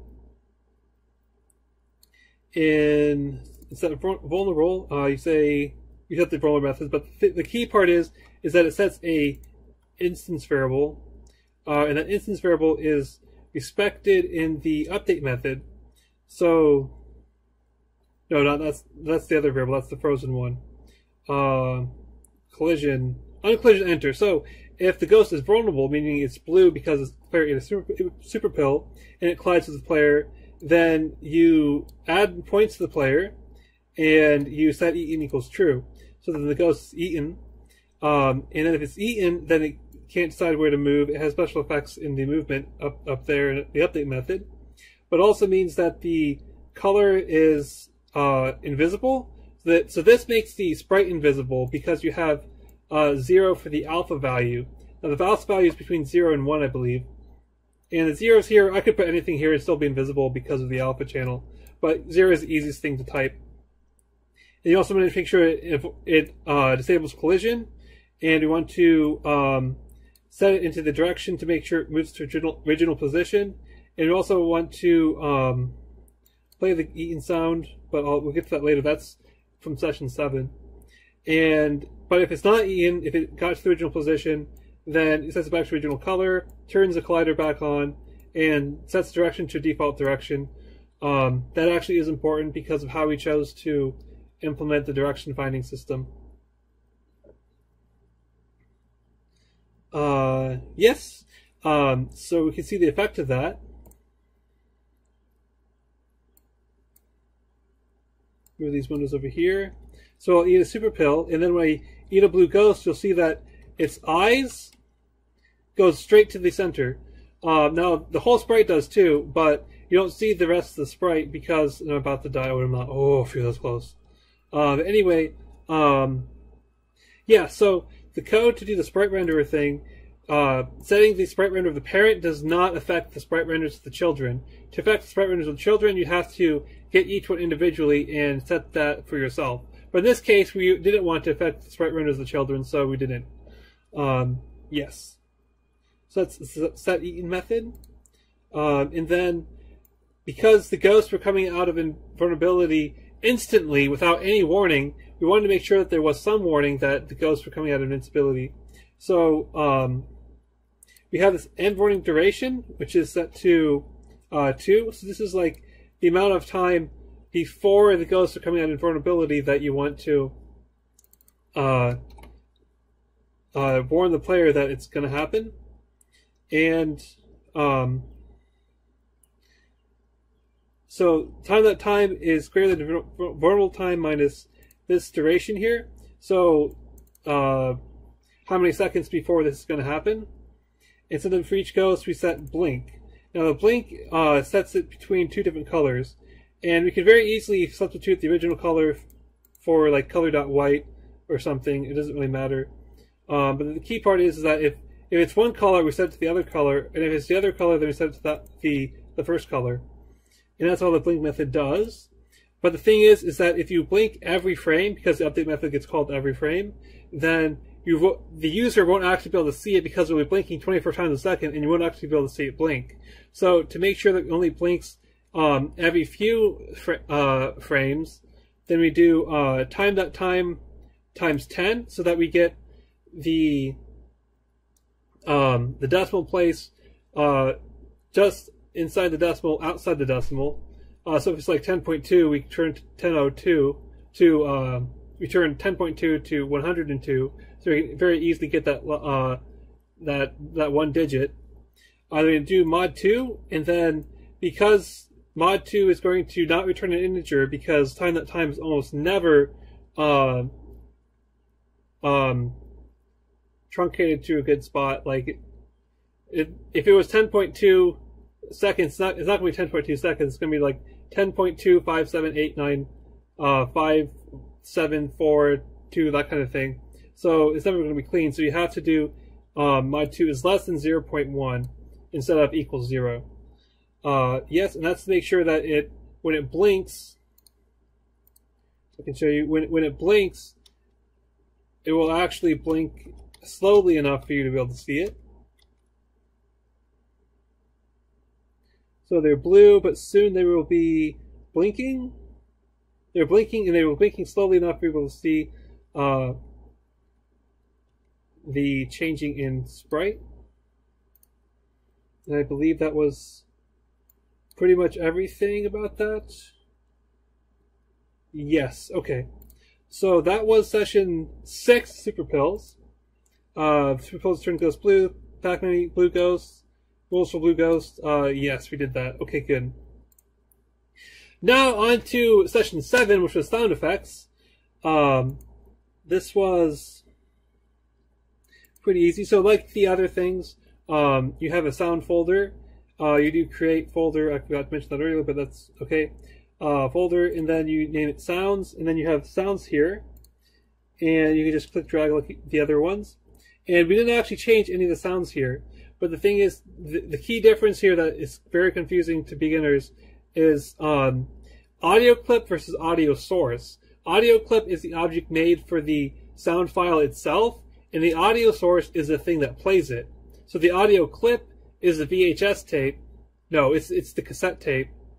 No, that's outdated. Never mind. The audio clip is the CD, and the audio source is a CD player. That's a very good updated analogy. That's much better. Okay. Yes, so that's the difference between audio source and audio clip.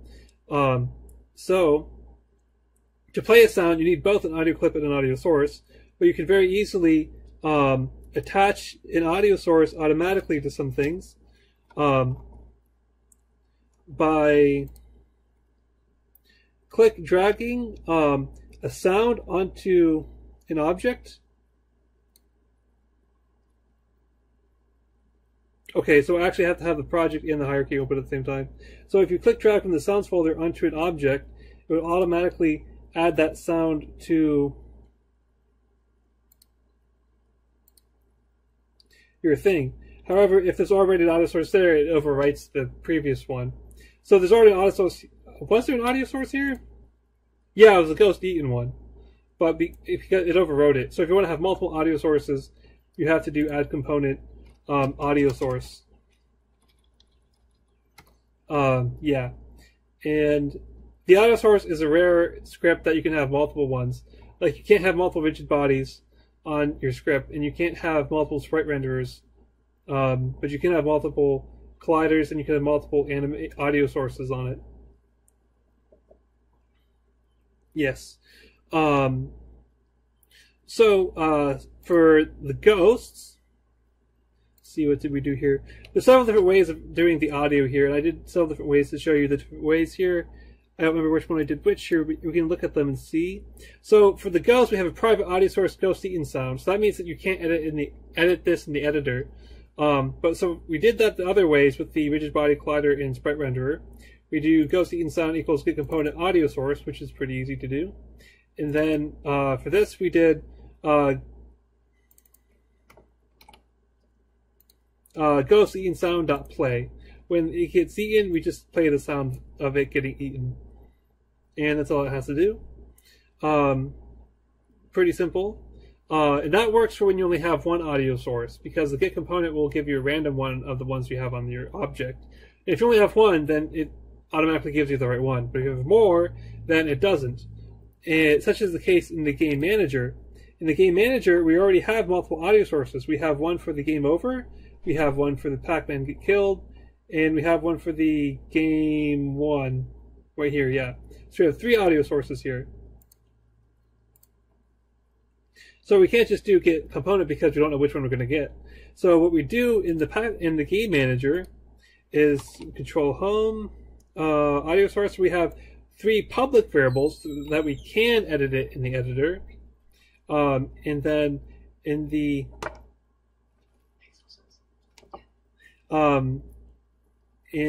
the editor, we have them set here. So you can just click drag onto the right one that you want. And I'm just doing this blindly. I've already done this the right way, but I believe that they're in the right order. They're not in the right order by default. I just coded it and edited it together so that it's in the right order. And then it's kind of hard to see what it is, which is unfortunate, but it's okay. It'll work. And so that you can just click drag the audio source into the slot here that you need. Second kill sound, game one sound, game over sound. And then, like the other one, in the other script, when you want to play it, you just call the name of it and play. Oh, the instance. So I forgot to mention this in the review for session 5, but we also had an instance of the game manager. Instance. Where is that at? Here it is, private static game manager instance. So we want the game manager to be a singleton, so that there's only ever one game manager in existence, so that we can make sure that there's not 2 game managers with different lists of stuff. So if we do that if instance is null, then we set the instance to this. But if the instance already exists, then we just destroy this current game object, because we don't want to have more than one at the same time. And that's not that's a problem if you have a game manager script in every scene that you have, but we only have one scene in this game, so it's not a big problem for us. But I just include it here anyway. Yep. And so yeah, so the audio sources, you just play them like usual, and because this method is static here, we have to do instance.pacman-killed-sound and then .play. But it's the same process for playing it. Yes. Now for the collectibles, I believe that the collectibles had their own audio source, audio clip. So here's another way we can do it. Instead of having a link to the player, which is the audio source, we can just have a reference to the audio clip. And if you only have a reference to the audio clip, you can set it in the editor like usual. We have it set here. So the project, we just click and drag and put it into here. Pretty easy. Yeah, because usually you would click and drag for the audio source. Like you open the audio source and click drag it into the audio source thing right there. By the way, everything I'm doing right now is just for demonstration. It's not actual constructive for the game. If anything, what I'm doing right now is destructing the game because I'm messing everything up. But you get the point. It's just a demonstration. So you have an audio clip, and you can set it in the editor like normal, and shift F12 to get the reference to the next one. So because you can't just say audio clip.play because it's a CD, you can't play it without the player. So to do a player without having a reference to an audio source, there is a static method in the audio source class called playClipAtPoint. So you do audio source.playClipAtPoint, and then the reference to the audio clip, and then the position where you want to play that clip. And we just want to play at the collectibles position, so we do transform.position. Yes. And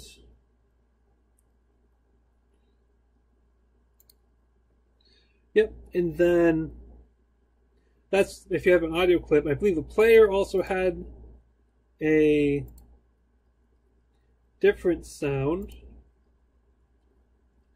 No, he didn't.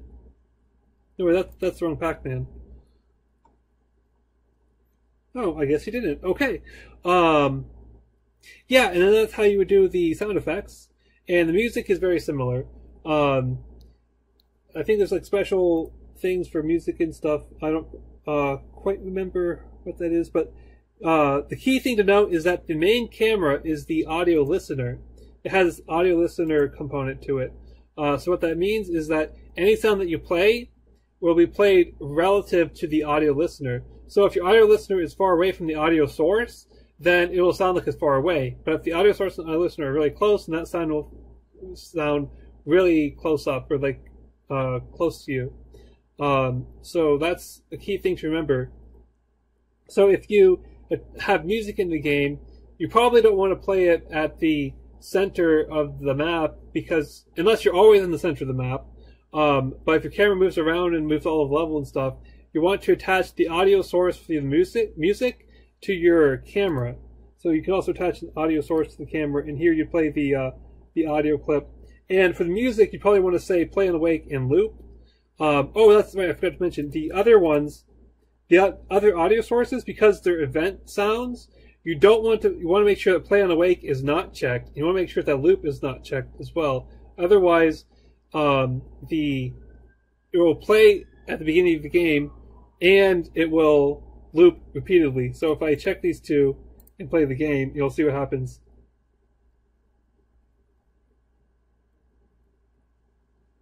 Yeah, it does that, and you don't want that to happen. So yeah, make sure that you uncheck those for the event sounds. But if it's music that you're playing, you probably do want those checked. And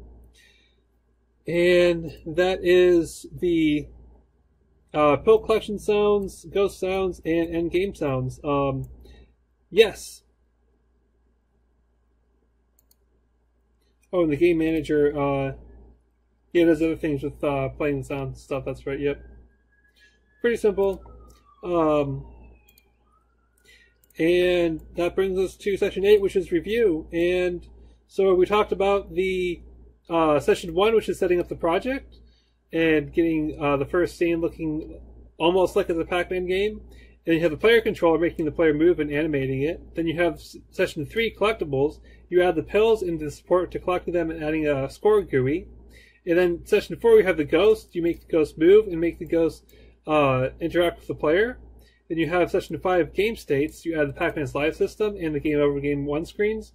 And you add the ability to determine when the time between PacMan dying and PacMan respawning.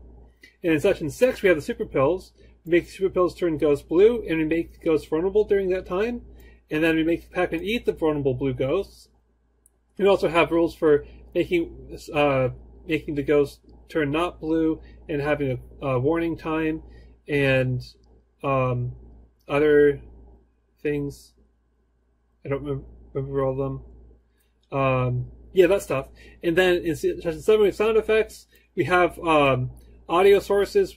When you only have one audio source, we have audio sources when you have multiple audio sources, and we have audio clip when you only have a clip, and we have the difference between audio clip and audio source, which is audio clip is a CD and audio source is a CD player in that analogy. So yes, so that is the end of the session. Actually, I'm going to cover, I'm going to go over again confusing topics, like things that sound a lot alike, and how they're confusing, just for reinforcement. So when you're doing animations, there's an animation pane and an animator pane, and it's really confusing which is which, but the animation is a noun. It's just something that has happened, and it's the thing that makes the animation. You put the sprites in. You put the sprites in frame by frame, and it makes one animation. The animator, all the animations have been made already, and it makes it so you can switch between the animations. Yes, that's one of the confusing things. The other confusing thing is on trigger enter versus on collision enter. So on trigger enter requires that you have a collider with is trigger checked, and on collision enter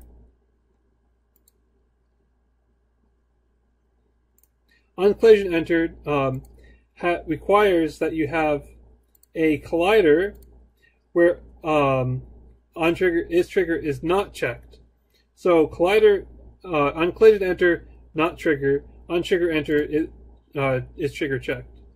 And so the other thing to note is that you have to have 2D after on collision enter and collision enter 2D and trigger enter 2D and collider 2D because you're working in 2D. If you're working in 3D, you just leave off the 2D and it'd just be the regular name.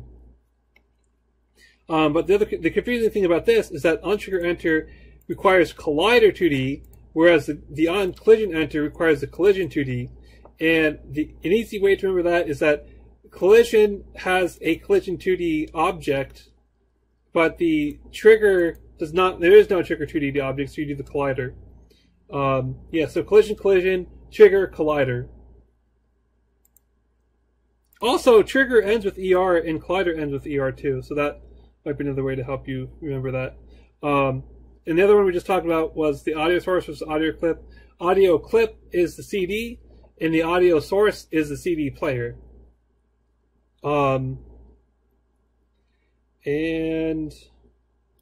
that about covers it. That's all of the ones that I can think of at the moment that are similar concepts but confusing.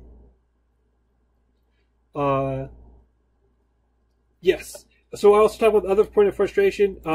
If you do use the lock thing, make sure you unlock it as soon as you're finished with it, so that you don't get frustrated with it. So make sure that you turn the lock off after you're done using it. Yes. So that is it. I am going to upload this build after the tutorial is finished, so you guys can play it, and then if you want, and future people can play the game to see if this is what they're looking for in Unity C# and stuff. Are there any questions?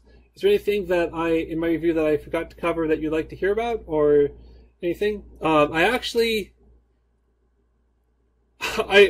went longer than I thought I was going to do with this session, so I actually don't have all that much time for this session left, but I will answer questions that I have time for.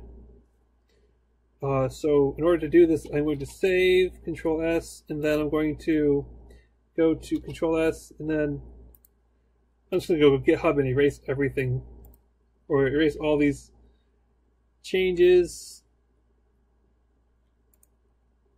discard changes, discard changes, discard changes, discard changes, discard changes, discard changes, discard changes, discard changes, discard changes, discard changes. I don't know what these 5 are, so I'm not going to mess with them. Reload.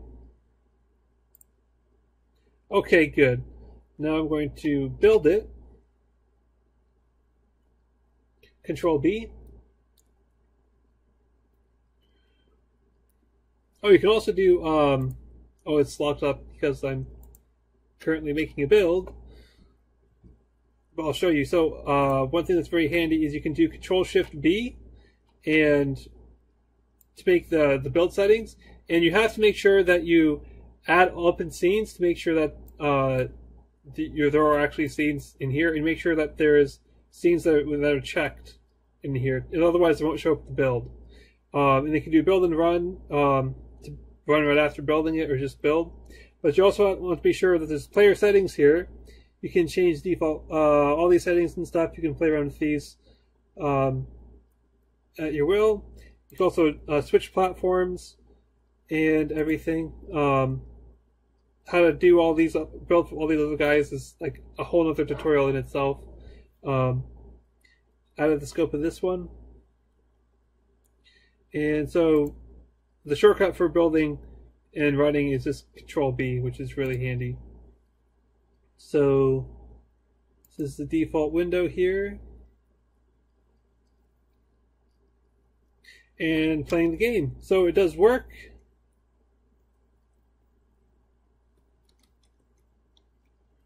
Okay, I'm going to see if I can get all the pills. So I can actually make sure that it's winnable.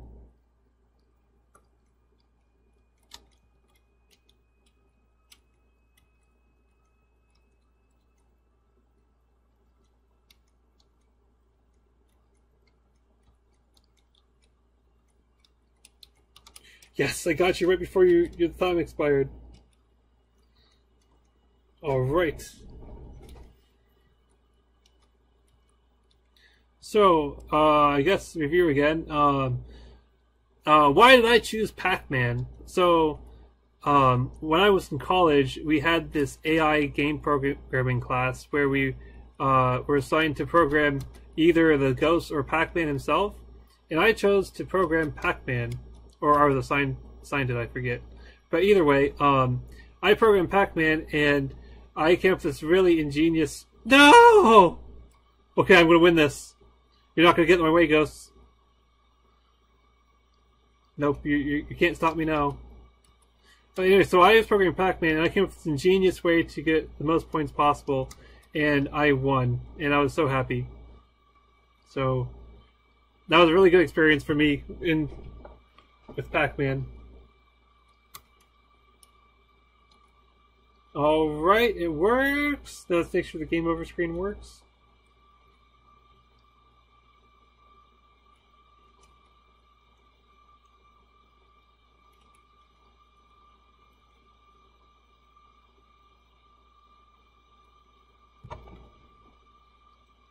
Alright, you don't have escape. Oh yeah, in the game manager. I have a